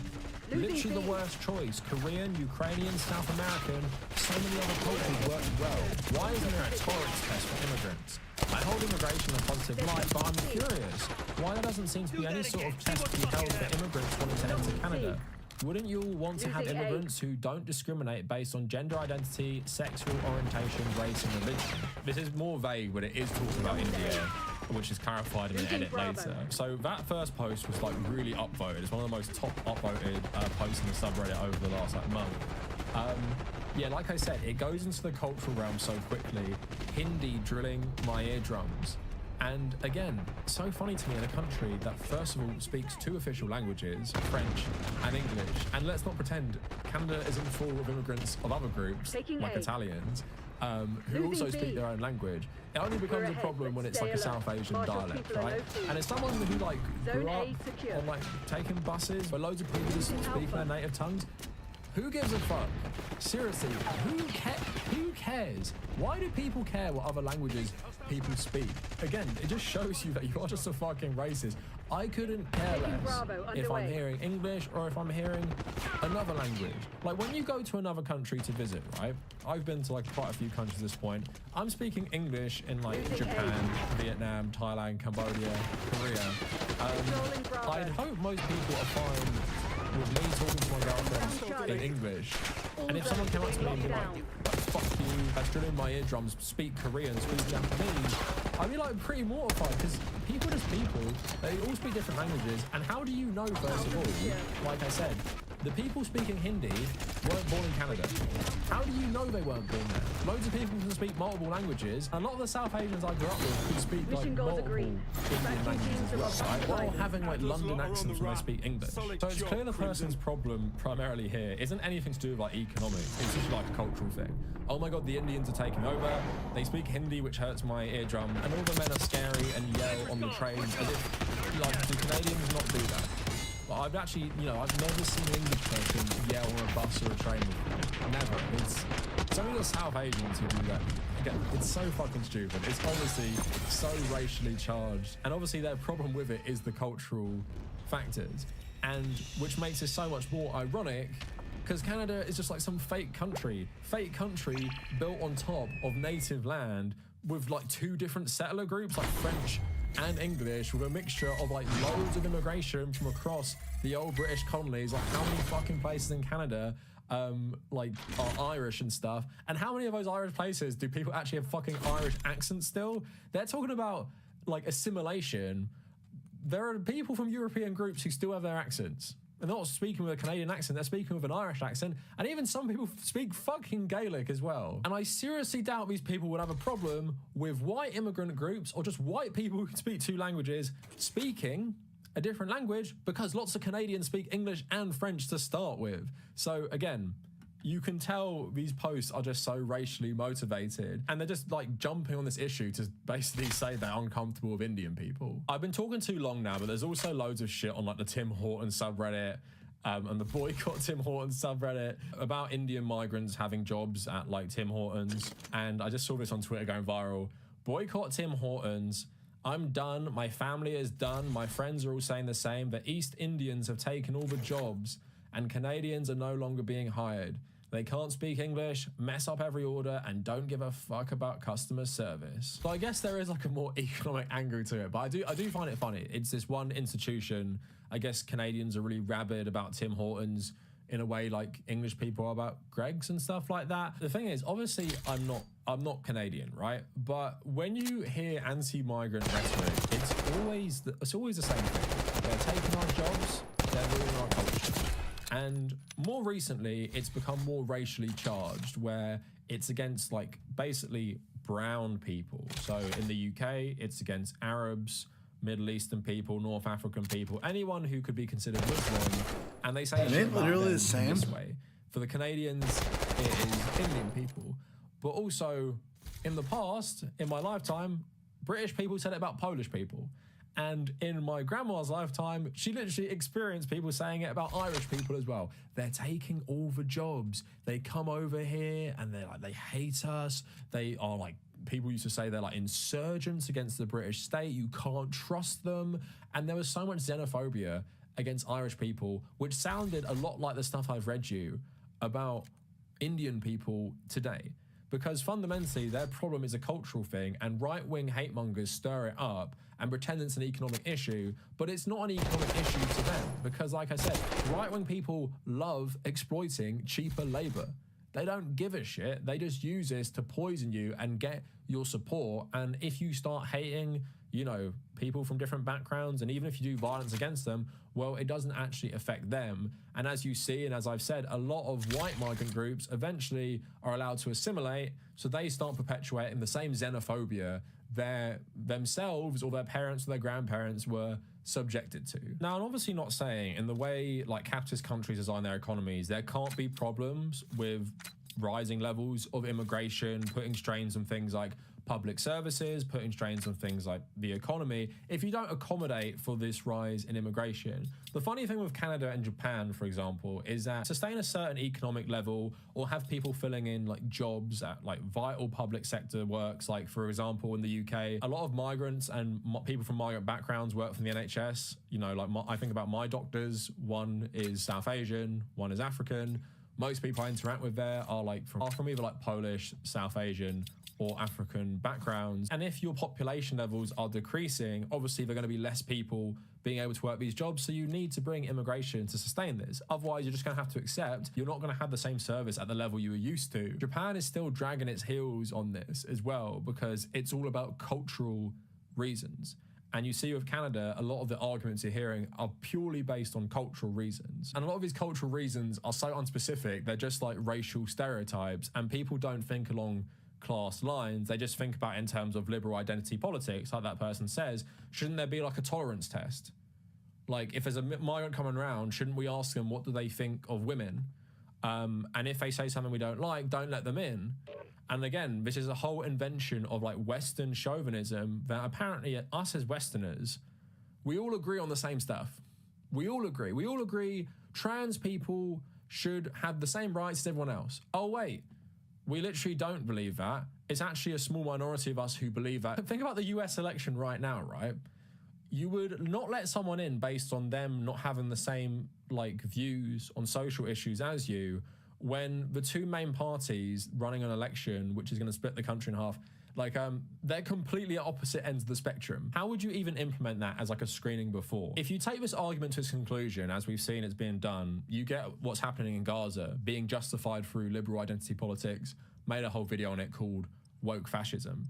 So that is it for the video. I just wanted to make this because I've been seeing so much insane anti-Indian racism, and I guess I wanted to focus on Canada because I guess a lot of it is coming from Canada, but it's just a general thing at the moment. And I would say as much as India has like a very like good reputation for certain cultural things like food, like cinema, like music, at the same time, I think because of like travel TikTok, travel social media, white Westerners going to India, and the worst elements of India going viral, people just have this negative perception.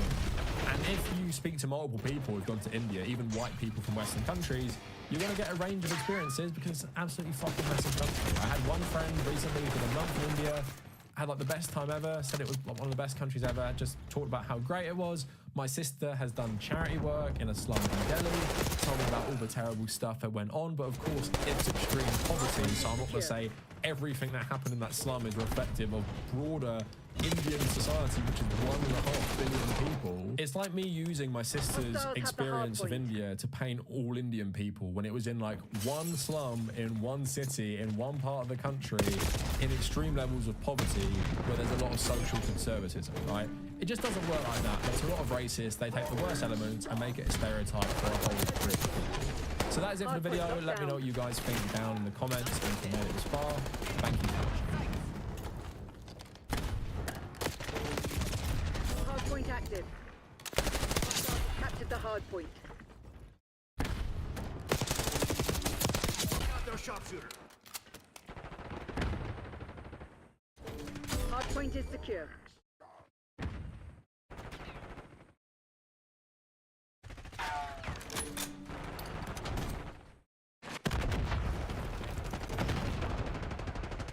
Hostiles have the hard point.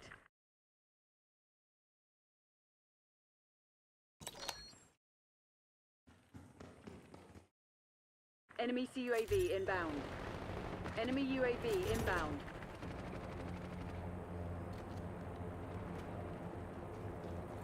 Hardpoint locked down. Hardpoint identified. I think that there's a lot of people in his fan base who are genuine progressives who probably are at odds with Ethan's perspective, and they just want him to stop, most likely doing this. I think that probably turns off more people in his own community than like turns them against me because they believe the smears.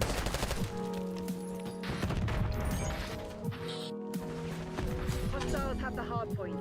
I'm saying it. I did see that his own fan accounts. Why I can't support Ethan Klein anymore? Ethan's Basement. Sorry if you're disappointed. I just wanted to explain why I stopped making my videos. Like his own fan accounts are like literally going, dude, please stop. Like this is not good. What is this? It's hilarious how he thinks this makes him and his fans look bad. What is this? What? Part one, who is this person? Oh, nice. Why didn't anyone ask in the Q&A how she felt knowing she took part in the dehumanization of Palestinians and the apartheid as a member of the Israeli occupying force? Part two, here is their profile. Let's click the link. This person has 57 followers. Point is secure. And then part three, oh, wait, what? Wait, what does this say about... What is it? Am I missing something? The YouTube link. What? So he clicked on the YouTube link. And the YouTube link is What Really Is Marxism? A video I made 3 years ago. I'm really stupid. Can you educate me a little on Marxism? I don't know what it is for real. Hostiles have the hard point. What? I'm having a hard time, like, he's saying, wow, this person is anti-genocide. Wonder why. Then saying it's an aha when they're followers as though that's bad. What the fuck? Hardpoint locked down. Hey, it's been a while since I saw my face. I haven't been doing so great, so I took a little break. A lot of people are saying some things about me that aren't quite true. Doesn't matter if it's true though. Just as long as it's entertaining. Hardpoint is active. Hostiles have captured the hardpoint. Also, I think it's amazing that an hour of the content we've made carefully criticizing him days of the clip he finally decides to watch. What a pathetic coward. Or maybe it's because finally the election, which you know, was perhaps a little bit more significant for someone like myself, a political commentator, and not one that is just LARPing with one for a little bit and crashing the fuck out in the process by regurgitating talking points you're getting from Destiny, running your own like McCarthyist operation for some weird reason. Now I do have the adequate bandwidth and time and place to be able to actually look at how stupid any of this nonsensical bullshit is. Oh my god. If you don't want people to think you're a Zionist, then stop saying insane shit. What the fuck? Hostiles have the hard point. Why can't I support Ethan Klein anymore? And I'm ashamed I ever did. Hold on, let me get my food to watch. In this video, I just want to explain why I stopped watching H3 over the past few months. What made me go from a pretty big fan of the show to, I guess, what Ethan would call a fallen fan. I've always known Ethan had his shortcomings, and I could usually look past them and still enjoy the show. But lately, it's been way too much. The hypocrisy and double standards have just piled up. So I figured, why not make a video about this to highlight what's been bothering me and why, after all these years, I've decided to stop supporting Ethan. Why are people mad at me? I want someone please to explain it. Explain why you're mad at me. Go ahead. I'm dying. Please. Tell me why. I'd love to know why. If you actually articulated why you're mad at me, it wouldn't make any sense. I'm dying. Please write it. Not even disagreeing, frankly. Just trying to have a conversation. So, in short, you know, suck my f***ing dick. Hardpoint is active. Indicated location. Echo Hardpoint chamber. locked down. So Ethan has been on a crusade against several creators, including his former co-host Hassan, and recently he's criticized Hassan specifically for not watching the videos or addressing the points Ethan raised against him. They're talking a lot about my former co-host Hassan Biker. I just want to point out this is literally the first time I'm actually seeing this video.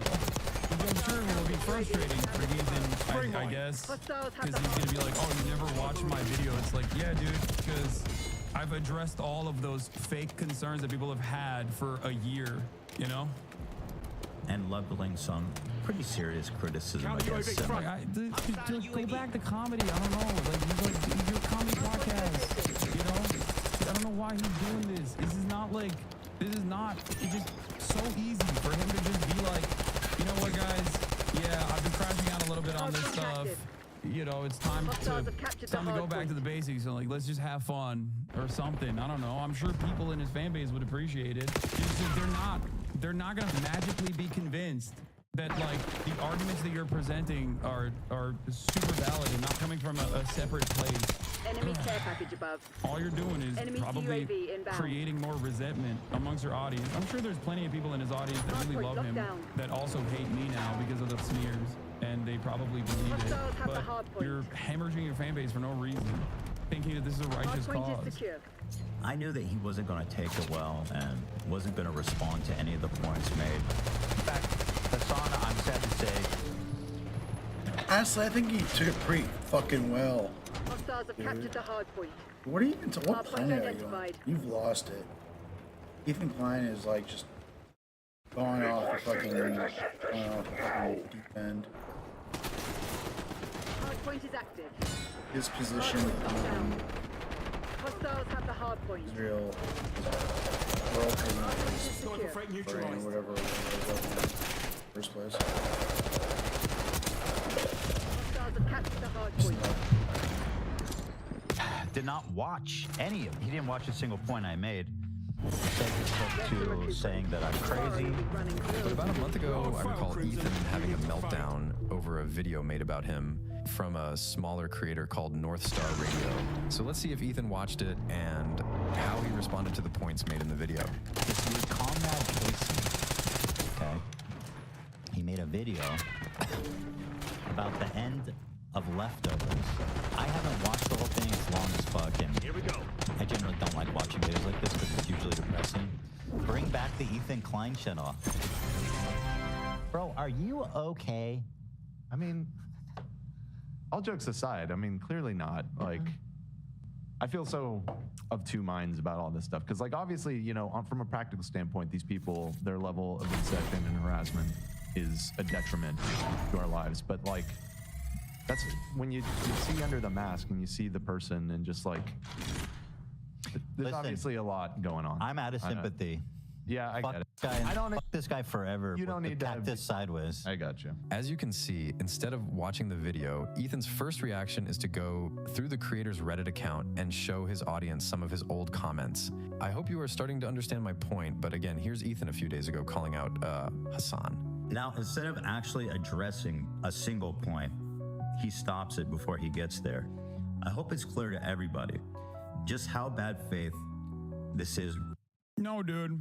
It wasn't bad faith. My initial reaction was to not be distracted so close to the election with an ongoing act of genocide. It felt like it would be an unimaginable disservice to the people that I speak about, but I'm sure you never heard any of that stuff because the Destiny subreddit didn't clip it for you. Or maybe you did, and it didn't suit your purposes of smearing me. But it was very clear why I didn't respond to it. It's not like I'm afraid of a guy who openly admits he doesn't know who the fuck Yoav Gallant is in terms of like having a political back and forth. Okay. Like narcissism aside, it's like peak Dunning-Kruger to assume that you are going to be able to just utilize Destiny's talking points in a subject matter that I'm more knowledgeable on than Destiny is, for sure. Like, it makes no sense. Yeah, it wasn't worth my time. I thought it was silly. I thought it was a disservice to the more serious subject matter that I wanted to cover. It wasn't because I was afraid. And in terms of charitability, I do also want to mention something to you guys, because I did reach out. I reached out to Ethan and I said, I don't think you respect me that much, but I really, really seriously hope you talk to Sam Cedar. I texted him that. He didn't respond. I was like, look, you don't, it's obvious to me that you don't respect me, but I think you probably still respect Sam Cedar. Please talk to him privately. That's what I said. That was like, while he was in the process of crashing out like this, for the record. That didn't stop him from using that message against you. He said it was anti-Semitic to have you talking with you. All right. Right now, and how desperately he's trying not to respond to any of the actual criticism. Like, he thinks he has like a banger, you know what I mean? I think he's like deluded himself into thinking that like this shit that he has, that has been consistently propped up by like the Keemstars of the world and all these like drama perverts are actually just, he's sitting on this like mountain of damning indictments that I'm too afraid to respond to. I did respond to it. There's a YouTube video of it. I took all the highlights, all the bullet points, and it wasn't even me responding to it. It's because my track record on this shit is so clean and so goddamn public that it was an effort post a fan of mine had made on Reddit, clipping direct responses to it. It's over here somewhere. I think it's called Ethan Klein Drama Explained. Ethan Klein versus Hassan Piker Explained. Yeah. If you want to know, what's going on, you know, you can figure this shit out on your own. That I've made. This is also after me being like unimaginably beyond good faith to him for a year. I didn't care. I didn't think that I didn't think there was anything but a simple distraction. I didn't like, you know, I had the Teddy Fresh bear behind me for most of this process. Okay, like that's how little I cared about all these instances where he was like kind of daggering me a little bit left and right. And I guess me not responding made him more and more angry. I yelled at my community for not being charitable to Ethan. None of that mattered, it seems. Video one more chance. After all, he's the one that brought it up during the podcast. Twitch streamer on the platform. What's below? Hey guys, what's up? I'm North Star Commie Radio, and you can design this picture. It's like Charlie, but like not funny. So yeah, 12 seconds in, and Ethan stops it to make a personal attack, and that's it. He won't show anything else from the video, and instead will go back to Reddit to comb through his comment history. So anyway, this guy who made this video that's like super weird and biased towards Hassan, and is like mega commie, hanky. So this guy looked into him. So a video he hasn't watched is super weird and biased towards Hassan. But of course, Ethan doesn't have to watch or show the video. It's way more effective to just tell his audience that this guy is a communist, so his points don't matter. This is a classic Tim Pool move, by the way. So let's go back to Ethan's recent video calling out Hassan. You can see there's layers and layers and layers of character assassination, propaganda, logical fallacies, and not... Wait, I'm the one doing character assassination? Why don't you play my video addressing the talking point? Fuck you mean? What? Bro, what?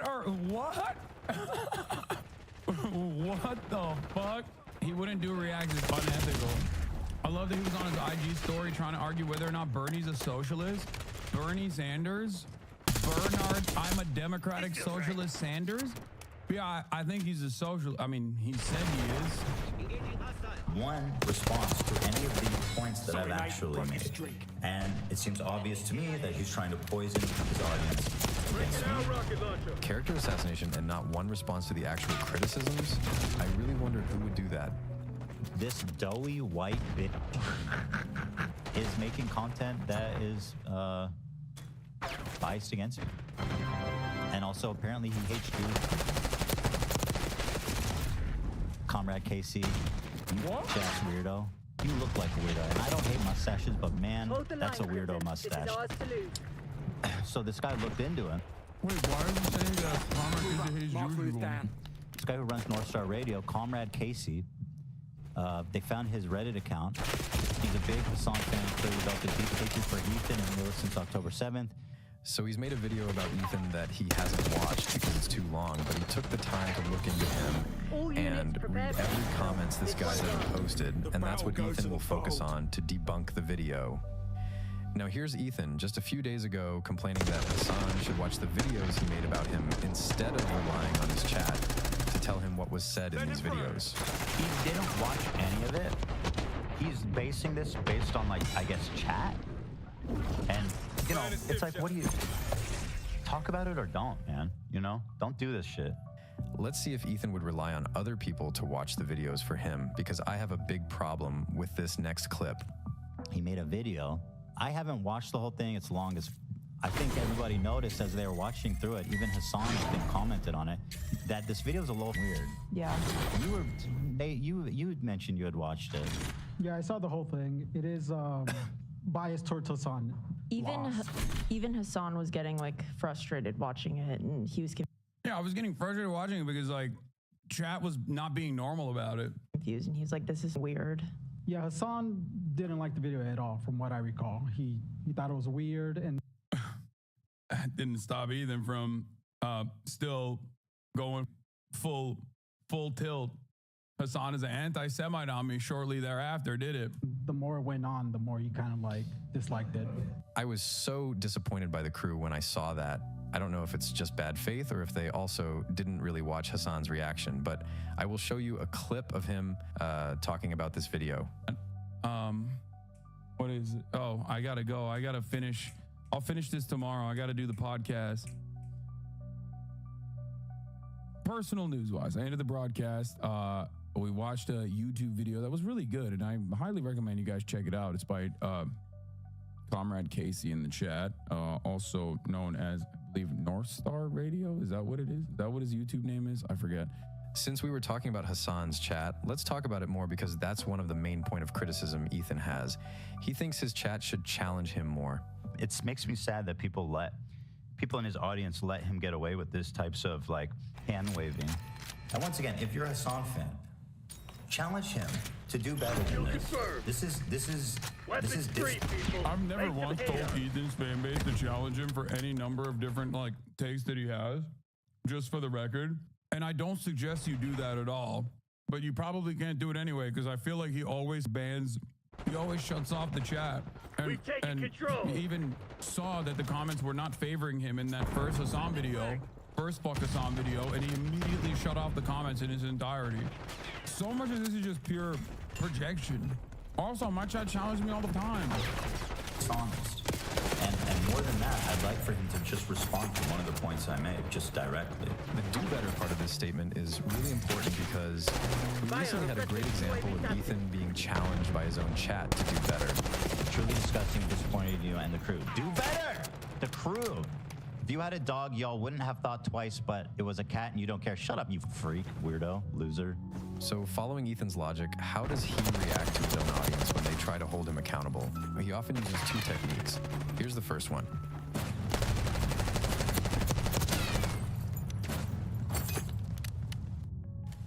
Also, here's a clip I found interesting from just a few days before they turned off comments on all their recent videos. It's just too good. He also started turning off replies. I have no idea what any of this other shit is. I don't know what the fuck any of this stuff is, like the cat comments or whatever. But I have seen, I know that he's turned off his comments. Bro, how many times a day do you DoorDash? I do not DoorDash. But I get food delivered once a day. It's all videos he heavily criticized you in. Name one time a chatter challenged you, liar. Good one. By the way, the Reddit post that appears on the video about North Star Radio was made by an account that posts on the D subreddit. Yeah, of course. Dude, that's all. That's where he's getting his stuff from. And it's like kind of a funny situation to be in because like his community knows what Destiny's all about. Destiny has called Ethan the R word like numerous times when we had leftovers together when we first started it. Destiny and his community despised Ethan. They harassed him nonstop. Destiny himself has also aligned himself with the likes of Sam Hyde, who is a pedophile Nazi. Why did Destiny do such a thing? Sam Hyde hates both me and Ethan. Why did Destiny do such a thing? Oh, that's right, because Sam Hyde was saying he wanted to kill me. That's what he did. He literally welcomed him with open arms. A straight up Nazi and a pedophile. So it's kind of odd for him to pull up the enemy of my enemy is my friend moment here, where I'm all of a sudden the enemy. Ooh, that's cringy. Yeah. Logan did? Logan turned off the I know you lost. Yep. That's rough. That's right. But apparently another problem Ethan has with Hassan is how he sometimes loses it and yells at his chat. I despise all of you, dude. And you know, is it really cute the way that he like says crazy shit to his chat? I don't think it's really that cute. I don't know why. Wait, was that a video of me yelling at my chat for doing like weird drama baity shit with Ethan? That was his takeaway? That was me literally yelling at my chat for saying like, you guys go above and beyond? No, it's probably not. I don't think it's from that. There's no way. There's no way. Lamau, bro, you are insanely off-putting. You're great at curating clips, though. Thanks, man. I like that you put a nice little compliment in there. Yeah, you're right. I'm a very off-putting person. I'm sure your favorite internet debate guy is definitely not seen as off-putting. Also, you are usually right. Oh, okay. I'll take it. Glaze. Why people let him get away with that? Now let's see how Ethan responded to the pushback from his chat the day after he made jokes about Aaron Bushnell, who set himself on fire in front of the Israeli embassy. And I want to remind you, the people in the live chat are all paying members. Well, unless I'm misunderstanding, tell me why. I'd love to know why. What I saw, because you made fun of him burning. Okay, dummy! I joke about all this shit every fucking day. And now all of a sudden you gotta get all bitched out? Like, give me a break, dude. You know, suck my dick. And give me a fucking break. Look in the mirror, loser. You're the problem. You are the problem. You are. You people. So why are you expressing such dumb fucking thoughts in my chat? Go somewhere else. Like, seriously, if you're that sensitive. I'm sure you've already answered this. Is probably the dumb question, but how do you respond to haters that say you interacted with them knowing he lives in the IDF, asking out of total ignorance and genuineness? Also, I'm a dumbass. Great question. I've talked about this with respect to American veterans as well as Israeli veterans. There are plenty of former IDF veterans that, for example, created the organization called Breaking the Silence, which is an anti-occupation organization in Israel. I do not fault people for their past actions as long as they are they're doing everything they can to work against it. And I did not know what Hila's perspective on the Israeli occupying force was at all at the time. We had never talked about it. And even in our first conversation, I believe she was in the background, and at that point it wasn't like she didn't say too much in that Leftovers episode. So for me in particular, I never fault people for things they've done in the past. I'm a firm and committed believer in rehabilitation. And I think that, yes, even if you were a part of the American military, even if you were part of the Israeli military, it does not matter. After all, if you recall, one of the first people that I actually interviewed, Dr. Ofer Kassev, was someone who served in the Israeli military originally. He also got arrested for becoming a conscientious objector later down the line. But Dr. Ofer Kassev is a member of the Knesset in Israel. That was like one of the first people that I interviewed. Like, Israel has mandatory conscription. I'm Turkish. Turkey also has it. So I'm much more understanding of like people that served as long as they look at that and they recognize that it was not good and actively become allies and even show their own personal experiences as a way to make a further argument against Israel's genocidal actions or Israel's apartheid state. So it was never even a question for me.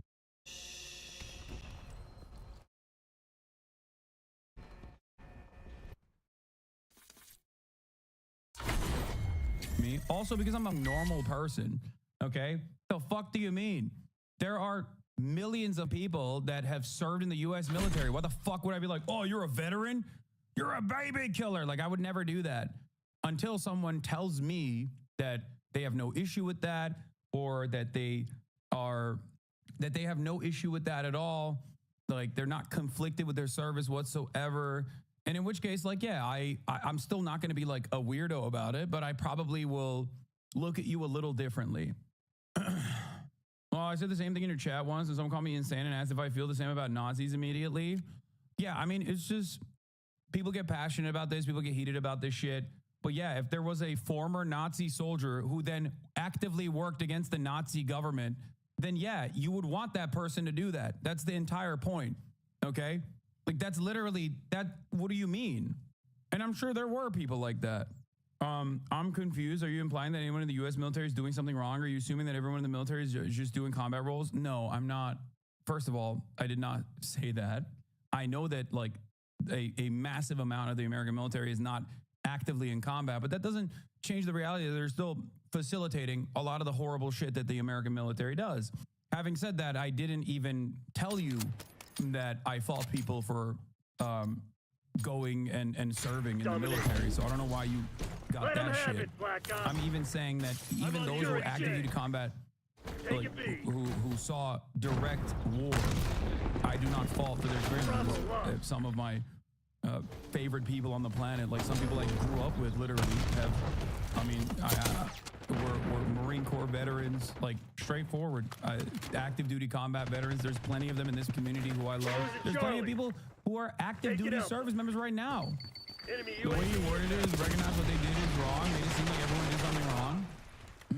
I'm just mean broadly, brother. I don't know why you're getting lost in the weeds. It seems like you're a little bit conflicted about maybe your personal experience, so that's why you're lashing out a little bit right now. You know?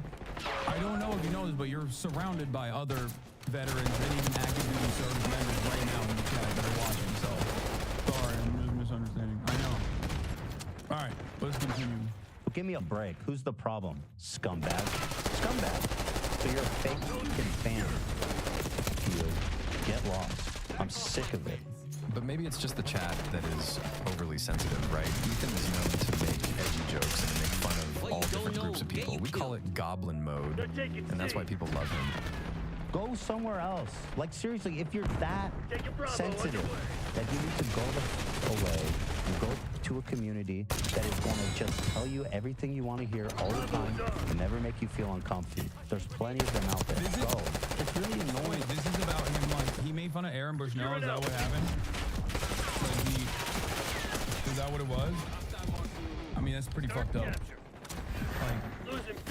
that, like, people just, they stand by it, like, just waiting for any reason to call me. And by the way, why? Because I made one stupid, insensitive joke. If you can't deal with it, then, you know, you're a hypocrite. Because I make these jokes about all different topics. Why didn't nobody tell him to stop? No, the chat was telling him to stop. I think it was in, they're saying that the chat was in members only mode. What is this? First reaction is this. Was absolutely insane how he loved the whole time. That was crazy. I don't know how that's humanly possible. Again, I'm focused on cool stuff. I mean, that sounds bad, but he did it really good. Does that sound right? I love to make regular things. Geez, that sounds bad, but he really good. I mean, but I mean that as a compliment. What the fuck are you guys angry about me, really? I'm just, what did I do? My God, stop. Charlie.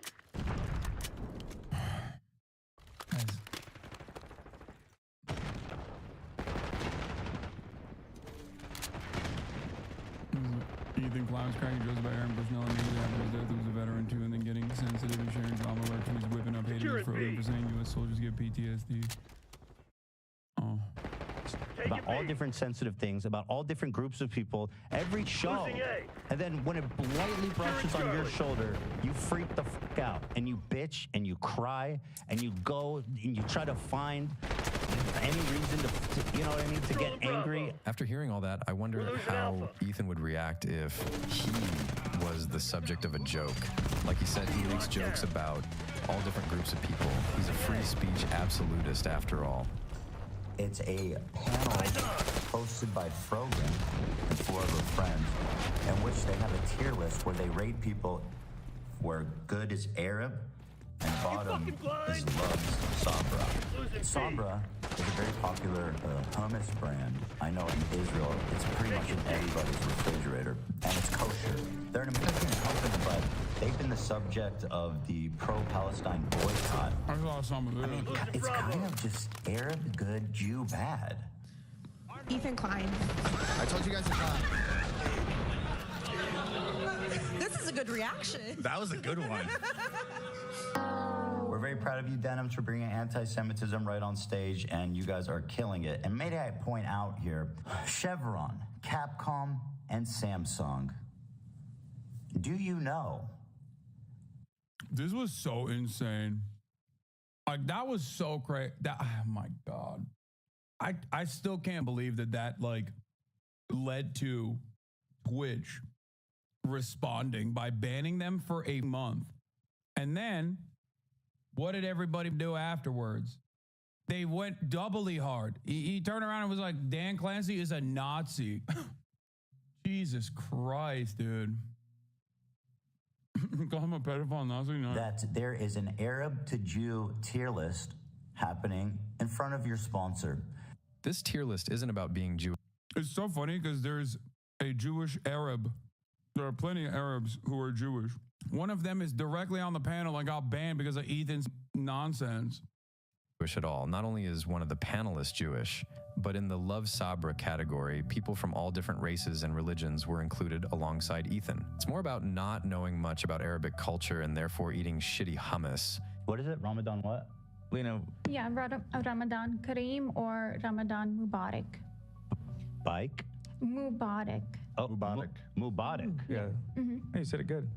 What does it mean? Mubarak Obama. Happy Ramadan. Mubarak Obama? I want to address one last point in this video, and it's about the H3 Snark subreddit. For more than a year now, Ethan has been talking about it and saying how toxic this place is, how they promote harassment, doxing, stalking, and why it should be banned. Because I believe these Snark subreddits on Reddit should be banned. It's literally fostering the most psychopathic. It encourages harassment, doxing, stalking. It's just... I guess it's fine as long as it's not the Destiny subreddit. Or, I mean, I guess he's like unleashed the H3H3 subreddit too, I suspect, against me in a similar vein now. So, This is like, it's not as bad as Jailbait, but it's like giving like, I have a feeling it's going to be banned and then everyone will be like, that was insane. Why the fuck was that allowed on the website for so long? These people are literally, it's cult behavior. I don't think they're allowed to like straight up brigade. So they're doing like a very loud dog whistle being like, hey, let's put a compilation of Ethan. The whole Snark phenomenon is so pathetic that Reddit allows this shit to continue because it feels like every Snark subreddit leans into like. See, when it happens to you, it's just you're not capable of taking criticism when Ethan is as a victim. I mean, the irony is that I do think that like Snark style subreddits are unhealthy, and I've talked about it personally as well. Like, the issue here is that like he quite literally utilizes my own personal Snark subreddit r/Destiny. Once again, a man who has defended the most important civil rights movement of our generation, at least, a white person's right to say the N-word over and over again, and has consistently said the N-word as a white guy. It is weird. I don't know. I feel like this is gonna accelerate the crash out. I don't know why he doesn't realize that. He said that you have Twitch in your pocket because of the birthday video, even though he met and talked to Susan Wojcicki, which Gnome Star used to accuse him of having YouTube in his pocket. Yeah, but also he's now like aligned with Gnome Star. Keemstar and Destiny are just like this with Ethan right now. Straight up psychopathy in terms of like the harassment and the intention of trying to ruin somebody's life. This is my favorite type of guy. Ethan's bigotry has been legitimized by your tolerance. Remember when he dismissed your data on Hero? He asked for a really since he didn't understand his business. He said you often let him brush off others' perspectives without calling him out. Yeah, dude. You know who you should be mad at? The guy who Ethan Klein, Destiny, Congressperson Richie Torres, and and like everyone in Destiny's like psychotic cyber harassment community cult has been actively targeting or being a prominent voice that is critical of Israel. I'm the guy who you should be mad at. Thank you. This is what I mean, by the way, when you are a person trying to be looked up to. No, this is what I mean when I say like a lot of people are exclusively focused on like drama, because like the only way that you personally think that like I wasn't sufficiently critical of Ethan when we had a literal conversation that left like when we had a conversation, we had a back and forth where we had a disagreement. Okay. When we had a major disagreement that ended up ending the podcast, right? And has unfolded over the course of this past year of genocide into like Ethan just falsely smearing me and trying to take down the entire platform that I'm on for the crime of not banning me for some ridiculous bullshit. Even in that circumstance, like I wasn't sufficiently critical. That's crazy. Like it's a very weird attitude to have. It is actually quite off-putting to just like be this laser focused on trying to turn this around and be like, you're the reason, you're at fault here. Bro is a cancel culture goblin? Yeah, literally. And one last time, let's go back to Ethan's reaction of the North Star radio video and how he uses his own subreddit when he faces criticism, even from a way smaller creator. First of all, shout out to whoever did the ops on this. Lovely Callisto. Thank you. I made an Imager album of his H3 snark posts in chronological order and sprinkled in a few of his cringy main subreddit posts. I wonder where that guy came from. Just two along with it. So here's this fucking guy. Let's look at some of his greatest hits. He's also making fan covers and asking Ethan to bring back his personal channel. Grimace shaking Fortnite folk cover. How dare you, dude? Well, guess what, bitch? I know who the fuck you are. And I'm gonna have a conversation about it. Shouting out his fans for screenshotting every comment and collecting every information on this guy and showing everything live. How is this different from what Ethan says the snark sub is doing? I mean, it might be even worse because of the power of a channel as big as Ethan's. Here's a post. I don't know. Was this the same investigator? By the way, I didn't even mention this guy, and he's like deleting his shit. He should be scared of scumbag. What? Wasn't North Star HG fan first? Yeah, he was. I think you ignore these guys for a long time, deprive them of content every now and then, pushing back and then moving on seems to work. Also prevents these communities from becoming drama perverts. Yeah, I don't like building a fan base, and I've been pretty honest and pretty open about this for many years at this point. I've been doing this for quite a while.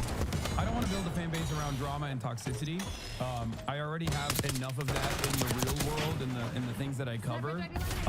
Like when I'm directly antagonizing or attacking like a right-wing person, like Ben Shapiro, I understand that could also be featured as like drama or whatever, but like that's a person who is ideologically my enemy, right? I don't agree with his worldview. I don't agree with anything he says. And so that's entirely separate. I categorize that as like politics. I'm not obsessive about debate culture for that reason though, because I feel like it's not necessarily about arriving at the truth, but more so about like addressing certain talking points and presenting certain talking points in an effort to like get something clipped out that you can use to consistently bully. Like you can weaponize your fan base to like consistently bully the other person. But even then, I obviously still engage in debates all the time, regardless of gotcha moments. And I will sometimes also engage in those gotcha moments and stuff like that. I just think that when it becomes your primary focus, it's unproductive overall. He's going to say you're doing the same thing for looking at that Reddit post, lol. Wait, what? Yeah, what do you mean? I went to my own community's Reddit post because they had compiled all of the instances where I personally, not like cyber stalking Ethan, they had compiled my own talking points that are readily available to the public since like since October 7. Do you not understand that this is a little different than just like using the subreddit I don't know. Like, I wasn't using my own subreddit to like attack Ethan or something. Like, I can't, I wasn't cyber stalking myself, chat. No, I know it's different. I just mean they'll say it's the same. But also, yeah, it was a good pose. It compiled all the shit that I have said already. What the fuck? Oh, he was a Destiny poster. Half of his community just attacks the other half over this. Apparently, if you don't hate Hassan right now, you're not a real fan. I don't agree. I think that there's a lot of people in his fan base who are genuine progressives who probably are at odds with Ethan's perspective, and they just want him to stop, most likely doing this. But he's just like relentlessly using any and every opportunity and any and every avenue to just like keep saying like fuck us on. And the issue with that is I think that probably turns off more people in his own community than like turns them against me because they believe the smears, you know? Because I'm sure there's people who are like, you know what, Ethan, I love you. I don't really know this Hassan guy that well. I trust you. You have made a convincing case that he's a gigantic piece of shit, right? And I believe you, and so I ride with you, right?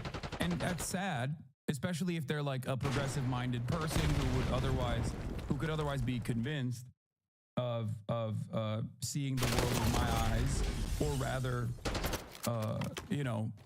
develop a better understanding of certain values that we both might have.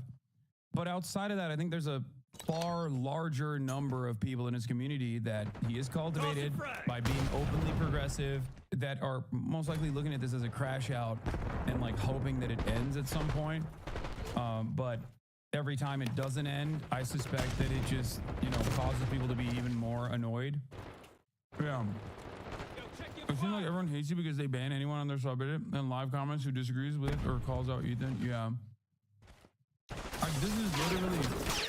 How was you one supposed to predict how unhinged you would become? And two, stop it. If you tried, he ignored you and started talking with your chat live on air of very emotional people having to watch a genocide that did happen and didn't refuse to talk about without October 7th as a backdrop.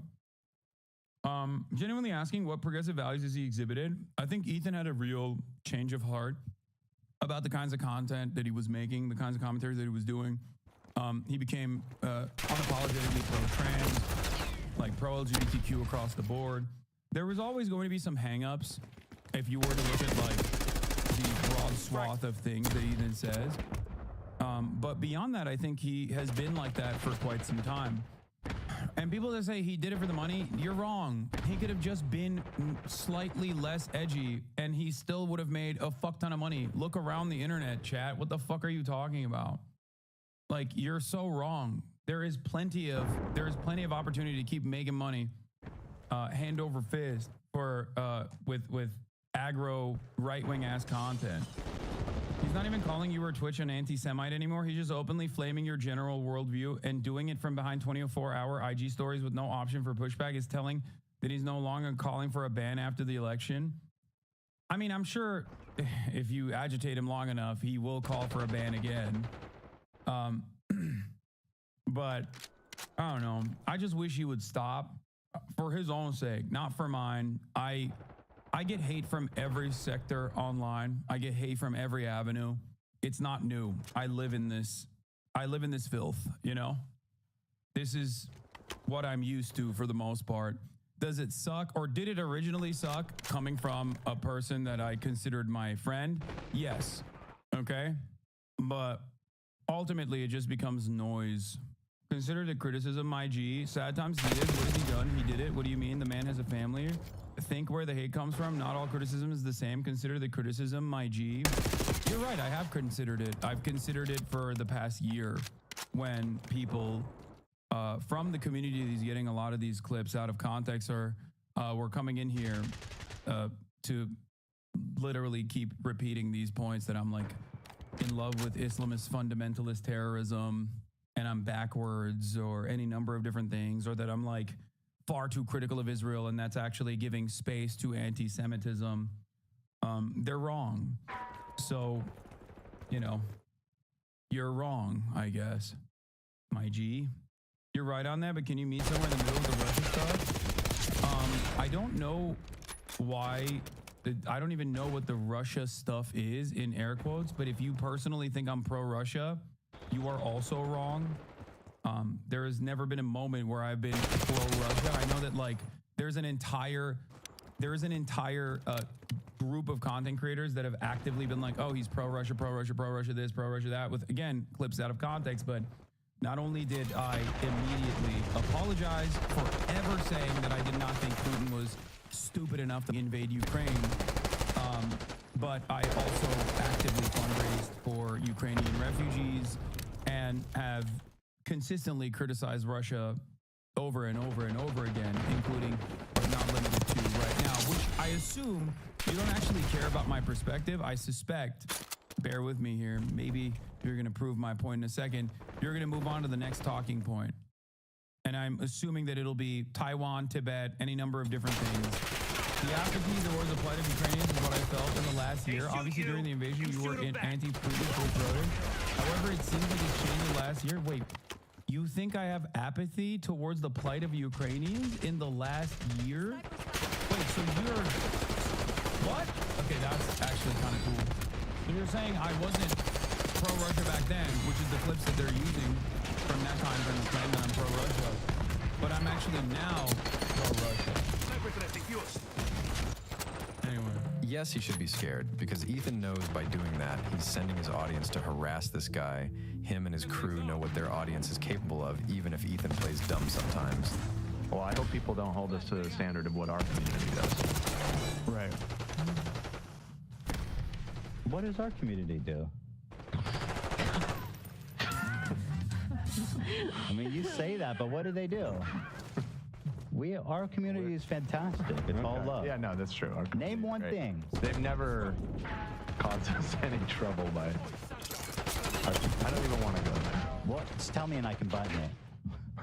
Even if they did something silly, because I don't know what you're talking about, but I'm sure it was silly and harmless. Yeah, it's definitely silly and harmless. That's what I'm referring to. But it's not sending like hate and death wishes to supposed friends. Anyway. Ethan is a snarker. In fact, he's the ultimate snarker, weaponizing his audience to send massive hate waves and his crew to find intel on his enemies. By yelling at his chat when he gets any pushback, turning off comments, paying mods to heavily restrict. Yeah, I don't want anyone to be mean to a single crew member. I don't even want you to be mean to Ethan. It doesn't really matter. It is what it is. What are you gonna do? H3's community has been coordinating a campaign to get you banned, by the way. No, wow. No way, really? I know. Restrict what can be posted on his own subreddit. He's not letting any other place to have a nuanced conversation about his show or to present any criticism. He's been trying to portray the people who participate in this sub as stalker lunatics, but in reality, most of them are former big fans who are now disappointed in Ethan and were banned when they tried to express any pushback over the past year. Oh, Comrade Casey just messaged me and said I'd appreciate not being talked about on the show. Shut up, bitch! Talk about these nuts. You appreciate me not talking about you? I just Suck my dick, bitch. He said, I'd appreciate not being talked about on the show. And I responded, bruh. I bet you And then I would, blocked her. Sucks to be outed as a piece of shit, doesn't it? What is this? Can you explicitly say you don't want us to engage with him and his community so we can't hold that against you later like you did with the not voting shit? Crimson's falling back. Yeah, I don't know what you're saying right now because I've never told people not to vote. What the f are you talking about? And also, I did just do that. What? What is happening? I voted on camera, dog. What the hell? Hostile marksman removed. And yeah, of course.